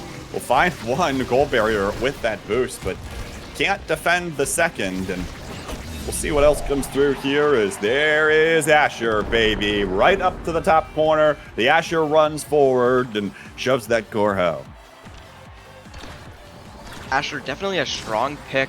I don't know if she's oftenly picked on this map, but as we're seeing here, it's a Ditto match. Both teams having an Asher of their own. So we will get to see here how it plays out for both teams. Who's more comfortable on this pick, 3Z or Snake, as we're going to see one barrier dropping on the side of Sun Dubu Strikers, but Demon's Raw soon drops after. Now, Snake trying to pressure it in, but taking a lot of damage from Grimella here. Now, with both teams having a Kai, I just realized, so there's just a Estelle and Luna difference. Goal barrier picked up here. Now, quick goal. As Kainu is able to send it down to the bottom corner before Obscure Breads can react. And we'll see what continues happening here, because of course Kainu on this Estelle, while the Amiya might have been banned away, the Estelle still has a large amount of, or potentially even more scoring power than an Amiya. Oh my goodness, what was that, a whammy from left field? Appears to have sent Snake away. Power play opportunity, but again, Kainu attempts to kill for time. Now Gumi interrupts things here with a blazing pace. Comes through here and is able to stall out for enough time before Snake comes online. Pass play, attempts to come through again. Can't find it there. Boost around. And now Obscure Breads doesn't have any cooldowns to prevent the piercing shot from going in. Snake tries to keep it in the corner, and now the energy burst is used by Kainu to find the KO versus 3Z. Here's another one, and actually Obscure Breads gets back in time to save the goal, but there's Gumi again. I've seen this one before. Flips it to KO the goalie, and then we'll put the core back. Demon's Raw up 1-0. So right there, the core flip itself didn't actually kill Obscure Breads, but it was the piercing shot coming from Kainu behind, who was there with the assistance, which just goes to show that these two are really in sync. They know what they're doing. They saw Gumi going, just running up with that speed, trying to get that core flip off, and they thought, hey, I'm going to add a little bit more stun, a little bit more knockback to this goalie here, and it worked as they were able to get KO'd. And now they might be looking for more of those as they're taking Deadeye to strike that goalie in a little bit more. Deadeye comes out here, but I'm more curious to see what gets picked up later on in the draft, as we see Reverberation picked up here by Snake. Wondering if he's going to start going this full Spark Stagger build sort of a thing. Now has that big fish as well with the Reverberation for the extra cooldown. Of course, you don't get any extra size for picking up big fish and something else, but now you've got the opportunity to continue building a lot of these stagger-based awakenings, and there haven't been many at all to come through in the last draft, so we'll see what else comes through. As now Obscure Breads attempts to find the hold here versus Snake, barely able to get the pass in there. Giga Blast comes out of Grimella here, looking for 3Z, up to the top side, finds the barrier against Gumi. Here's the flip. 3Z's not there in time. Obscure Breads has to try to react to keep the pressure online, but no. Now, pass down. Grimella almost tries to get it forward again, but Kainu will find the interruption. Now the path splitter comes out here. Snake tries to take it himself in the top corner, but it's denied this time. Flip from 3Z, top corner, denied by Gumi's barrage, and now everyone brings a party down to the Demon's Raw goal box. It'll be 3Z credited with the goal there, with everyone getting involved. Definitely a lot of strong things here, as we're seeing here, all that pressure going in with that Luna eject button is so nice to see, because you can just go in wherever you need to help that final push for your team. And honestly, if Snake here is able to grab Tempo Swing for this damage, for this stagger build, it's going to be quite the monster and quite the difficult thing to deal with. So winning this set for the side of Demon's Raw would be very nice. Maybe securely get that, but could also be the savior that Sun Dubu Strikers might need if they win this set. Kainu low on stagger. See if the KO starts to come through here, but meanwhile 3Z and Grimella trying to just keep control of the core. Now possession down to the bottom side. Gumi rolling up with Giga Blast. Snake takes it himself, slips it right away for the passing play that Obscure Breads was trying to make to 3Z. And he'll send it back down to that bottom corner again. I do agree with you here. I mean, there are a lot of awakenings suddenly that could make Snake incredibly powerful, especially if this game continues going on and on. But meanwhile, you know, Subaru got a little bit of what they wanted there, right? 3Z probably not going to get KO'd, got a little bit extra speed. Happy Star, of course, on the Luna's never going to be a bad thing. And you see the quick strikes as well come out here for Grimella, opting for potential more stuffing power here, especially once we get down to these kinds of situations, as now core flip is used but denied and blocked away, leaving that barrier and the goal gates opening up. Now on both sides, Obscure Breads tries to boost around, can't find it there. Snake down to the bottom corner, but Gumi's there with the Giga Blast to cover the top side. Demon's Raw on set point yet again. Definitely really good formation they had there, where they just forced them to play up. but then Gumi moving up as the goalie, knowing that this is the perfect chance to just score that ball in, and with that Giga placed perfectly so it didn't bounce around and Kaz on accident, it went straight in, straight where he intended, and got that goal for them, which is really good to see here. And if they're able to pull off more stuff like that, it's going to be really nice, as we're seeing Snake is trying to pressure this goalie in, but it doesn't seem it's quite enough, as now they're able to get it out. But Gumi pushing in with that eject button, able to push in and out as he pleases to. Now, as they're trying to force this ball in, Snake's taking a lot of damage here. It's going to be really hard to get this last one on Oni Village barrier, as we're going to see, but it's going to happen with the push of Gumi. Now, as Threezy's trying to make this potential go onto their side here, but Snake has the easy lined up shot for that goal for the second set. How about that cooldown reaction, as you mentioned, on that eject button for Gumi? Now also has Super Surge, which makes him move even faster. Can cover more of the pitch. If he dips into a speed lane, he's even faster beyond that. And now we're seeing yet another Awakenings carousel go to the favor of Demon's Raw. Prime time, first on the board, picked up here by Gumi. Even more pressure with these barrages and more potential in order to try to defend things. And Catalyst picked up here yet again from Snake.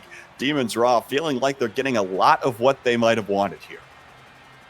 Demon's Raw definitely getting a lot of what they need to just keep this pressure on, as now Gumi has prime time, which means he has one for defending, one for offending if he needs to, but he also could just use for both for offense if the situation calls for it.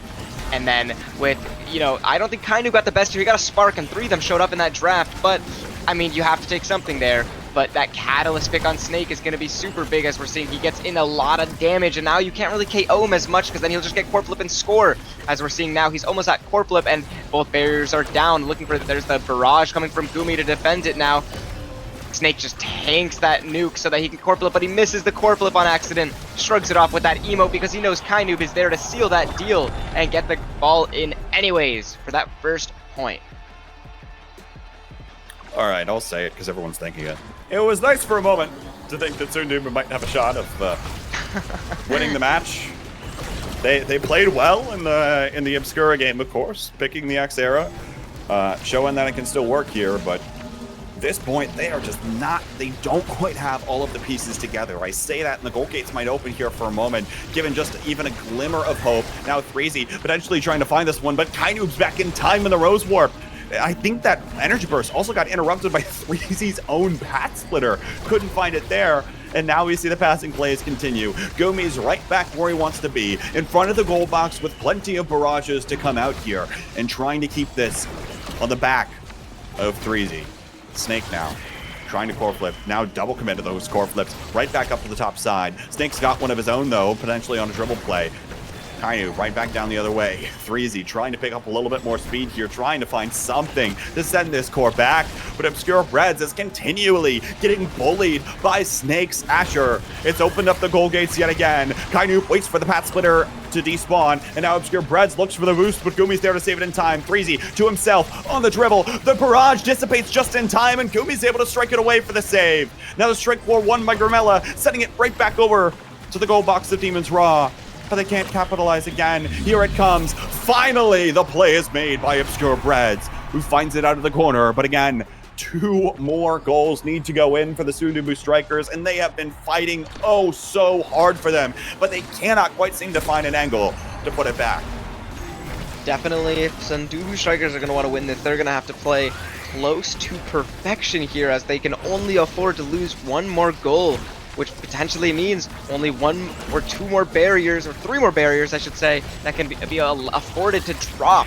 As we're going to be seeing here, Snake taking a ton of damage, but trying to force it in halfway to core flip here because of that Catalyst. Now the nuke dropping on him, definitely just trying to get him out of the pitch here, but it does seem that they overcommitted a little bit because now the barrier's gone. Gumi has core flip, Kainoob in there, core flip come out from Obscure Breads, another core flip from Grimilla, but it's going to be blocked by Snake now, as Gumi has core flip, and Snake now has it as well. Core flip coming from Snake over to Kainoob for that amazing passing play, for that piercing shot to just realign that direction and hit it in for that second point. Now with Obscure Breads back, or not Obscure Breads, I should say Sundubu Strikers back to the wall.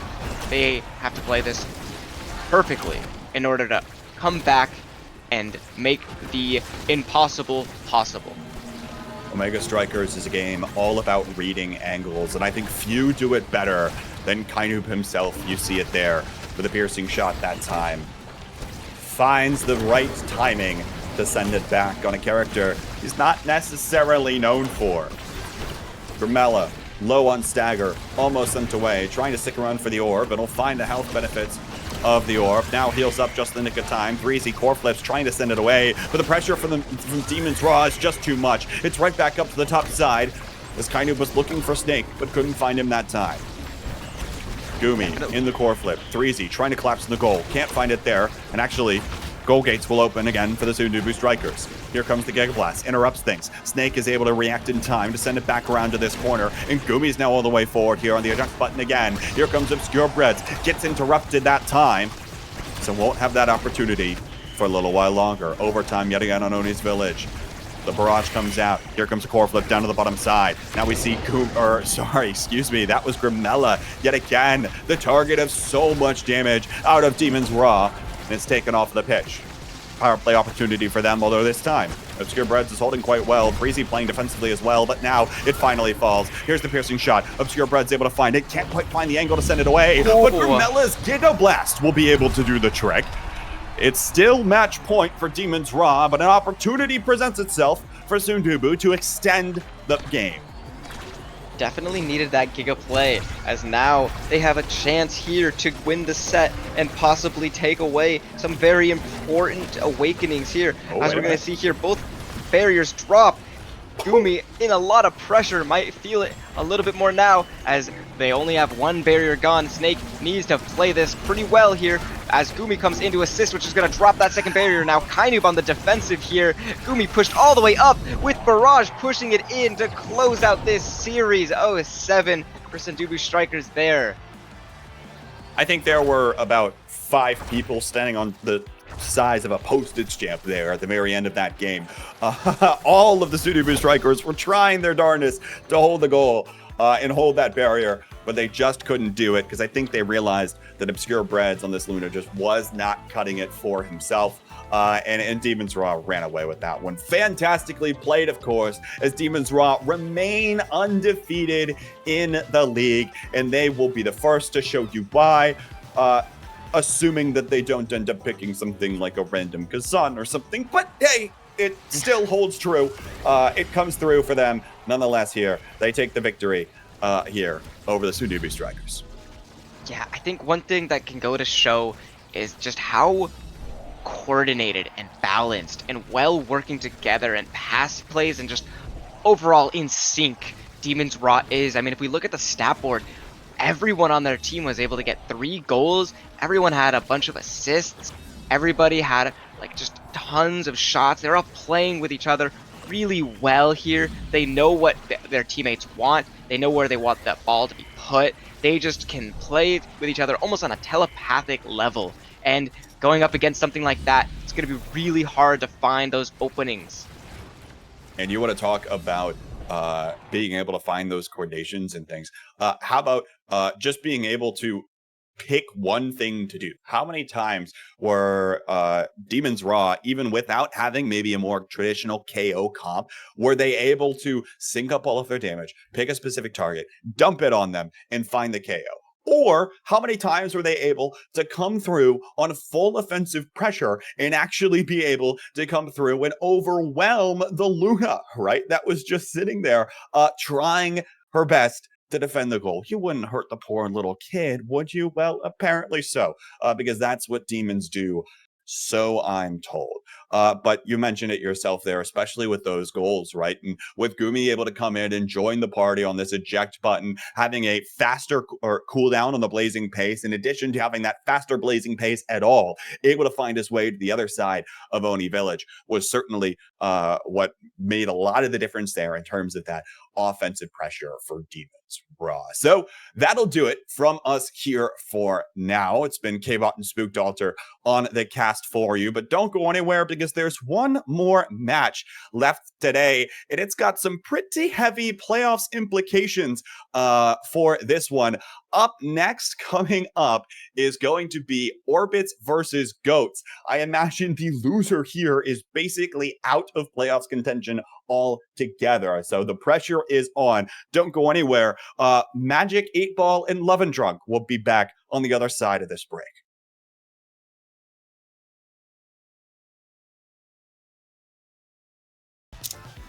Oh.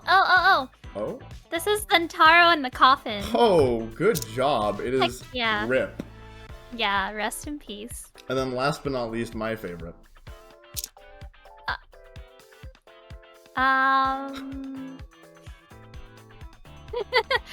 Oh boy, how many emotes take up the whole screen? I counted, I think, 4 or 5.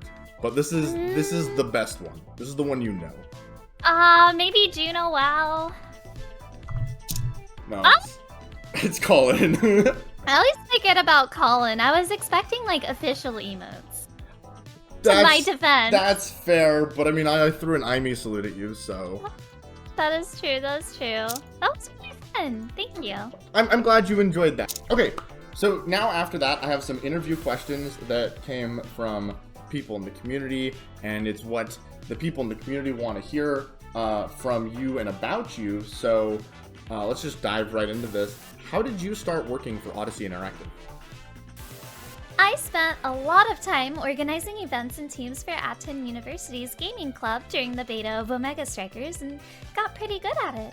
So I decided to pursue a career in production. I absolutely loved Omega Strikers and what the studio was working on, so I decided to give it a shot and asked if they had any internships open. What's it like working at Odyssey Interactive, and how does that work for you as a Batgirl? Do they set you up to work from home? Are you virtual like Aimee? Do you live in the servers? Actually, contrary to popular belief, I do not live in the servers, and I'm not virtual like Aimee. I actually get my own little space at the office, an ordinary desk with an ordinary setup, and an ordinary chair. I guess that is if you consider a platter of bugs ordinary.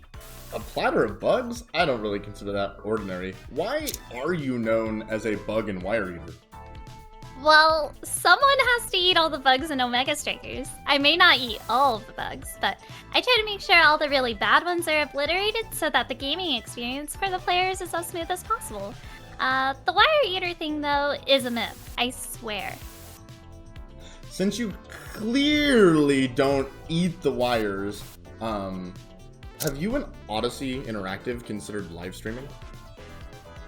We definitely discussed the idea of me streaming, but agreed that between the internship and school, I've got a lot on my plate. Maybe we can expect something in the future, though, if my schedule frees up. Are you real? Are you real? Of course I'm real. Real hungry. Considering that you are real hungry and you are a bat, what type of bat are you, and what's your favorite fruit? An Apophymus Dobsoni. It's a type of fruit bat.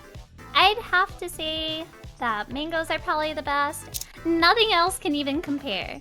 Some of my family members would say bananas or figs are just as good, but they're absolutely wrong. Do you have wings? I actually do not have wings. It's something I'm insecure about. Whoa. Chills. Do you sleep upside down? I sleep in a bed like a normal Batgirl person. Now that we've gotten to know about your physicality, let's sink our fangs into the machinations of your mind. What is your favorite map in Omega Strikers and why? And who do you like to play on that map? I think Aimee's app is probably my favorite because it keeps you on your toes. You really have to be conscious of your positioning on that arena, whether or not there's Erasmus in the game. And I also find it one of the more interesting maps to clear on since it only has one barrier. You want to try your best to clear the core out in a way that doesn't end up with potential to end up trapped behind the barrier. And as a goalie main, one of the most satisfying moments for me is figuring out an opening to clear, especially when it feels like it's impossible. You'll most often see me on Era or maybe Dubu on this map.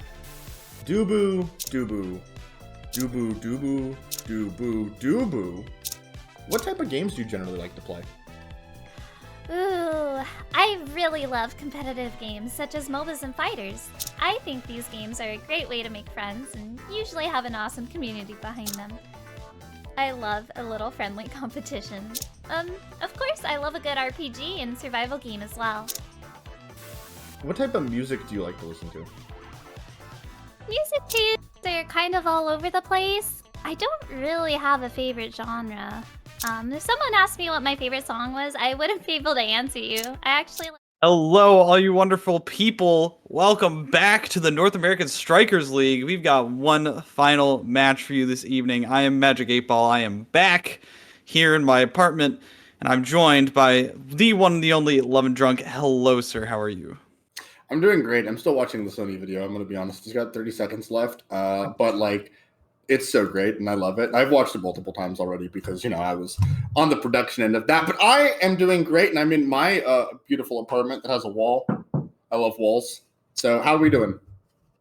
I'm doing great. It's been nice. It's been a good break, but overall, I am excited to cast this match in particular. A little bit of an emotionally charged rivalry, I would have to say, is what I'm hearing from Ye Old and K-Bot and his wise old words that Orbits and Goats have history. Good history, though. It has always been Orbits on top. Even though Goats is widely concerned to be the better team, widely concerned to be generally placed like just slightly above them in rankings during last season, during tournaments, they get seeded a little bit higher, and Orbits takes that personally. And they are taking it personally, and despite all of that, I'm going to say Goats are still going to win this game, right? Like, did we just watch them almost beat Finesse? And it went all the way to the absolute wire. So obviously they're going to just steamroll Orbits, and that's what we're going to say. And this heated rivalry of two about equal teams is going to, you know, crumble to, wow, Goats is the better team, and it's going to be great. I mean, Goats has had the turnaround of a lifetime, right? It's been, quite honestly, unmatched, but it's been awesome so far. Like, when I woke up today, the last thing I expected was to see Goats pulling out that kind of a performance against one of the better teams in this league. So we'll see. We'll see if they can replicate it. A double header is not something that players usually have to do, but we're gonna have to see if they can pull it off this time around. No, and they should be able to do it. I mean, I saw both Spencer and Hook Resets were warming up today on the competitive ladder. I got a game in against them this morning, and they completely rolled me and my team. It was fun. But so I know they're ready to ball up, and I'm going to be real here. Playing 2 series in a day isn't that unreal. A lot of these teams, you know, complete in prime time, Tuesday, Big Fish Friday. Those are long events. You play mini games at a high competition level, and that's really exhausting and draining. I think 2 series is completely manageable. We'll see if they can handle it. We'll see if they can manage it. What I'm curious is if they're well prepared for the Orbits matchup, right? It seems like they went into the earlier match today with a plan, like they were really going well against Finesse. Maybe they didn't prepare as much for Orbits. That is a possibility. I don't care anymore. We got games. No. I just, you know me. You know, I'm excited. All right. Oh, lovely. All right. Get your thunder sticks out, lads, because we're in for a banger. Oh. That was good. That was good. I'll give you that one. The Asher band and the Ivy band, Spencer, not able to play on that cat girl. And the Asher band for the members of Goats, not letting the forward get that one. Instead, we're going to be seeing the X-Era Classic from Orbits, as well as the Rune, which makes sense here. I'm curious what the start was. It was Castellast? It has to be, or Chrono Boost. There's no way it's not Castellast, though, right? We're just going to see an exact mirror comp with the Rune Goalie all on the other side, too. No Atlas? Okay. There's no way it's not Castellast with Era, Rune, X being picked on, like, both teams. It has to be Castellast. Well, I hope everybody's ready for this slugfest. We've got Twin Drive and Hot Shot as the starter awakenings. And this is going to be Gates of Obscure. We've got Orbits versus Goats Esports fighting to be the team that edges out the playoffs contention this very tight race for the NASL Season 2 playoffs. And it's going to come down to this. This is a very big deal for both of these teams to get a little bit further ahead in these rankings, as so many teams are stuck down there in that 2-5, 1-5 record right now. So they need to have a strong showing here.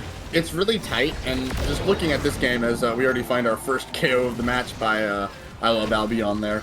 I wonder, like, who gets the edge here, Rune with Hotshot or Twin Drive Atlas? I feel like that's a lot closer than you would think, and Spencer making great use there of an eject button. Is worth noting that Atlas does have the eject button for that extra cooldown reduction as well on the secondary, just so this barrier is going to be really hard to take as Spencer KOs in the backline on I Love Albion. I didn't understand quite how that second knockback ended up hitting Albion there, but I guess just one KO just came forward, but it's not going to do much here as the overtime gates open up. Quick Reset's going to be able to catch this one off the rip. Trying to find Lumos here for a forward pass. Energy Burst is online for Kilius, who could do some very fancy defending if given the opportunity, as we saw earlier today, but it gets crossed up, has to burn the Energy Burst, going to get set through 2 portals, and the Rune Pillar able to send it flying. The Banish perfectly misses the core there and is able to defend this one last time, as this X is being such a nuisance for Spencer right here. Not able to find it just yet. Like, seriously, just super low stagger, but still cannot quite find something. A beautiful hit from Spencer through the barrier. Killy is not in position to defend it. Instead, the expansion ends up sending it backwards. And that's the first point going towards Orbits. That is a really impressive job by Spencer there, just staying alive and dealing with a term we're probably going to be using this entire game, which is Okiing. So, just to clarify, this comes up a lot. I know that most of us here know what Okiing is, but there's always 1 or 2 people. When the enemy X, doesn't have to be X, but it's usually X, sits on top of the goalie and punches them, that's called Okiing. Because there's an Oki guy who did that. Oh, speaking of Okiing, there goes Spencer as I Love Albion expends the flip to make sure that they don't get to play the game. But he finds another one, the temporary Oki, and they get the barriers. Lumos has to defend 1v3, but the NATO not quite able to get it. Great defense coming out. Kilius trying to help out. Fudgy Waffles moving the core around, making his moves, waiting on cooldowns. Accidentally finds the portal. Albion, under a little bit of pressure, just goes back to his friendly local pit stop, Hospital Atlas, as it were. Kilius pressuring. Lumos has a flip. Probably going to get a barrier here. Looking for 2. Can we make it 2? Can we score? Not quite. Double barriers, gates, everything is open. It's overtime, baby. It's overtime already as Kilius has to expend the burst yet again to catch a stray core that was flying towards the other end of the goal. Not going to be able to get scored just yet. It's Fudgy here. Playing super well today. I Love Albion not able to find the strike in the right direction. Ends up sending it right back into the portal. It's going to get flown around a couple more times. Try and find this one through. Not getting anything quite yet. A beautiful pass from Fudgy. Understanding the passing lanes through that corner portal right to I Love Albion for a nice upper 90. And that's at least a turnaround, but that took so long for a double KO at the start. A very good hang-on by the members of Orbits. Yeah, and they almost came back, and they almost actually got the point, right? That was a really hard-fought, and highly contested point, as my English is faltering. The X's go at it. One X versus the other. Who will win? Unfortunately, neither of them. That was pretty boring as far as a boxing match goes, but Lumos does come out worse for wear. Spencer finds the clear, has a core flip, doesn't quite get it off, and Quick Reset's looking almost a little off the edge of the map, but there they are, holding on. I Love Albion misses the dash. Spencer with the core flip, can't push it through. Hook Resets, clearing. Fudgy Waffle trying to keep it up, get it to I Love Albion, make this happen. I Love Albion's banished. Lumos pushing up. Hook Resets has the core flip, moving up, can't quite get it through the astral projection of Atlas. Spencer's been doing such a good job playing around these portals, it feels like. Just very much understanding how to send things through, how to cover things with those rune pillars. being able to get some crazy offensive situations here because of it. As you saw right there, that core went flying for a second, but ended up bouncing right back towards them. Going to be a score for Goats once again. And it really seems like it's going to be a midfield presence fight. As these forwards are going to be on the other side of the field, it's going to come down to these midfielders, these eras, and whether or not they can get the core into the right spots to help their goalies defend cleanly. Yeah, and it actually looks like, if we're paying attention to this is like the second or third time Spencer's done this. Spencer, with 1 or 2 more awakenings here, is going to be able to start finding KOs on I Love Albion. But right now, it's not I Love Albion who's KO'd, it's Lumos. As they do manage to get the barriers down in a situation where they're down a person, Spencer holding on. The hotshot is really putting in work here for the Rune, but they still have a chance here, Orbs does, to hold on, get this point, and make it 2-2. Spencer's been doing such a good job at helping out that midfield presence. Unfortunately, not able to save that goal barrier, and it's going to be what does them in. A very, very slight mistake, sending it right back to Kilius, who energy burst that beautifully. And the redirect from Fudgy, going to send it right flying past Spencer, who was out of cooldowns, and that's going to be the carousel. That's Goats already showing that they are trying to meet their projections. Okay, so there's new funny rune tech if rune gets perfect form, which they don't, but there's rune tech where you can do some infinite pillar shenanigans and like get infinite banishes. It's kind of silly. I don't think it really like has any use, but it's cool and funny. I like cool and funny. Instead, we get a really strong prime time and timeless creator for both of the creation gentlemen. Rune is now going to have a lot of primaries, placing that pillar all over the place with the prime time and the hot shot. And then, of course, we have the size increase for Atlas here, which is going to make it even harder to get it past the Cosmic Expanse. As you can see, Lumos and Hook Reset doing a really good job keeping it in the corner, finally able to find the barrier. Hook Resets just needs to find a way around Lumos and I Love Albion, not Lumos, Fudgy Waffles. But unfortunately, Hook Resets can't because they find the edge of the map. Lumos getting in there. What a save by Kilius. Unable to make it happen is Lumos. Spencer was able to at least put on some forward pressure there, right? Walking forward, placing down that pillar, and trying to help out in this crazy kind of third forward scenario.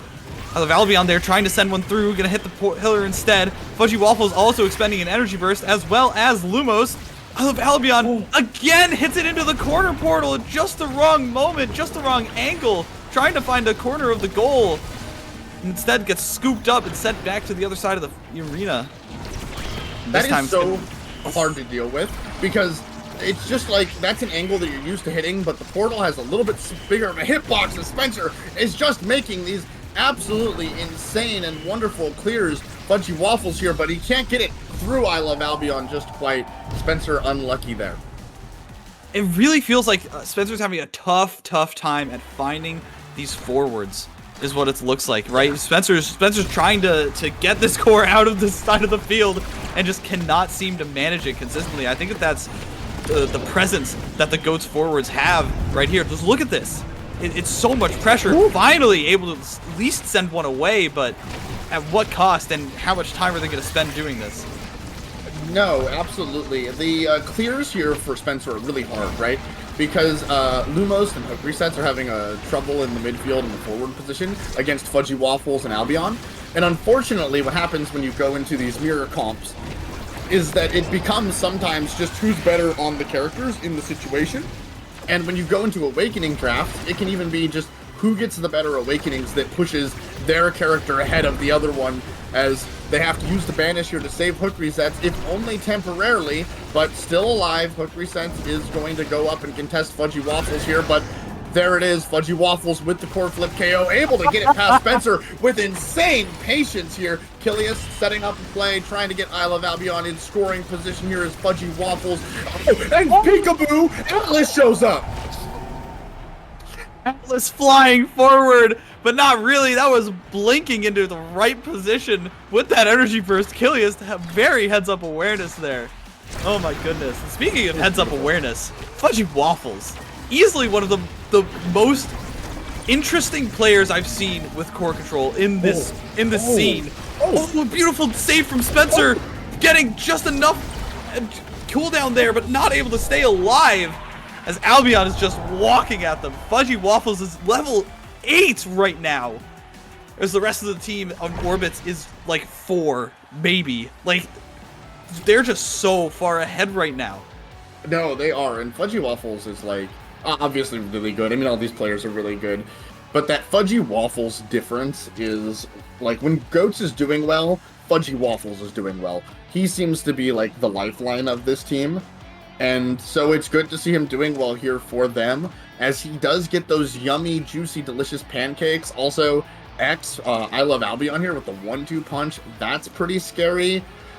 I don't think this was a wonderful draft for Orb, I'm going to be honest here. The cooldown reduction for Rune is nice, but other than that, it's looking a little rough here, to say the least. Hooks is scaling. Hook resets is scaling, and they had to deny the Egoist from Isle of Albion, right? Who had the fire up. So, like, there's no other way you can play it. Unfortunately, there's not a whole lot else to play, especially if you're sitting on the sidelines. KO already coming through. Lumos off the field once again as Albion is able to dash forward. Bull rush into a nice strike right past Hook Resets, who's been trying to do this double goalie situation alongside Spencer, but it's just not working out. Oh my goodness. Yeah, I mean, this we could just chop this up to hashtag Gates of Obscura things, but if we're to take away from this, it looks like they're going to have to make some adjustments and make it quick so that Hook Resets can have a chance in the midfield here. Don't forget that you're supposed to take away Hook Resets era, and right now it looks like Fudgy Waffles is absolutely dominating Hook Resets on the era. Yeah, I was looking at the stats before this game, and I think it was like 6 or 7 games, or maybe even more, that they banned that era away from this master of the craft. Unfortunately, it seems like there's no forward to pass it to.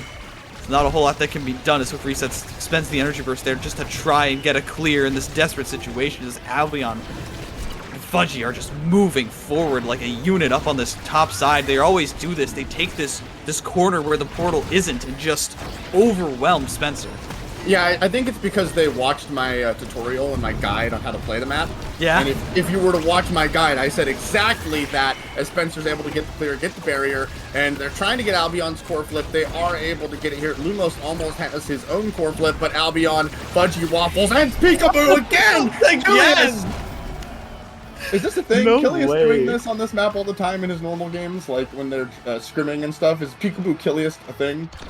It probably is. Is that why he has the eject button?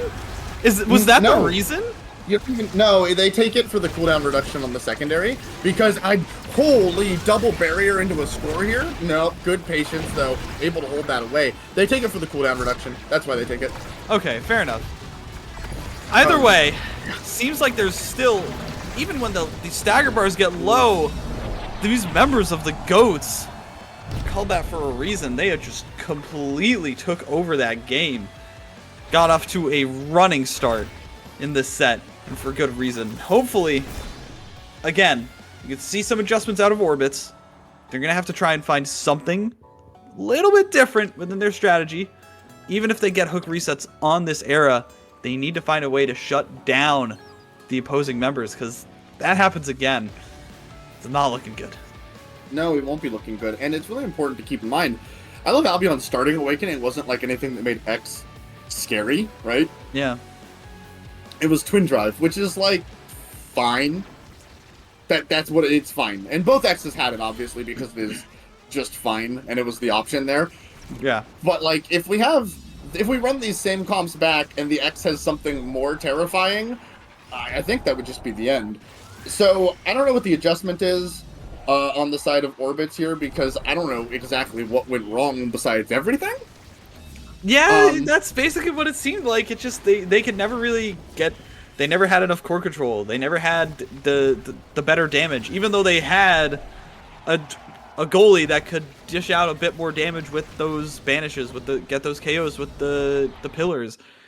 And it still seemed like they just never could really turn that into a solid advantage. And again, it was all about the midfield presence. It was all about, can they get those passing lanes open, get those chains going so that they could keep the core moving the way that they wanted to. And it seemed like Fudgy was just locking that down. Fudgy was absolutely locking it down. Fudgy has been on today, and Fudgy has looked amazing today. I will say, Spencer did show up, and Spencer looked pretty good today in that goal box on the rune. So if that's the one thing that they should take away from this, is Spencer's playing well right now. And if Spencer is going to get a team around him, a midfield presence, and they're going to be able to play it out a little bit longer, I think they're going to find some goals here, and I think it can be competitive. Well, let's look at this next map. We've got Night Market on deck for this one. We have to see if the bans end up changing, if Hook Resets is not on that era. All in all, like, I think that this is still a much better opportunity for Orbits, but they have to take away the Killiest Atlas. I definitely agree with that. Yeah, no, that makes sense. He looked really dominant on that last game. It does help that, of course, it was Twin Drive. That is a great boon, but it looks like they're just going to run back the same comp. I mean, I don't know if we're really going to see this Finny pick, are we? That'd be cool. I believe. Oh. I think this is the adjustment that they need to make, right? This is the difference. If they increase that damage level, if they can get more increased pressure in the midfield, and since they aren't having to deal with some kind of like Asher pickup, this could be interesting. But I think that Killiest on the Drakkar also looked really strong earlier today, and they're gonna have to find a way through him. Yeah, no, Killiest is known for his Drakkar, honestly. So the one thing, just talking about Finny, that is funny, of course, is we have extra special. We got Happy Star, right? Happy Star. For Finny, Happy Star is like pretty good, but it's really hard to use Finny's ult effectively as a goalie. That was a great shot from Finny by Spencer, by the way. But like, see, look, what did this ult do? It assisted in the KO, so actually it did something. That's awesome. Great. Anyways, Hook Resets, Lumos making the plays up here. Fudgy Waffles and Killiest are both small. Lumos here with the not so easy goal because Killiest is able to save it. Passing up, unlucky, hits the brick. Quite almost there. Hook Resets, Lumos finally. Oh, he cast it a little bit. Lumos, no! Lumos, no, but look at this coordination. Look at the positioning from these players. Like, it was just 3 people in a line preventing those passing lanes from opening, but finally Orbit's able to take this one down. Lumos using that X Maximus, able to get a giant bell ringer through. And Killiest, to his credit, had some amazing defending there. That insane shotgun shot off of the top wall of the goal box. Crazy. But no, it was massive, yeah. This is still looking very good for Orbits. It is. It's a start. It looks like they're alive, and that's what we needed to see here out of them. As Spencer does have a core flip here, he can probably push it up through and not get a barrier because the angle was a little unfortunate. But with Lumos down, they were able to maintain pressure and keep things going. Killiest with a great pass there around the Finny secondary as they do not get a barrier. Oh, good block there by Lumos against the core flip of Killiest, Spencer, and Hook Resets trying to get it out through Albion here. Albion's almost... Yeah, that Finny damage is kind of funny, isn't it? And I think that I've never seen someone as consistent with the Finny primary as this goalie right here. Absolutely insane plays. Oh, barely getting enough energy from the orb to get that dodge off. Very clutch from Albion, but still going to be in the red here in terms of damage. And this is, like I said, this is the difference that they might have needed. Fortunately, Spencer can only do so much with these abilities. Gonna get shrunk here, is gonna have to try and find a way to fight through. Lumos is trying to fight back, create some openings, try and push Fudgy back into the enemy, into his goal box, and is gonna be able to get through that with the bell ringer. Lumos finally looked like he could actually afford worth fighting. And this is gonna be a good turnaround. Nice primary from the Finny.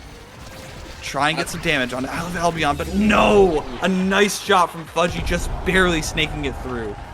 So, talking more about this Finny pick, it's a unique specimen. We don't get to see it too often, so it's fun to talk about it while it's here.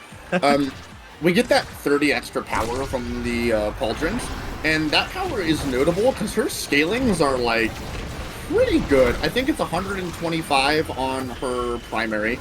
I think it's 100 or 90 on, maybe 80 on the secondary, and I think her ultimate's also 100 for special. That as it is. So this like 30 power isn't meaningless as Lumos and Albion are going at it in the midfield. Both of them now cracked, both in game and in how they perform. But it's just an interesting pick, and I think the Pauldrons is actually probably the right choice here. It's very interesting as well, right? Because comparing it to the last game, this goalie is going to get beat up, right? So gonna have that damage resistance, that knockback resistance to at least help with that, help with the oaking. Fortunately, still does not mean they're going to be able to defend super well. As Albion is getting cracked here finally. One goal barrier left standing for Goats. You're gonna try and hold on to it as it's still just 1-1. This very long volleys that we've had. And finally, the red health bars are going to end up with a KO for Orbits. They just need to convert it once again. Lumos trying to fight it through, punch it through Killy. He's not going to be able to find it. He's going to be able to find the KO onto Fudgy Waffles, and it's going to be huge. They're going to need to try and get this goal barrier down still. Killius, an iron wall, if I ever did see one, as Lumos has to fall back after this low stagger, and that's going to be Fudgy Waffles back on the board. Another 2 KOs that Orbits was not able to capitalize off of, and instead it gets turned around, and that's Albion able to take out the opposing X. Fudgy Waffles is going to try and get it through here, able to shrink hook resets. It's just basically an X and an Era just crowding around this Fini, not able to find it though. Spencer able to find some nice shots, passing it to Hook Resets, who's also on the baseline. And it's going to be the Fini ultimate that ends up getting that barrier from across the map. Lumos able to dodge and get through, not able to get KO'd just yet. Finally, Albion expending the energy burst to get that one out of the arena. Bull rush forward, gets hit away. 5 seconds until Lumos gets back online. They're going to have another shot. Energy burst as well for Spencer. This is huge. Gonna be expended, not gonna be able to find the core. They're gonna send it back the other way. Finally, everybody's chasing, everybody's racing to try and get that core back, but no. Hook resets, energy burst, gets stopped by Fudgy. I love Albion in the red once again, and Lumos is gonna try and find the KO and does! Has an opening, has a breakaway. Hook resets, able to get the pass back up to him. The bull rush doesn't land, and once again, an open net means no conversion. Oh my goodness, Lovin, what is going on? I don't know what's going on, but they're trying their best out there. Lumos almost has another core flip, and I Love Albion is trying not to make that the reality that we live in today. But Lumos in there, has the core flip, expends it, can't get it out. Fudgy Waffles is almost killed. The Fini primary out of nowhere snipes it. I don't know what's going on, but I want to just congratulate you. That was really good casting. You just kept going, and I was like, is he going to throw it to me eventually? Like, holy, he's out there absolutely killing it, and I was just going to let you cook, and then, yeah, you cooked up a hearty meal, I will say. They put me in the kitchen for a reason. That's all I'll say. Absolutely. Thank you. The Fini ults have been really good this game. So the hard thing about Fini is that from the goalie box, her ult is less impactful because you can't do the funny haha place it on the barrier thing, which you can obviously do if you're forward, right? Because Spencer isn't in a position to get forward and get it on the barrier, and even like that, using that defensively is really hard to do well. And Spencer's performance right now on the Fini has been pretty impeccable, if I'm going to be honest. Yeah, it's been next level, right? It's been showing exactly what this Fini can do. Again, these primaries just putting the core in such perfect situations. Speaking of perfect situations, Lumos making the most of a bad situation with that red health bar. And they're going to win this set. Orbits clawing back, trying to find this set to at least improve their playoff chances. And that's Fini gonna get Deadeye or Missile Prop on Probably this Deadeye. carousel. But Missile Prop, I guess? Okay. Missile Prop is, they have buffed it to 20% damage. You actually really want the damage out of Deadeye. But I guess as a goalie, the projectile range does matter because you can now hit the cross maps a lot easier. I would have thought that prime time would have been nice as well, though. No, you want to do damage. Okay. Your primary is to do damage, so you need that there. The Fudgy Waffles with the quick strike is really good, by the way. This era is going to be mad nasty, and another thing of note is Hook Resets got Monumentalist, so we're going to see some more threatening Arenados here. I Love Albion almost dying right there, and that's that extra damage. Deadeye would have actually probably cracked there, by the way, but I don't think it's the wrong choice, that's all I'm saying. Anyways, they're making it work. It's back to work. I Love Albion not going to get knocked away there by that Bewitching Beam. Instead, just going to be able to tank it, get this health bar back up. All in all, it looks like not a ton has changed. It seems like the health bars are still staying healthy. You Lumos. say that. Yeah. But Lumos and I Love Albion are going at it. Finny gets in there with the damage.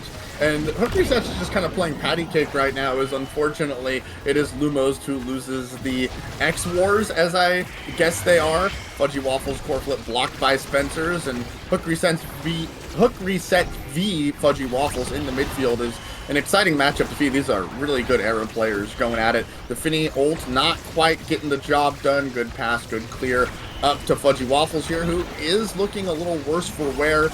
They do get that damage debuff on I Love Albion, but looks like they have no abilities to throw onto I Love Albion. Here is Fudgy Waffles, almost gets it there with the quick strikes, making some moves, but the X's are going at it again as they're both cracked. They're both getting set back. They're tumbling like they're tumbleweeds. Fudgy Waffles trying to get that KO. Does have a core flip here. Looking to make pressure with it, but a really good secondary by Finny. They're all there to block it. There's nothing for them to do. They can't get it through. Never mind, they got it through. I just started talking about it. That's what happens. But Lumos, with the save there, gets the barrier. Spencer versus Albion gets the hook resets. Fudgy Waffles. Lumos making the moves. Drakkar pushes it through. Can't quite with the strike reset from the X Maximus out of Lumos.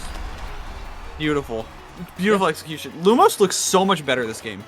Yeah, right? Like, definitely, if there was any difference to be made from these two forwards, right, who have been scoring these goals, it's been Lumos. Has definitely stepped up. Speaking of stepping up, Spencer stepping up to find that KO. My goodness. Gonna be able to get this one. Huge.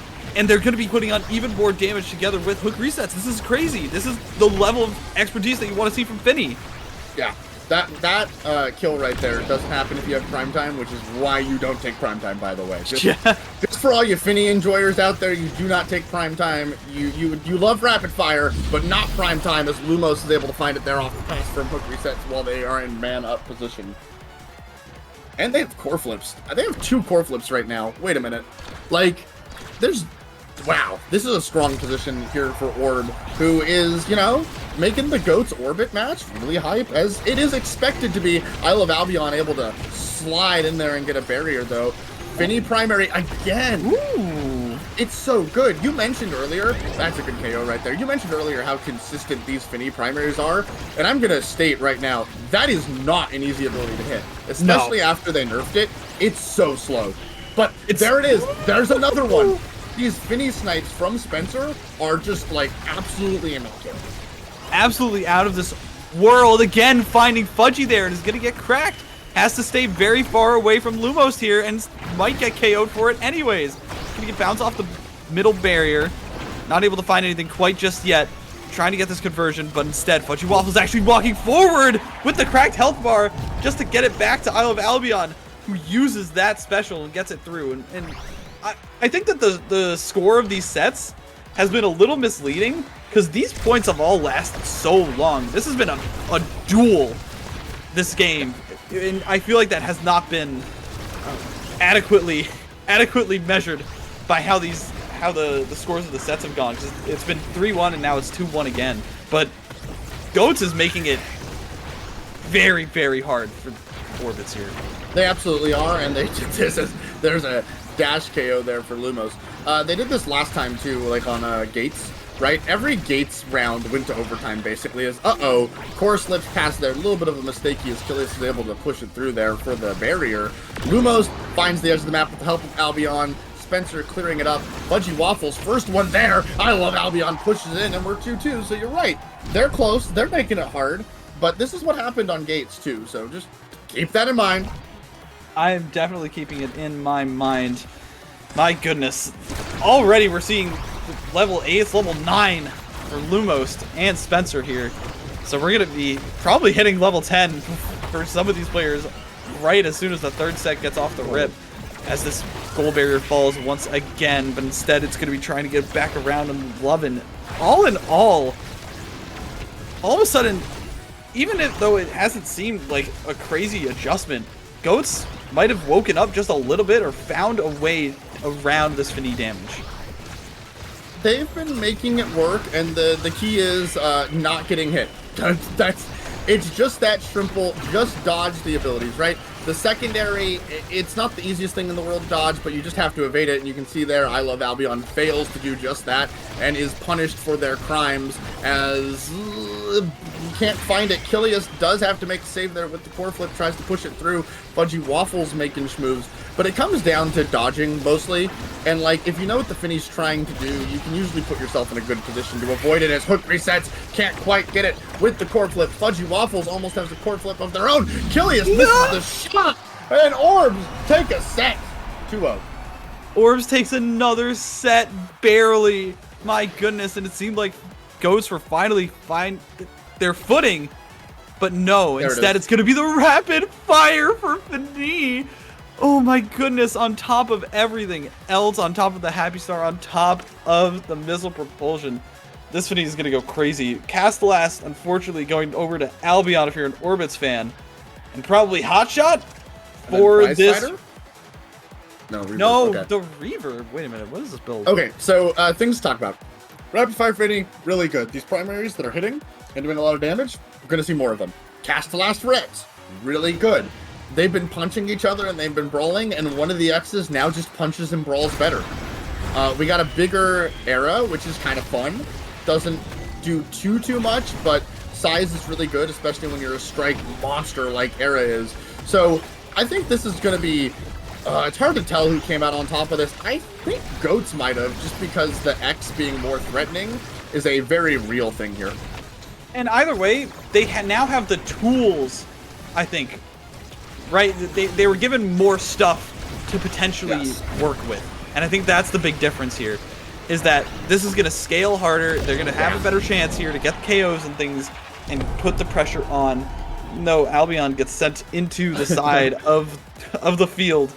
They're going to get this score, and that's the first step. I think that they're really starting to come into what they want in terms of their play, in terms of their awakenings.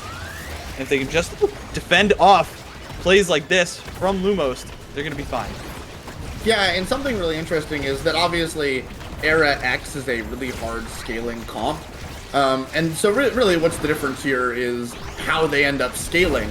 And we can see that Fudgy Waffles and Albion getting that Castellast, I would say right now they're scaling harder, but there's some Okiing going on that I wasn't even paying attention to, as Kilius is non-existent anymore for a couple of seconds here. Fudgy Waffles making a great save and a great clear to get it past hook resets, though. The barrier finally falls as Kilius comes back to push it through and buy themselves some time so they can find Lumos off the edge. But Fudgy Waffles gets hit by an Arenado. I Love Albion trying to get in position with this core flip. Unlucky there with the bell ringer. Kilius makes the save. Looks like we're going to buy some time. Everyone's going to get to come back. We're going to get to reset. We're going to get back some 3v3 in overtime. Albion taking damage. Has their core flip. Probably going to take the Finny ult damage. That's a lot. Hook reset just misses the Maelstrom. But there it is. The Bewitching Beam knocks them off. Kilius with the clears. They get it past Spencer. No! A speed boost here. Is it enough? Can they find an angle here to get it past Small? Kilius! What is going on? Kilius is popping off! No way! I saw it coming! No! I could see it. I saw as soon as they were up in that corner, I was like, wait a minute. This isn't the play. Fudgy is going to be there. You can't take this on your own, Lumos. That was, so rough. And they were able to find it through it all, through a crazy power play situation, sending it right past Spencer, who has the low mobility on this Finny, the one downside that they need to start playing towards, and that they've been trying to work around. And it seems like they're being successful. It is 2-0 in this set. And this, once again, Spencer just in the wrong spot at the wrong time, and all of a sudden the cracks are showing. This is it. Albion trying to walk forward here, trying to get some damage onto this Finny, able to dodge the abilities like we were talking about. Fudgy on the back burner here, not letting this core get through until finally it gets sent, but instead it ends up with Lumos, who's in a really bad spot. Luckily, Spencer's able to use these abilities to keep them away, and they're just able to calm down for a little bit. they are able to calm down for a little bit, but something tells me we're going to be popping off pretty soon here as Lumos does have that blue energy bar and is looking worse for wear. Does have to expend it there to stay alive. Kilius going to peekaboo surprise with the save here. It does look like I Love Albion is in trouble, but Fudgy Waffles is able to make the clear for Kilius, who's trying to help out, trying to support. Is it Lumos who's in danger? Is it Albion? I don't really know right now, but this is looking scary for Orbits because I'm going to tell you what, Finny doesn't scale too well as a goalie, as a forward. She has a hard time with the scaling here. So, the scaling is happening. X-Era, as well as the hot shot Drakkar. We haven't really talked about too much in this goal box. Spencer, actually going to be the one coming out on top of that exchange. Unfortunately, Fudgy able to get it, but Spencer with a nice redirect. Not able to find it. The ultimate. No, that's Ghost. Able to claw back a nice commanding set, and they're going to get carousel advantage for the rest of the game if they can keep this one rolling. And that is going to be so important because, like we said, that this game needed to end in that set. Whoa, this is scary. There's so much good stuff here. There's Catalyst, there's Stagger Swagger. Spec training has to be denied here, and Catalyst is really good with Egoist here, but that does mean that potentially the Stagger Swagger could fall the side of Goats, which is going to be really good if X can get it. Yeah, there you go. Can't let him have that. Perfect Form's not bad. Performance. There's so much good thing Perfect Form here. I really hate to say it. I don't know who won this one. I think, like, Hook Resets is almost unkillable now with Stagger Swagger. Oh, yeah. So that's a pretty big boon here, and they're already off to the races, but Fudgy Waffles just did a lot of damage with that spec training, which I was going to say, it's kind of sad because they're probably not going to find too much use from it, but Fudgy Waffles is able to find the edge of the map thanks to the help of Lumos, and I Love Albion isn't doing that great. The Finny ult damage isn't helping. Kilius has to step up here, and Kilius has been playing really well, but unfortunately being small one-on-one is hard. Guys, bulk up strong. Thoughts? Yeah. Thoughts? It's bulk up on the Finny, who's already had the powerhouse pauldron, as well as the rapid fire, as well as the missile prop. This Finny is just gonna be just putting out damage like there's nothing else in the world they'd rather do. And because of that, Albion's already walking forward here, trying to find something, trying to find anything. Unfortunately, it's just not gonna land, even though that card ended up going in the stray direction right towards Fudgy Waffles, ended up taking down like 50% of his health anyways. This is going to be so much damage. It's going to be too much damage, and it's going to be the scaling that this Finny needs in the long run. As one goal barrier falls once again, Kilius has to expend the energy burst, and Albion has one as well, but so does Lumos. It's going to get the bell ringer. That's 2-0 already for Orbits as they're trying to turn this one around. They're going to try and take this match and go to this third one in this set and try and claim a playoff spot of their own. Yeah, this was... Oh god, it's so hard because the X you had to deny so much from, but like just watching Lumos with the Catalyst and the Egoist here, it is just putting in so much work here.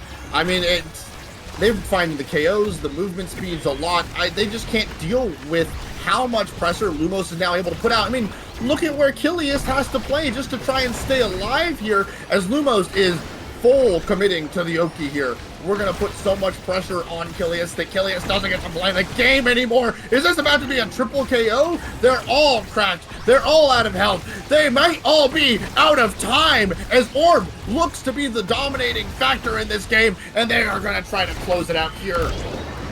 Wait, hold your horses, and horses hold your breath. Fudgy Waffles gets down as well, and a beautiful card from Spencer, the primary, the trickster. That is this goalie ending up sealing it themselves.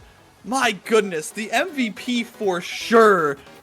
Cleaning that one up, and Orbit's able to get this first match of their own and turning this series around. Oh my goodness. Then definitely a well-earned MVP. Like 56,000 damage, and you can see at the end there, they had the perfect awakenings to open up the field. The confidence that Hook Resets could take because of that Stagger Swagger, the damage getting put out to help Lumos in that forward position convert those KOs with the damage. Everything just started to completely lock and align for the members of Orbits, exactly what they wanted to do that entire game. They were able to just get that little boost forward. That was a crazy turnaround for Morbits, as it looked like they had lost their momentum. It really did, but that draft was too strong. Everything went the way they wanted to. I would say the only like mid pick was Spencer getting bulk up, but even then, just it was giving like 30 extra power, 34 I think. I mean, it seemed to matter, considering how much more damage they were doing. When we're talking about those percentages and those scalings I talked about, that 34 power does actually matter, and it makes Albion's job harder too, because Albion can't just, get in your face and punch you anymore. So, I mean, the only way to properly end this would be with an Inky map. But regardless, do we see a Finny ban now? That's what I was thinking too. Like, that looked so strong, because they've been banning away Spencer's IME this entire time, probably for similar reasons, right? Because of the damage, because of the ranged goalie potential to act as that third forward and get that help from across the yard. So are they going to switch it up here? Did Orbits pull out the ace up their sleeve too early? And on Atlas's lab, of all things, what is going to happen? I don't know. I do know that at least one person is going to die to the black hole. That's what I know. It's going to happen. It's going to be a bloodbath. Probably. I mean, it really depends on the starting awakening. If the starting awakening is Stagger Swagger, it won't be, because Finny doesn't really work against Stagger Swagger. So, Araban. Okay. Araban. Wow. They might be trying to bait Spencer into IME. Unfortunately, switching right back. We're gonna be seeing this Finny once again, and I'm very excited for this, because how is Goats gonna try to adjust here? I'm very curious, because they don't have the era. Wait a minute. Oh no, that's a lot of damage. Wait a minute. That's a lot of damage. Are we about to see a mirror match? No, there's no way we see the Finny pick, right? There's no way we see a Finny Kilius, right? There's no way. No way. Vice checks out. I wasn't going to say that Finny, checks out. But hey, we all know why his name's Kilius, right? Get your copy pastas in the chat, everyone. You know why his name's Kilius. Because they're about to see a lot of Kiliusting, and Deadeye does make sense, as that would explain the Luna and the Vice. And Cast to Last again, man. This has been Cast to Last. Ooh, this is a lot of damage. So I don't have any commentary for that. That was 3-second KO. What was that? That was peak so gameplay. fast. Are we playing Omega Strikers? Are we playing League of Legends? Are we playing Smash Brothers? Who knows? And the other one's gone too. My goodness. These players need to get away from the side of the arena, that's for sure. Fudgy already looking so much worse for wear. Gonna get hit by that secondary from Finny. Though this power play is gonna last, there's still one barrier open on both sides. They're literally just going for KOs at this point. I'm gonna have to start commentating this like a Smash game. My goodness, they're just flying. They're flying everywhere. They want to get sent to the stars, all of them. Albion's health. Oh, you gotta hit that Finny. Yeah, okay. I can't, man. This is what am I watching? Is anyone counting? How many is that? Did they forget? There's a core and you're supposed to score goals. Was that 6 KOs? Oh my god. That was at least 6. That was at least 6 in 60 seconds. My goodness. And the Spencer sending it into the black hole, KOing Lumos, or I think it was Hook instantly. That was crazy. That was insane. Was gonna die to that. That's a team kill right there. They're mad at each other. Okay, we need to reset. We need to remember what we're doing here. Although Spencer's getting a little punched over there by Albion. One thing I did. Oh god, that's a KO. Another one. It's Lumos is back there. Albion's trying to make it happen. There. Wait, but hey man, his team missed his fight. Okay, they got this. Unlucky. Couldn't get there just in time. If Lumos hits that though, they might have scored that. I don't know anymore. I don't know anymore. Damage comp is too strong. What can I say? Hey guys, we need to buff damage, just by the way. I don't think there's enough damage in the game right now. Hook reset. Damage good, thoughts? Uh-oh. I don't want to cast this anymore. I just want to laugh. I just... You got this. I believe in you. You believe in me? Yeah, I believe in you. How am I supposed to be serious right now? I can't. I don't know. I don't understand what you expect from me. Okay, so something that we can talk about was Era was the only thing keeping these games from falling into the just degeneracy territory, which is a crazy statement to make, but it's the reality of the situation is that now the Eras are off the board, people are getting double KO'd every single volley, potentially multiple times in the same volley, and they're casting it anyways, because of course they are, and there goes Lumos now too. Okay, alright. The worst part is, it's 0-3. They just got swept. I don't know who's up in KOs right now, and I don't know if we should be counting, but I feel like Orb might actually be up in KOs. You know what this is? This is a strategic victory from Goats. They banned the Era and they went up 3-0. They knew exactly what they needed to do. Hook resets off of that Era is not putting on that much pressure, is not putting on that much presence. So they made a good call. Not the one that I or you thought they were going to make, but they made the good call. The one punch denial, reverb for some stagger and cooldown reduction, happy star, rapid fire. The only person here who didn't take more damage is I Love Albion. No, not I Love Albion. Sorry, the other one. Hook resets. He's the only person who didn't take more damage. Everyone else said, nah, more damage, more hurt, more hurt. More hurt indeed. You know what's crazy? Is that it was a Deadeye start, but it's not like we had 3 Deadeye users. What? I just saw like 4 nukes get dropped Right? in the same area, and people just went across my screen. Spencer's probably just It gets too much going on. Legitimately too much going on. No, like Fudgy Waffles is out there and Hook Resets respawns, and then instantly Fudgy Waffles is almost KO'd, but the goals have been all peekaboo goals. Like, they're not goals anyone's expecting. It's just somebody hits in a projectile because they're man up and the clears are awkward, and oh look, I Love Albion's really down. Oh, there it is, peekaboo. Like, this game's silly, man. I think the crazy thing is that Deadeye is causing these crazy goals as well, right? It's because of the increased damage to the core, because the Deadeye one is hit 30% harder, which means it's both power and knockback, right? So because of that, that also applies to the core. 6% to the core, so the core is just gonna go flying every time that one of these abilities hits it. I'm sorry, I don't mean to be laughing over you. Just no, you're fine. That is. This is too funny not to laugh. I want you to laugh. Okay, it is. Watching someone get Vice secondaried into just instantly Vice ulted and like there's nothing you can do. It's You're just laughing. too funny. People are getting KO'd every 10 seconds, and you're laughing. Yeah, I'm a terrible person. I'm in my Joker arc right now. Holy. Holy sheem indeed. Spencer forgot about the core and gave up 2 barriers. Hook resets, looking to make it happen. Has a core flip. Will they get it off? Yeah, actually, somehow. They didn't die within the first 2 seconds of getting core flip. That's pretty impressive. And can we get a peekaboo goal? Nope, Spencer's aiming it wrong. Hook resets. Has it. There. I don't know. This is the most tame things have been in a while, thank goodness. Nope, not. And here comes the Luna nuke. Yeah, wrong way though, Luna. It's okay. Lumos, Luna nuke. Doesn't get a KO, doesn't get a goal. Honestly, kind of boring. Resident Sleeper Omega Strikers, am I right? Lumos That's what I'm talking about. Can't get it. Like, yeah, there hasn't been a KO. There hasn't been a goal in like 5 seconds. The Zoomers can't handle this anymore. They're already bored. They're logging off the where's screen. my Minecraft parkour gameplay right now? Honestly. I need some Subway Surfers up in here.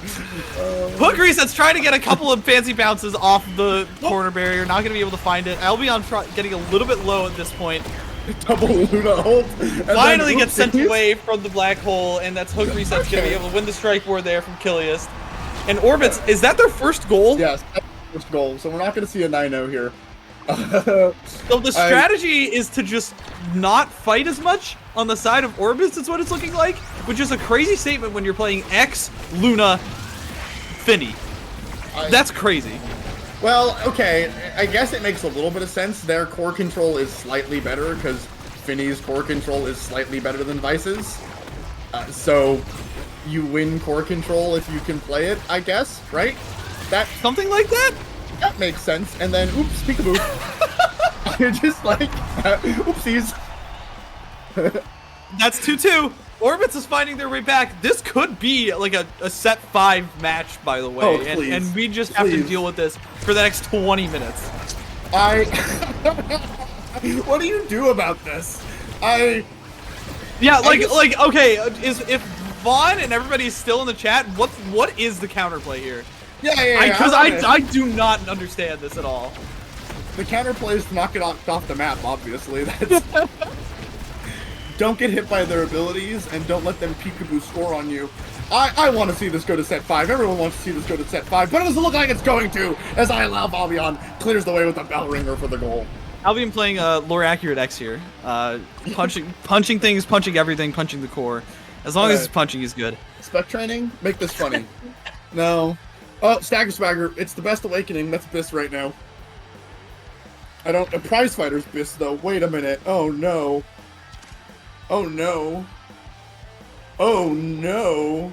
Kilius prize fighter? Oh, my God. Quick strike. Hello? That's not damage. We don't want to see that. Get that out of here. Are they picking anything? Is Vinny taking him on you? Egoist? I don't know what's going on. Egoist because you get more evade, right? Like, you just need some level of evade, and then cooldown Spark for more damage instead of the Resilience one for more living. I don't know, man. This is this looks a little rough, but there is that Kilius ult that didn't do quite as much as you'd want, but oopsie doodles, no energy there. Had to evade one ult, can't evade both of them. Hook resets is, looking like they're gonna explode soon. They heal up because they just punched some people. It's fine. I love Albion's looking a little dead, but they're not because they're gonna punch some people. This is great. I'm having a good time. If you thought things couldn't get any more Clown Fiesta, well, boy, do I have news for you. As Fudgy Waffles dives in here, this could be the goal for Orbits if they're able to capitalize on this. And it looks like the cooldowns are down for Goats. Have a couple of nukes to send out still. Fudgy has a good opportunity here. No, instead that's a special hit away. Kilius actually still reacting quite well, playing good defense here, which I think that we haven't been talking about. Kilius has actually been doing really well at defending these barriers. I mean, I'm gonna be honest. We haven't been talking about too much. Yeah. But yeah, no, Kilius has been doing a good job. Unfortunately, one team has been able to get a few more peekaboo goals, speaking of which, than the other, and that's just the game difference, right? It just looks like, to me, Fudgy Waffles is doing a better job scoring than Lumos is on the Luna, and that's just all the difference. Because nothing that looks like a normal Omega Strikers game is happening. It's just all surprise. There's a Luna rocket that you weren't paying attention to that gets the barrier, that gets the goal. Lumos walks away from it. That's not what you want to do, probably, but they're still alive somehow. I would have died there 100% of the time because they didn't have any evade. But Albion, almost dead. Lumos, core flip, Kilius. Lumos is dead. That's what happened. Yeah, no, just dead. Lumos, like literally, if your stagger bar is at like half, you're basically dead. Speaking of half, that was a beautiful passing play. The first actual core control play I think we've seen all game, by the way. Nice pass to the Flying Luna as they're getting another goal on the board. Listen, never back down, never what? Surrender? Never give up, okay? Oh, okay, I'm sorry. Never give up, and that is what Orbits is trying to embody right here. They're still punching. They're still trying to kick them while they're down. You know what I mean? Yeah, and I don't know if it's working or not, but I mean, that's yet to be seen as to who will take this game. Maybe the KO Slaughterfest falls the way of Orbits here, but there it is. They got rid of Kilius. They did get rid of Kilius. That might be the win con, to be honest. This is like when you're playing with your bros and you guys decide to do it for fun in-house where you try to see as many kills as you can get, but there's like one person on each team that still wants to score. So this is the game you end up with when that happens, because you can see I Love Albion is like, no, I want to get out of this game. I've got to go to bed, and everyone else is like, but we can get more kills. Okay, this is for all the marbles here, for Goats to move on and almost assuredly solidify a playoff spot pending some other results. They get the KO. This could be exactly what they need, but Spencer is going to have some nice ability usages. But no, Albion catches Lumos in the middle of his flight. And it's going to be very dicey, trying to defend this corner from Albion, who's got the X-Maximus, punching away. Finally gets out of there. And Lumos is back online, but Kilius is in the mix once again. This is so crazy. There's so much damage. And how is everyone's health bar still actually high right now? This is actually kind of crazy. People were actually dodging abilities. Yeah, they're not. They're all on the map. The Finny That's hard. That's the goal. Let's go, Spencer. I want more of this. I want more of this. Spencer with the Pauldrons Finny, who has like negative speed, walks all the way across, like in the midst of the black hole, energy burst, doesn't find anything, and then the secondary ends up taking it. That was so funny, and we are still going in this game, in this KO heavy game, as Tempo Swing falls to Isle of Albion. Heavy Impact is on the board. Super Surge going to Fudgy Waffles. Twin Drive going to Lumos. Spark of Strength not getting taken. Aw, boo. Boo! Kilius didn't take damage. Boo! Reset. Y'all, this is not going to end anytime soon. We're about to see some more KOs here. Roger Dodger. Oh, look at that. 2 evades. Isn't Luna ult fun, fair, and interactive? I think so. But they're able to take a barrier. Uh-oh, Lumos didn't have the evade button. Hook resets is just absolutely bullying Kilius. Can't find a barrier off it yet. Nothing's coming from any of this. Good dodge there, Lumos. Good dodge there, Kilius. Spencer, where'd you go? You're away from the barrier. Hook resets. Can't find it. I think their strategy right now is to not KO Isle of Albion, who has that Tempo Swing online, is not going to be getting into KO range anytime soon, as well as Hook Resets is going to be living large. You can't fly there! That is a no-fly zone, my gamer. You need to learn that one in flight training. Not going to be able to... It's going to come back online, luckily. This goal still not converting, and Isle of Albion finally getting a beating taken, and the power chord from Kilius able to secure the goal. Yeah, that hot shot really mattered there, yeah. So the fun thing about this is that you're not actually supposed to fly into wormholes or black holes, and I'm pretty sure anybody could tell you that, but we take some field trips here. Fudgy Waffles has a core flip that they would like to use. Unfortunately, they sent it into the black hole, but they did get to use it before, you know, finding the edge of the map, and my god! What do you do about these peekaboo goals? Nobody's ready for them. Especially these ranged goalies, right? Like, I think that's the other thing too, is that these goalies do not have the defensive prowess to try and stop these things. They don't have the movement to try and prevent these goals from happening.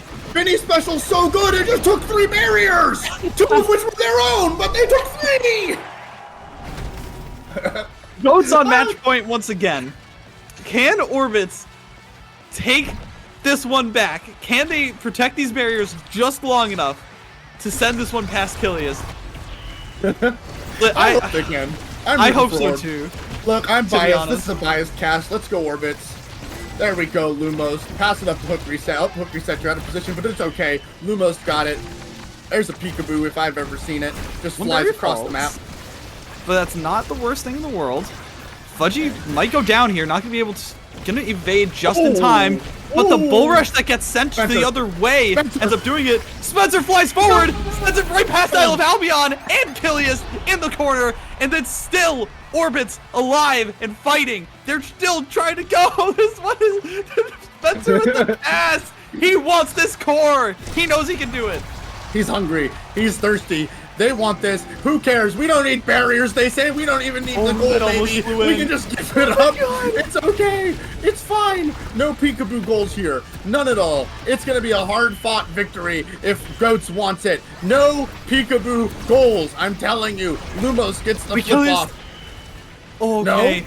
I saw Kilius go forward there, and I thought it was all over. I thought it was Jover. I thought it was cooked for the books. But no. Wait, Spencer has to walk too far back and gets KO'd by Fudgy. Has the core flip online. They're going to try and clear it for the time being. Lumos also gets taken down. That's Goats taking it with the gnarliest KO fest I have ever seen. Goats comes out on top of the mountain, buying away. My goodness. What? Okay, all right, we can relax now. Holy. That match is going on my reel. because my goodness, that was the funniest thing I've ever seen. There were so many good moments. That entire match was electric because of Vice. I think somebody should just make like a highlight of all the KOs. I don't know how many there were. Can we finally see that? All right. We have 13 plus, that's 21. 20? Yeah. Did I just count that right? 21? No. You're I can't 20, do math. 20. I can't do math. Yeah, no, it's fine. The 33? That actually seems low. That does. But it might be a per 10-minute thing. That was an 18-minute game. No, So I was we're right. averaging 21. So we're 34 averaging game. Sorry. 20 to 33. So we're averaging like 2 KOs every. We're averaging a KO every 30 seconds. That felt about right. My And goodness. They were all kind of silly KOs. It's not like people were getting staggered. It's just people were exploding off the edge of the map, which was an absolute delight. Neither of the goalies really had any saves. They both had like 40. And they were like, it's fine. We don't need to play the game. We don't need to make saves. We just keep it in midfield and kill each other. It was great. This was a real hoot. So, right. You know, we got the NASA game coming up after this, which is pretty hype. I don't remember who we have, but I hope that that's also a bloodbath because that'll be fun to watch. So, yeah.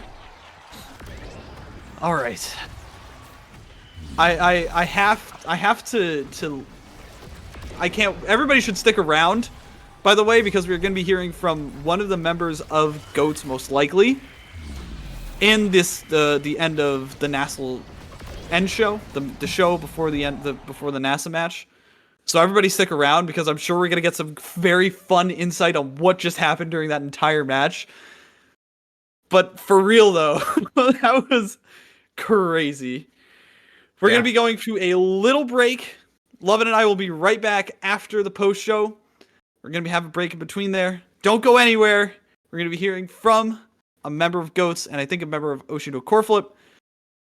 Stay tuned.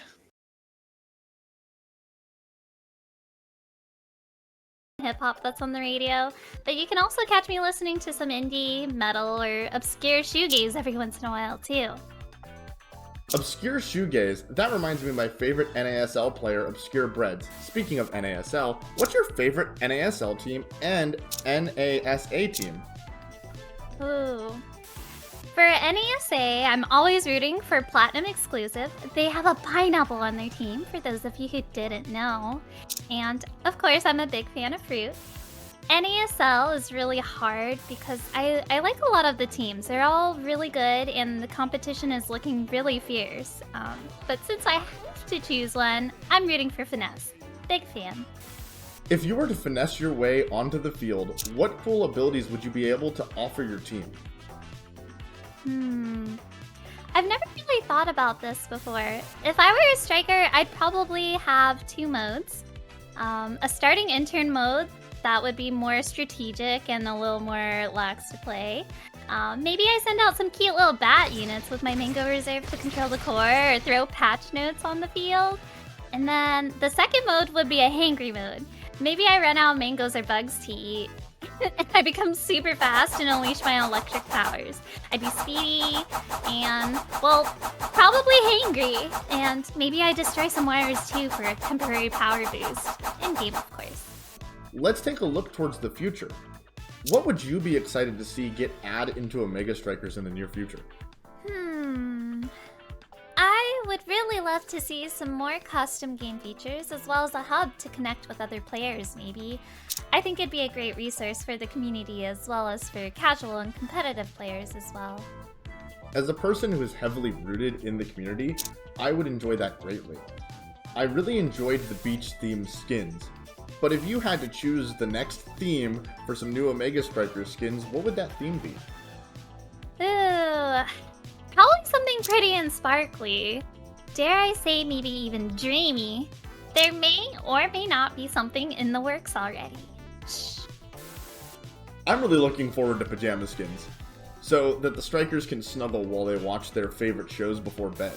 Do you ever see Omega Strikers getting its animated series or show? I'm just waiting for the day that an animated series of Omega Striker exists. In some alternate timeline, it probably does already. I know it's a big dream for all of us here at the studio. That has been this whole thing. So thank you so much for doing this and sparing your time to allow me to interview you and engage you in these games, Sony. Thank you so much for having me. I had a ton of fun. Thank you so much for your time. This was really fun.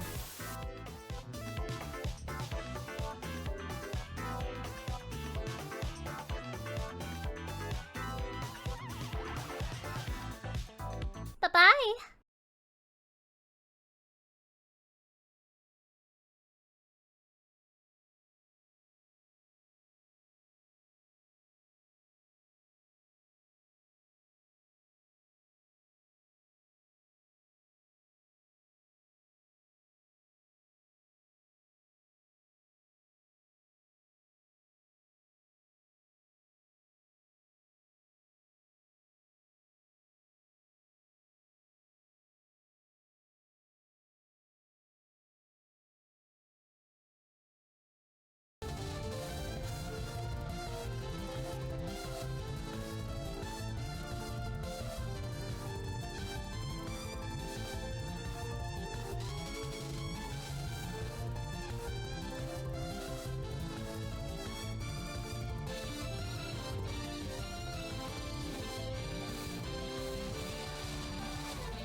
Hey everybody, I'm back! Hey. Welcome back to the North American Strikers League post-show. We still got an NASA, the North American Strikers Academy game after this, so stick around for the post-show as well as the Academy game. However, I am here with Kiliast and Mirameg after both of them, both got wins, both still in the race for playoffs here, right? So I'm excited start out, question them, pick their brains as we get into this post show here. I mean, how you feeling about those wins, you two? I guess we'll start with Kiliast. How you feeling about that win? Well,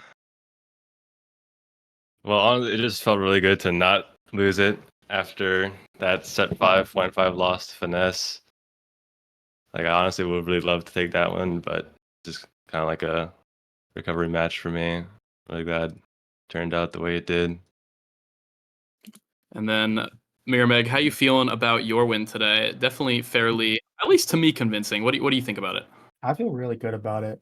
Shining definitely was a team I was worried about going into the match, but and then we found a good game plan and were able to pull through at the very end. Very, very happy with the results of that. All right, yeah, and then wait. But Bort, what are you doing? What are you doing my here? thing. This is my What do you show. mean? What am I doing here? No, this is my show. I'm the one that's been doing all of these things. You were just filling in for me earlier while I couldn't be here. What? All right. What? You know what? It's whatever. What do you? Yeah. I'll okay. just be the Thank guest. You, I'll be Saya. the guest. I'm sorry. Thank you, My producer bad. Saya. It's your show. That's right. Know your place, Borg. All right. Thank you. Hey, who's Plat? Joe. Not me. Oh, Okay, hey, watch it. If there's anyone that's supposed to talk to me, it's actually Miri Meg, who I play this week in CCL. But that's not true. what this is about. We're talking about the North American Strikers League matches. Miri Meg, we were talking a little bit beforehand. I don't know if you got to catch any of the other matches that happened today.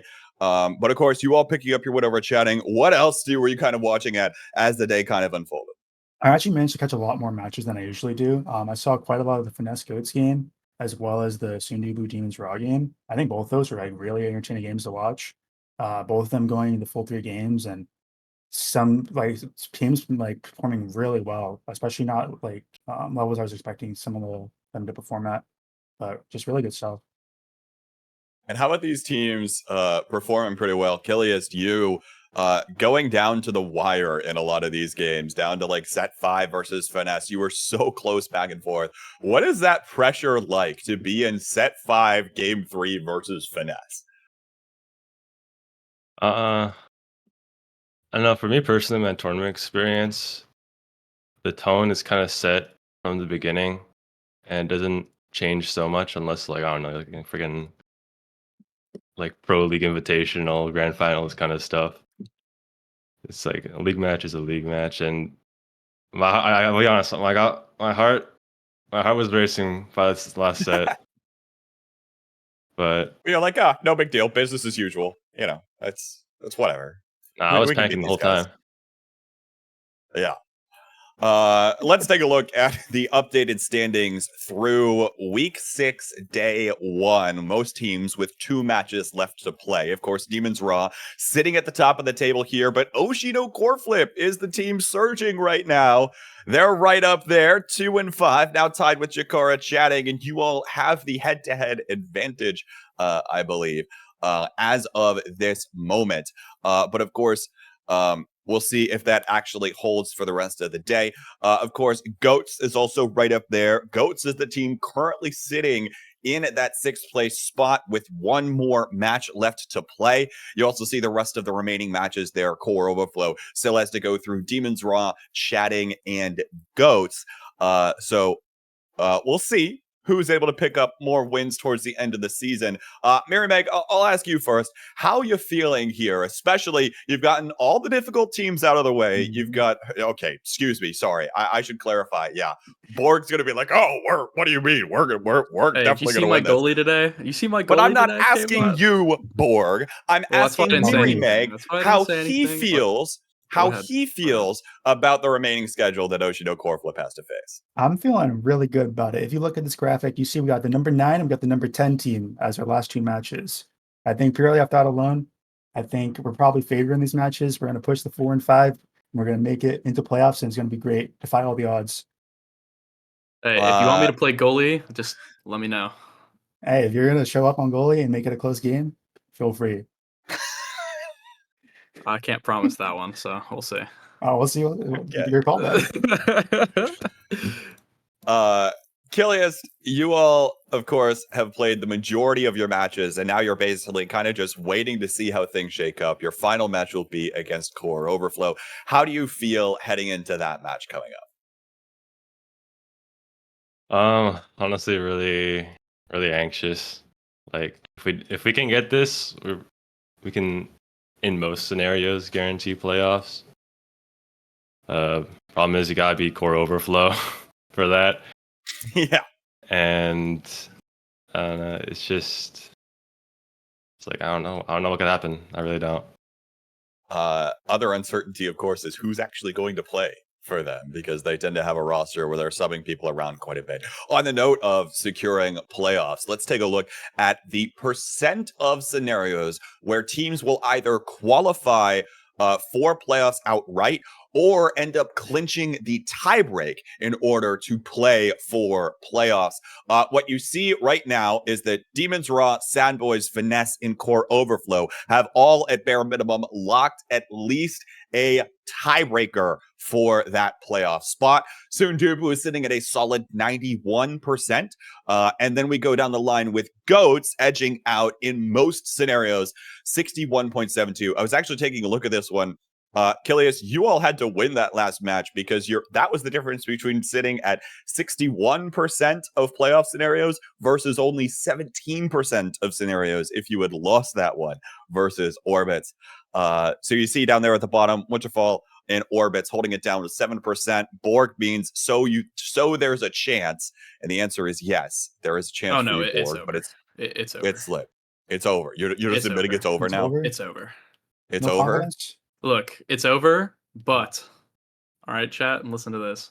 We'll make it a show. We're going out with a bang. I can't give anything away yet, but similar to today with me on Rune Goalie, we're gonna have some funny things coming up. We're gonna make it we're gonna end with a bang. All right.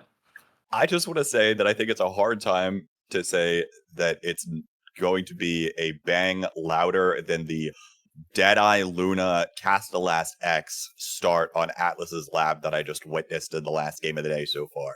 So you're gonna need to send some notes over to John Odyssey to get a better map for that. I got him on speed dials, so Buff maybe we'll get something going. Buff Vice, yeah. Buff How Luna. real is that? More damage. Always good. Just buff the game more, guys. More numbers. Remember, folks, I should say with these percentages, you can't really treat them as percent chances or probabilities because that assumes that every match is a 50-50.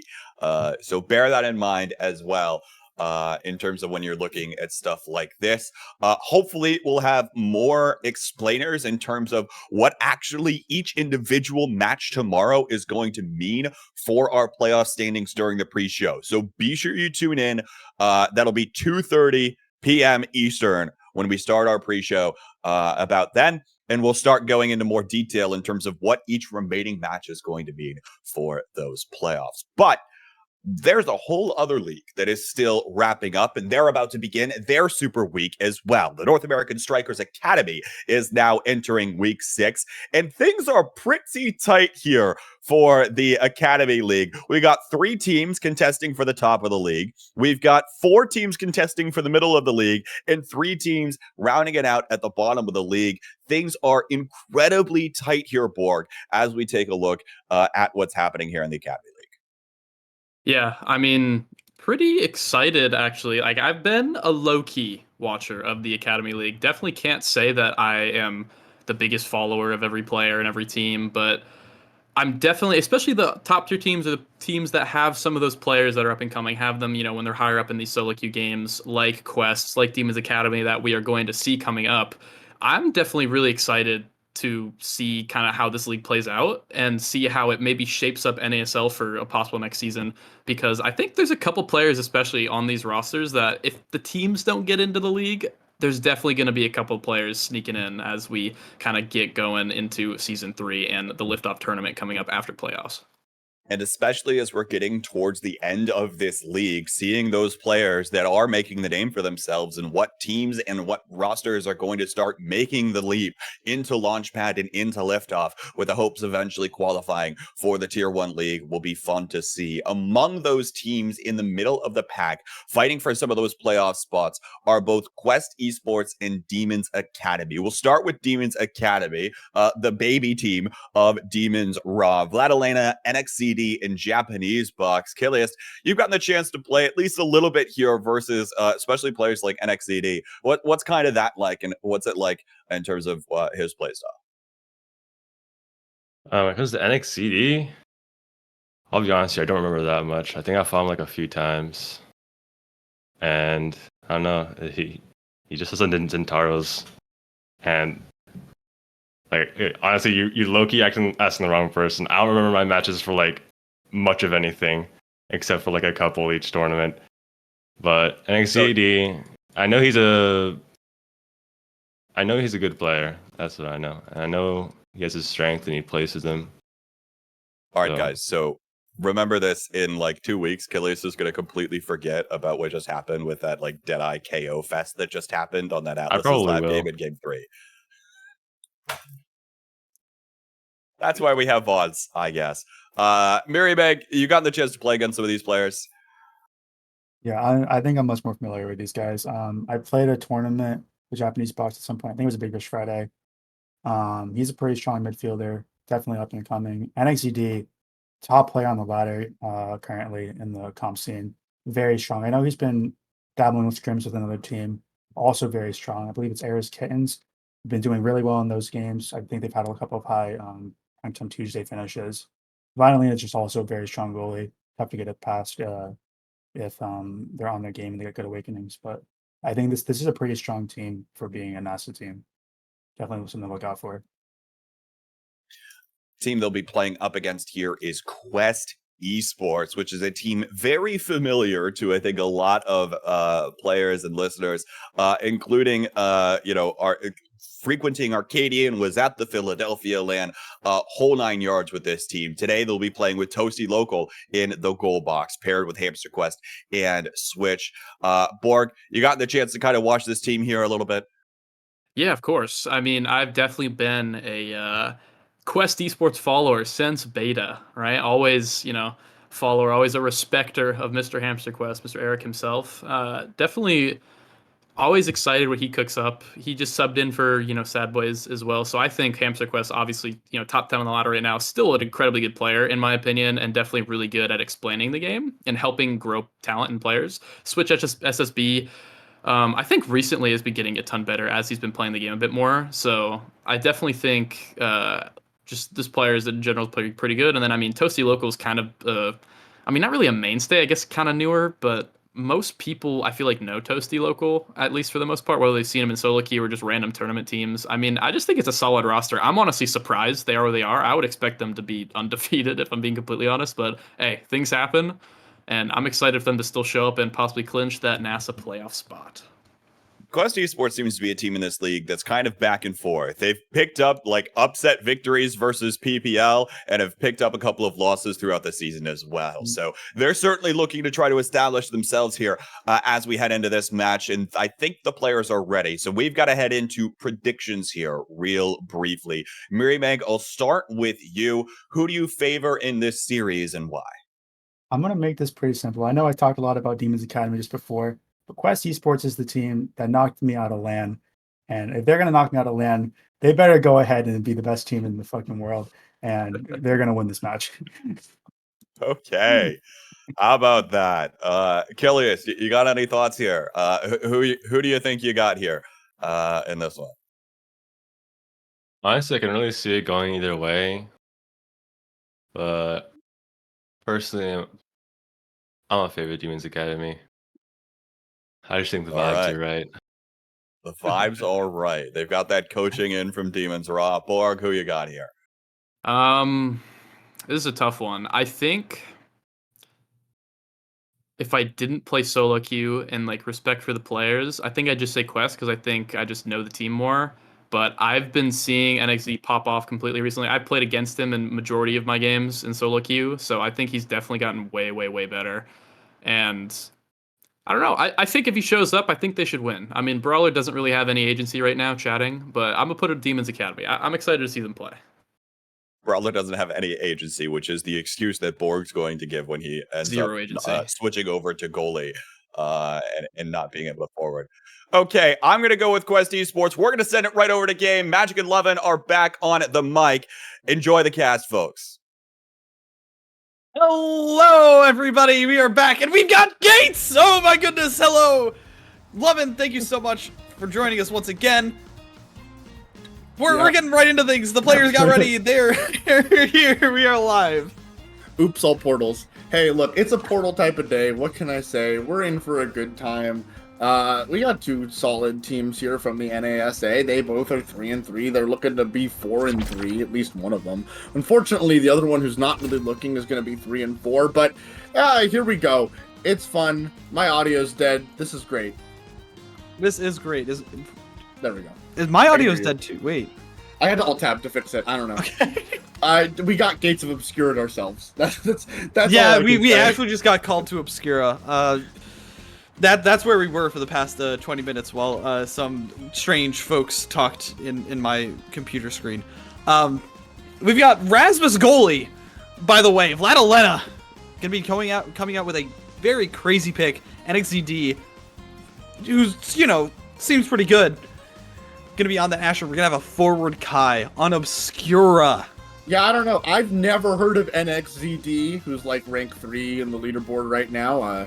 New upcoming player, never heard of. So I'm really excited to see what we get out of them. As it's a quick strike start, so we see quick strike across the board as I fumble over my words expertly. After the explosive match that we just got through, it's hard to get back into this, but here we go. Nonetheless, they're off to a start on Gates.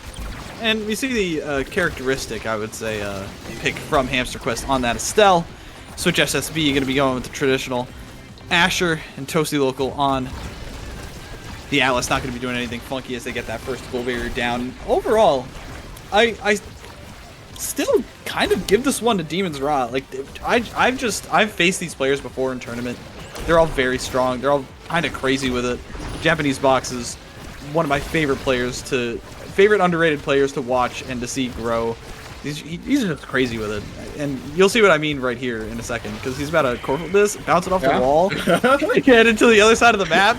They hook that one in, and they bounce it right back to Japanese Box, who's on a breakaway. Is going to be able to get this one primary through, forces out the energy burst. Is going to end up with a great scenario here as NXCD bounces it off the wall. And there might be scoring here. A nice Giga Blast, but it's not going to find anything as the overtime starts right about now. And to start off overtime, we just get a core burst out right away. Switch, hitting that angle that Lumos found a whole bunch today. Good passing there, gets it through to Hamster Quest and gets it past Japanese Box and Vladilena. I think here, looking at this, the only player I haven't actually played against, at least enough to remember, is Japanese Box. I don't see them too much on the ladder. The rest of these folks I've definitely played against or with at least once or twice. So, like, yeah, they're names that I see on ladder, and they're all people that I really respect, and I think that Hamster Quest is a pretty, strong team here. He knows how to play Gates of Obscura. He made a video about how to play Gates of Obscura, so it's pretty good stuff right there, as they do find good passing attempts to get the score. Yeah, I mean, doesn't matter if you make a video, you still have to execute, and it seems like could not muster up the abilities for that one. Like, all in all, like, Obscura is still an interesting map. No doubt. It's just, it can be so frustrating to play because you have to be so tight on the execution, like 90% of the time. Speaking of execution, holy.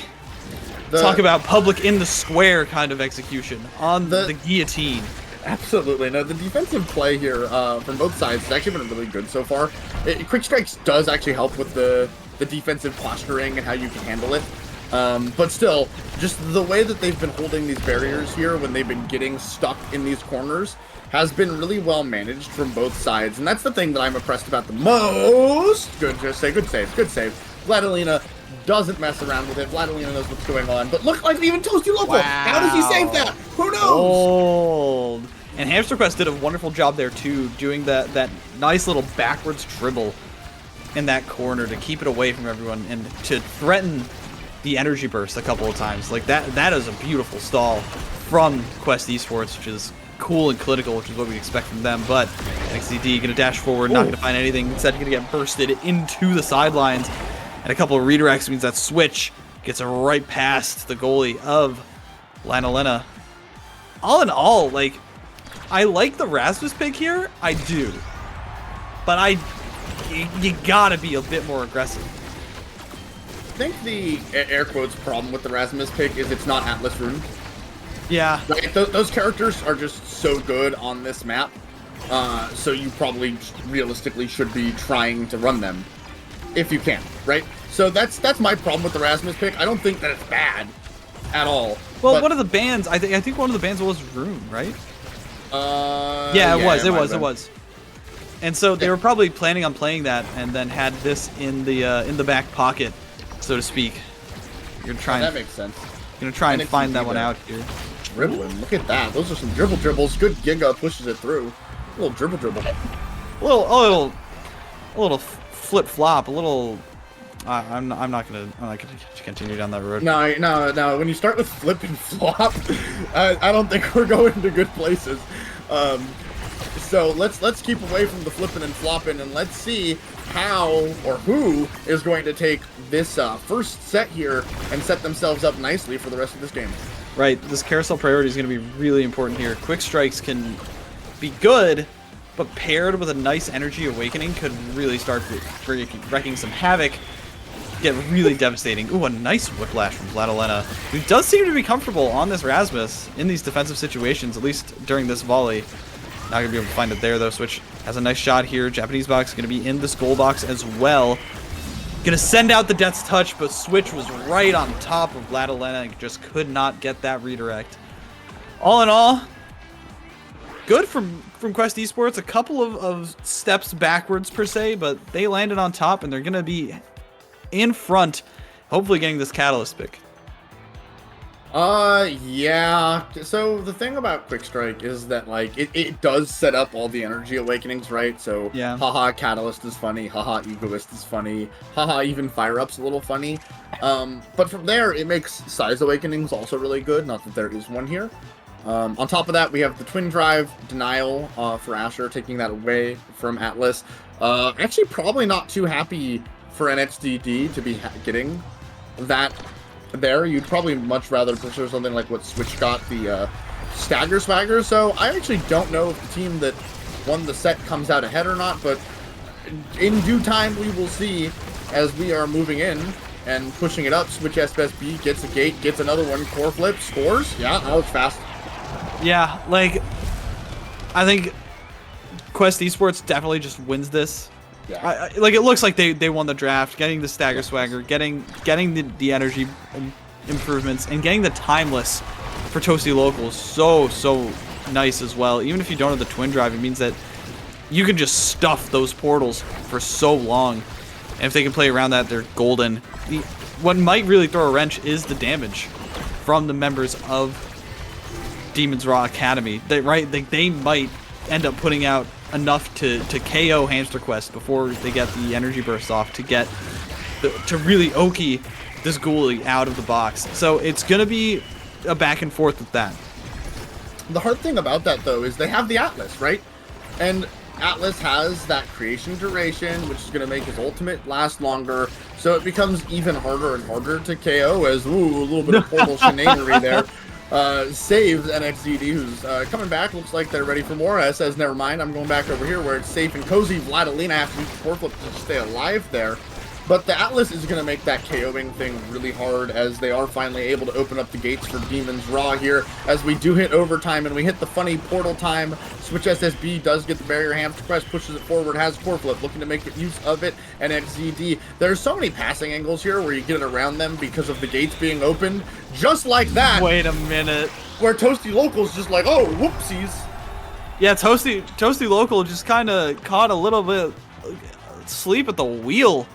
It looks like that car just went off the road fast as the Death's Touch wrangled that core, lassoed it right into the palms of Vladilena, who just had a nice toss through the portal. And it's so rough, right? Because if you're Toasty Local, like, well, what if the core had come at me from, like, flying from a completely different angle? Like, there was no way to cover both. Speaking of covering both, we're trying to cover both of these angles here. Japanese box of Vladilena, but they could not get it past Switch SSB, who had the pass splitter. And Hamster Quest with that energy burst. Again, the energy is so important here. That was overwhelming.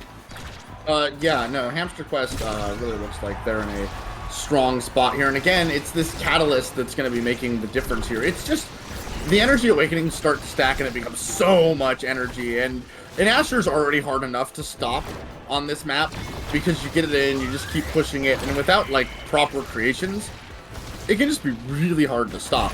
So they're already at a disadvantage in my eyes because Switch just gets in there, but NXDD mixes it up and gets a KO and gets a barrier, which is pretty good. But look at how hard this is to clear. Atlas didn't have Cosmic Expanse, unable to clear it. Good reset there from Vladilena, trying to get the pressure up. Core flip used to keep that pressure up so NXDD can be in a good position here to score. And they just aren't able to find it quite yet. Hamster Quest saves it out, intercepts the pass. Probably going to keep it forward. Switch wants to use that core flip. Hamster Quest KO'd yet again NXZD doesn't find the bottom barrier yet. Toasty Loco with the good clear. Switch SSB. Hook just misses. Oh, no. Cool flip. Ooh. Switch just barely misses the primary there. And then Hamster Quest, Peekaboo, I'm on the other side of the map. But back over here, Switch SSB, self-passes. Hamster Quest looking to do something. Portal play, usage going to the maximum. Toasty Local, good clear, good save. Nice redirect from Switch. I really think what the difference is here is the fact that Japanese Box and NXZD cannot find one another. And I don't know if it's because of the improved speed from Stagger Swagger on Switch, or if it's just because they weren't predicting those positions correctly, but they just could not find those passing angles. They could not coordinate their abilities to overwhelm Toasty, and because of that, Fire Up is going to get taken for Switch SSB. Okay, that would make sense. Just to give more energy to Hamster Quest. This is pushing it over the top, right? Like, that there might just be enough. But I mean, hey, they got good pickups too. Reverb is a really great pick right now. We got Rapid Fire, Asher, which is pretty gross. Castellast isn't that bad for Japanese Box. It's pretty good on forward Kaiword as it were. So that's not looking bad, right? And then we look at the other side. Peak performance for Toasty Local isn't great. It's not like your favorite pick in the world. And Missile Propastel isn't exactly your favorite. It's pretty good though. I mean, it helps with at least 2 abilities, right? Which is solid, and it means that you're going to be dealing more damage to help out Switch on these plays. You're going to be able to fight more, you're going to be able to brawl more, and you're going to have these longer range Crystal Thorns, which are going to be coming out soon, I'm sure. As this ball's in the corner, Japanese Box able to interrupt some clears, try and get it past Hamster Quest, but no, blinking forward, tries to get the piercing shot, no dice, Crystal Thorns does not land, Splatolina ends up sending that core flip shot right into Switch. They're going to just knock it in. Overall, like, this is the kind of Quest Esports that we would expect to be seeing, considering how they've been, like, their veteran status. Oh, my goodness, hold on.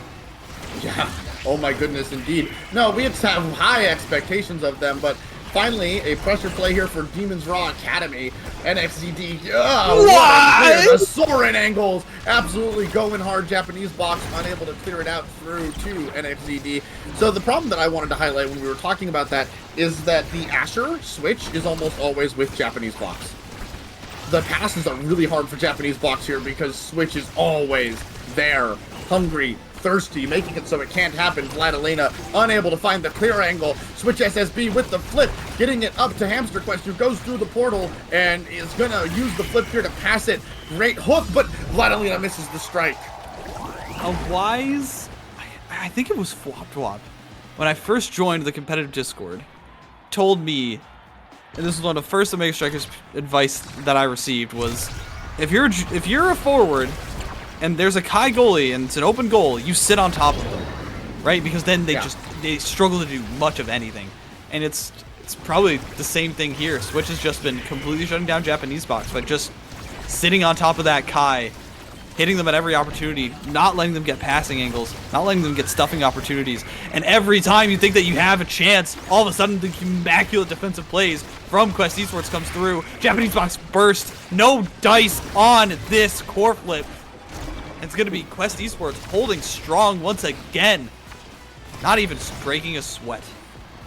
No sweat has been broken here. Toasty Local is absolutely holding it down with the help of Hamster Quest with the self-pass through them to Switch, who is looking to get in position here. A little bit of a oopsie-doodle on the back pass. Again, they just keep cycling it around, though. Every time it looks like NXZD is going to make a play, it's just we go up to Hamster Quest, we go through to Switch SSB, we use the portals, we use a core flip. We just make sure that pressure is always on our side, right? And that's what they're doing that I've noticed that Demons isn't able to be successful at. These passing plays are working really well, and I'm going to tell you what, when Demon is working, right, they're getting the passing plays, but oops, Asher, all energy, the Soarin' angle save, that's the second one of this matchup. Switch SSB passing around, Hamster Quest going back and forth, can't make up their mind where exactly they want to be, and they finally push it through Toasty Local. My goodness, but that was a monumental effort. Just to get that one goal, just to finally break through this Atlas goalie. And they're probably going to have to rethink their strategies here, at least hope that they don't get Obscura again, maybe. Because, my goodness, this is looking like a clinic Quest Esports on how to dissect a team on this map, even when they have enough tools at their disposal to make things happen, even when they are players that are strong in their own right, even when a couple of goal barriers go down. Quest Esports, they look way too good. No, they do, and you know, it's really easy to say, ahaha, it's the funny map, so of course, right? And I would hope that Raw Academy is able to look at this and they're able to say, hey, this isn't working out because of this thing, and not blame it on the map, right? So that they can make proper adjustments to Switch SSB ends this game for us. Clean from Quest Esports, not dropping a set. Gonna be, again, improving their standings, improving their confidence going into the rest of the series. Demon's Raw Academy didn't look bad by any means, but it just looked like they were just a step behind. It looked like their coordination just wasn't quite there, which, unfortunate to see. You know, we want to see good matches, obviously, but you also have to give it up to a team who knows what they're doing and knows how to shut those things down.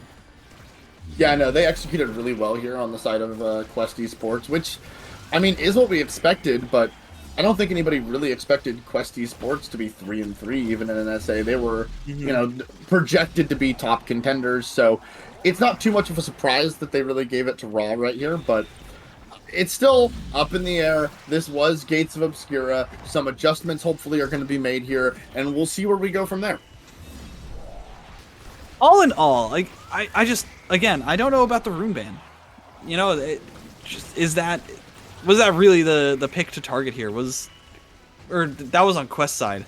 Who did Demons ban? If I had to guess, I can't remember. Did Quest ban Amy? No, they banned Rune. They banned Rune. So maybe it was the Ivy ban on the other side? Well, no, because Japanese Box is the Amy player, yeah? Yeah. So they wouldn't have banned that, right? Wouldn't they? No, but Quest would have banned it, is what I'm saying. Yeah, that's what I'm... Okay. Yeah. We're on the same page. We're on the same page. We're cooking. We got Night Market! Okay, we're in for a game. We're in for a different game. I don't know what type of game yet, but it will be different. I can confirm that. We might see the NXED Centauro, which is something that I heard on the desk is one of their main picks. So maybe getting on that comfort pick might be a good difference.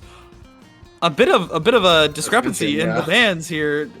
The Asher getting taken away, and the Atlas almost might have gotten it as well. NXED Centauro gets banned again, actually. I think that was the ban last time, too. No, yeah, that makes more sense. That's the ban that I would be taking against this team, because NXGD's Zentaro is pretty gross. I've seen it in ladder a few times. It's really strong, and it's one of those things that I, as a player, don't want to play against, right? Era Juliet coming out. Juliet, Aimee are the forward combos. We'll see what it is here for the Awakening. Juliet being picked on both sides. Big determinator here. Ooh, Reverb. Super Surge Reverb. And Reverb getting taken by all of Quest Esports. Only Reverb on the Juliet for Demon's Raw. Oh, it was a Dubu ban game one. That would make more sense. That makes sense. Toasty Local. Yeah, that makes sense, yeah. A Dubu Fiend, as we're about to see here. The Super Surge on Aimee, I really like, though. Gonna take Slick Kicks as well, which I'm not exactly sure about, but could have some fun KOs on the side here, because it's very easy to catch people with that cyber swipe. Speaking of catching people, Switch with that beautiful bounce. Gonna take that one to the bank. Deposit it. Get a nice hefty number on that bank account statement.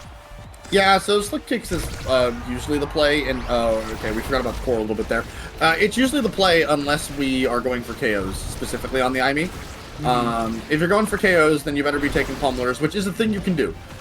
But otherwise, most Aimee players would agree that Slick Kicks is the schmove here, as the extra speed just allows you to do all the things you need to be able to do on the character. But, you know, with the Super Surge, it would have been fun. That's all I was saying. NXED, though. Wow! That's a beautiful NATO from Hamster Quest clears the path as the core rolls and tumbles into the goal. From the grave. From the grave. That was the crazy. Spookiest Maelstrom I've ever seen. Boo. Yeah, no, I didn't even see it. I honestly didn't see it start up. And I don't think the other players did either, or else they would have reacted quickly. Switch has been doing so good at getting these barriers off the rip, by the way. No, they have been. They have, like, if you're watching Hamster Quest and Toasty Local and Switch, they have a really good kickoff strat here, and they have been executing it pretty flawlessly, and they've been making sure that Switch is really set up here in order to get this, and Switch has just been cooking. Japanese box unfortunately uses the core flip. There's some miscommunication there, a little bit of a mishap on the Arenado, but I'm really impressed here with Switch right now. I don't think I've seen this core on the Quest Esports side of the field for longer than like 10 seconds. That's how much control these players have had. Flataletta walking up too far, they said. A nice late strike from Switch after kicking Japanese box in the face, and that's 3-0. Beautiful execution from Quest Esports.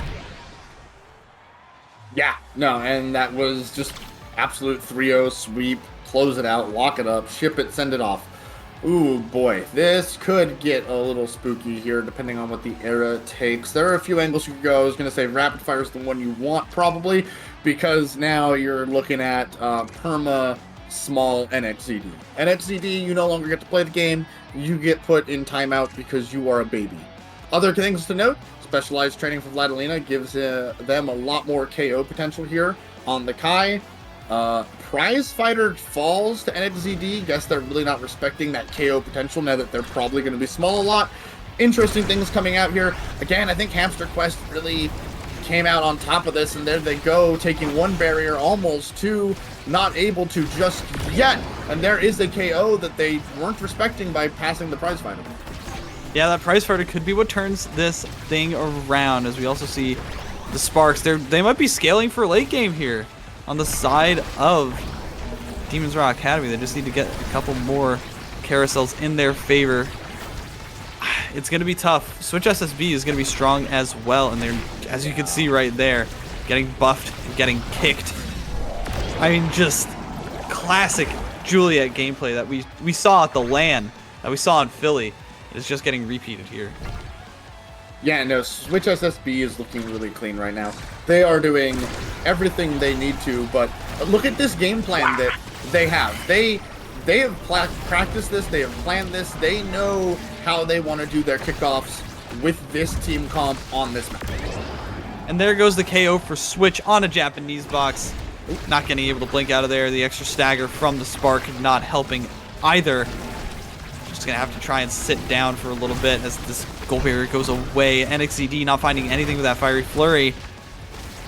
It's just gonna be another set of bounces that go right in the direction of Quest Esports, exactly what they want.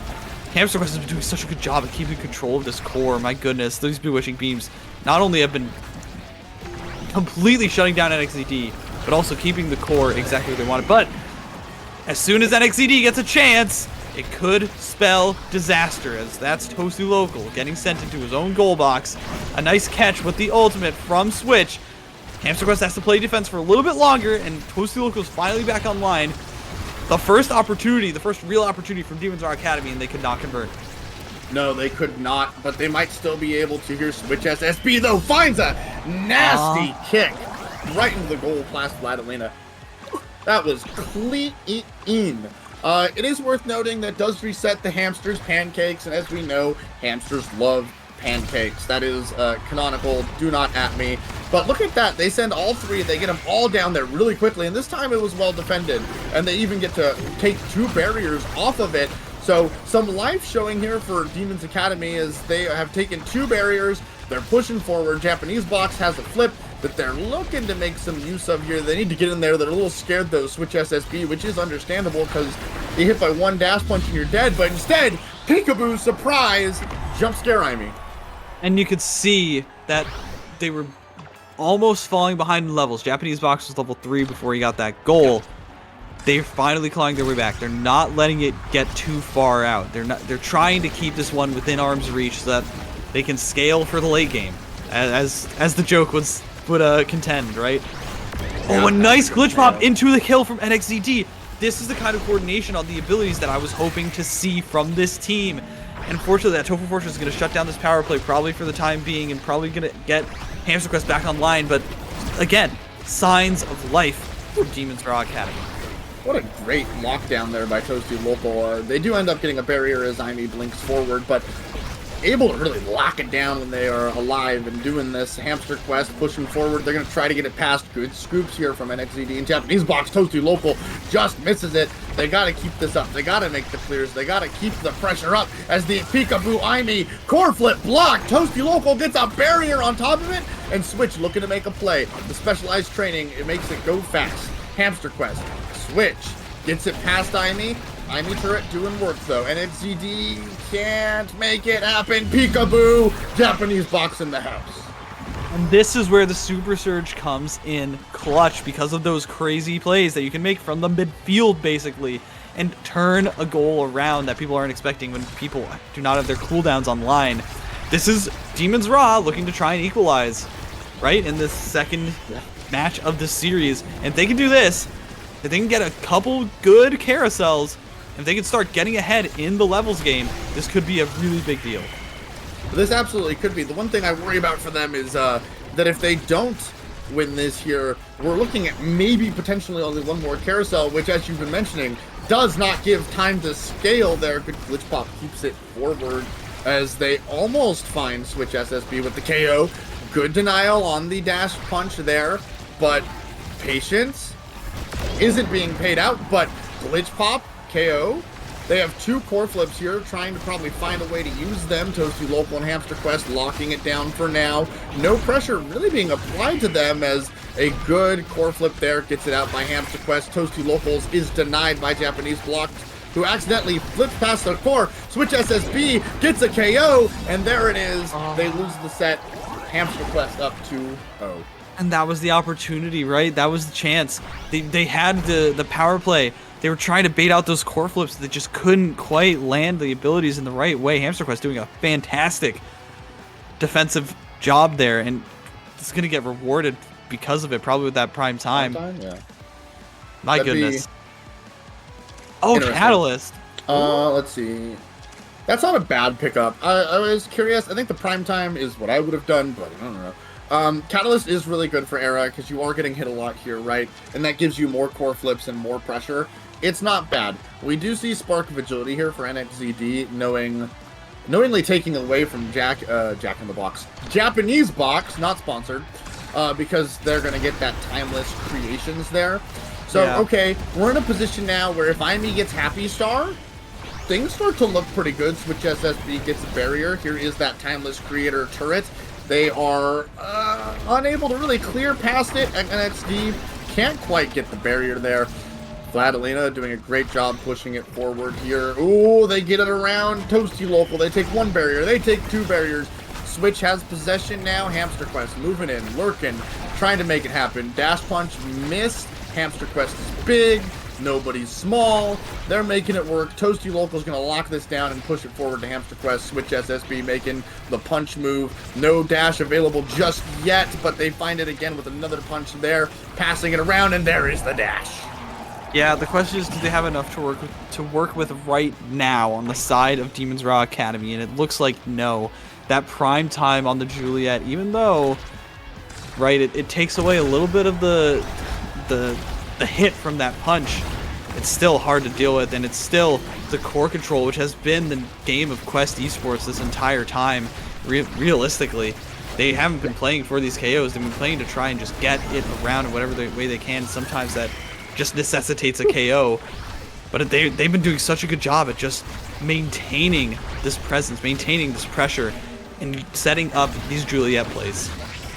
Whoa, indeed they have been, and the KOs haven't been a big part of their plan, which is why the prime time here has like a moderate success rate. It also, you know, was a good denial pick, which is a lot of why they took it, because they still do want that damage as the Tofu Fortress absolutely locks it down. Toasty Local, Hamster Quest, both with core flip. Hamster Quest's core flip is denied, but an accidental link back by Vladilena secures the goal for SSB, taking us 1 point away from ending this series.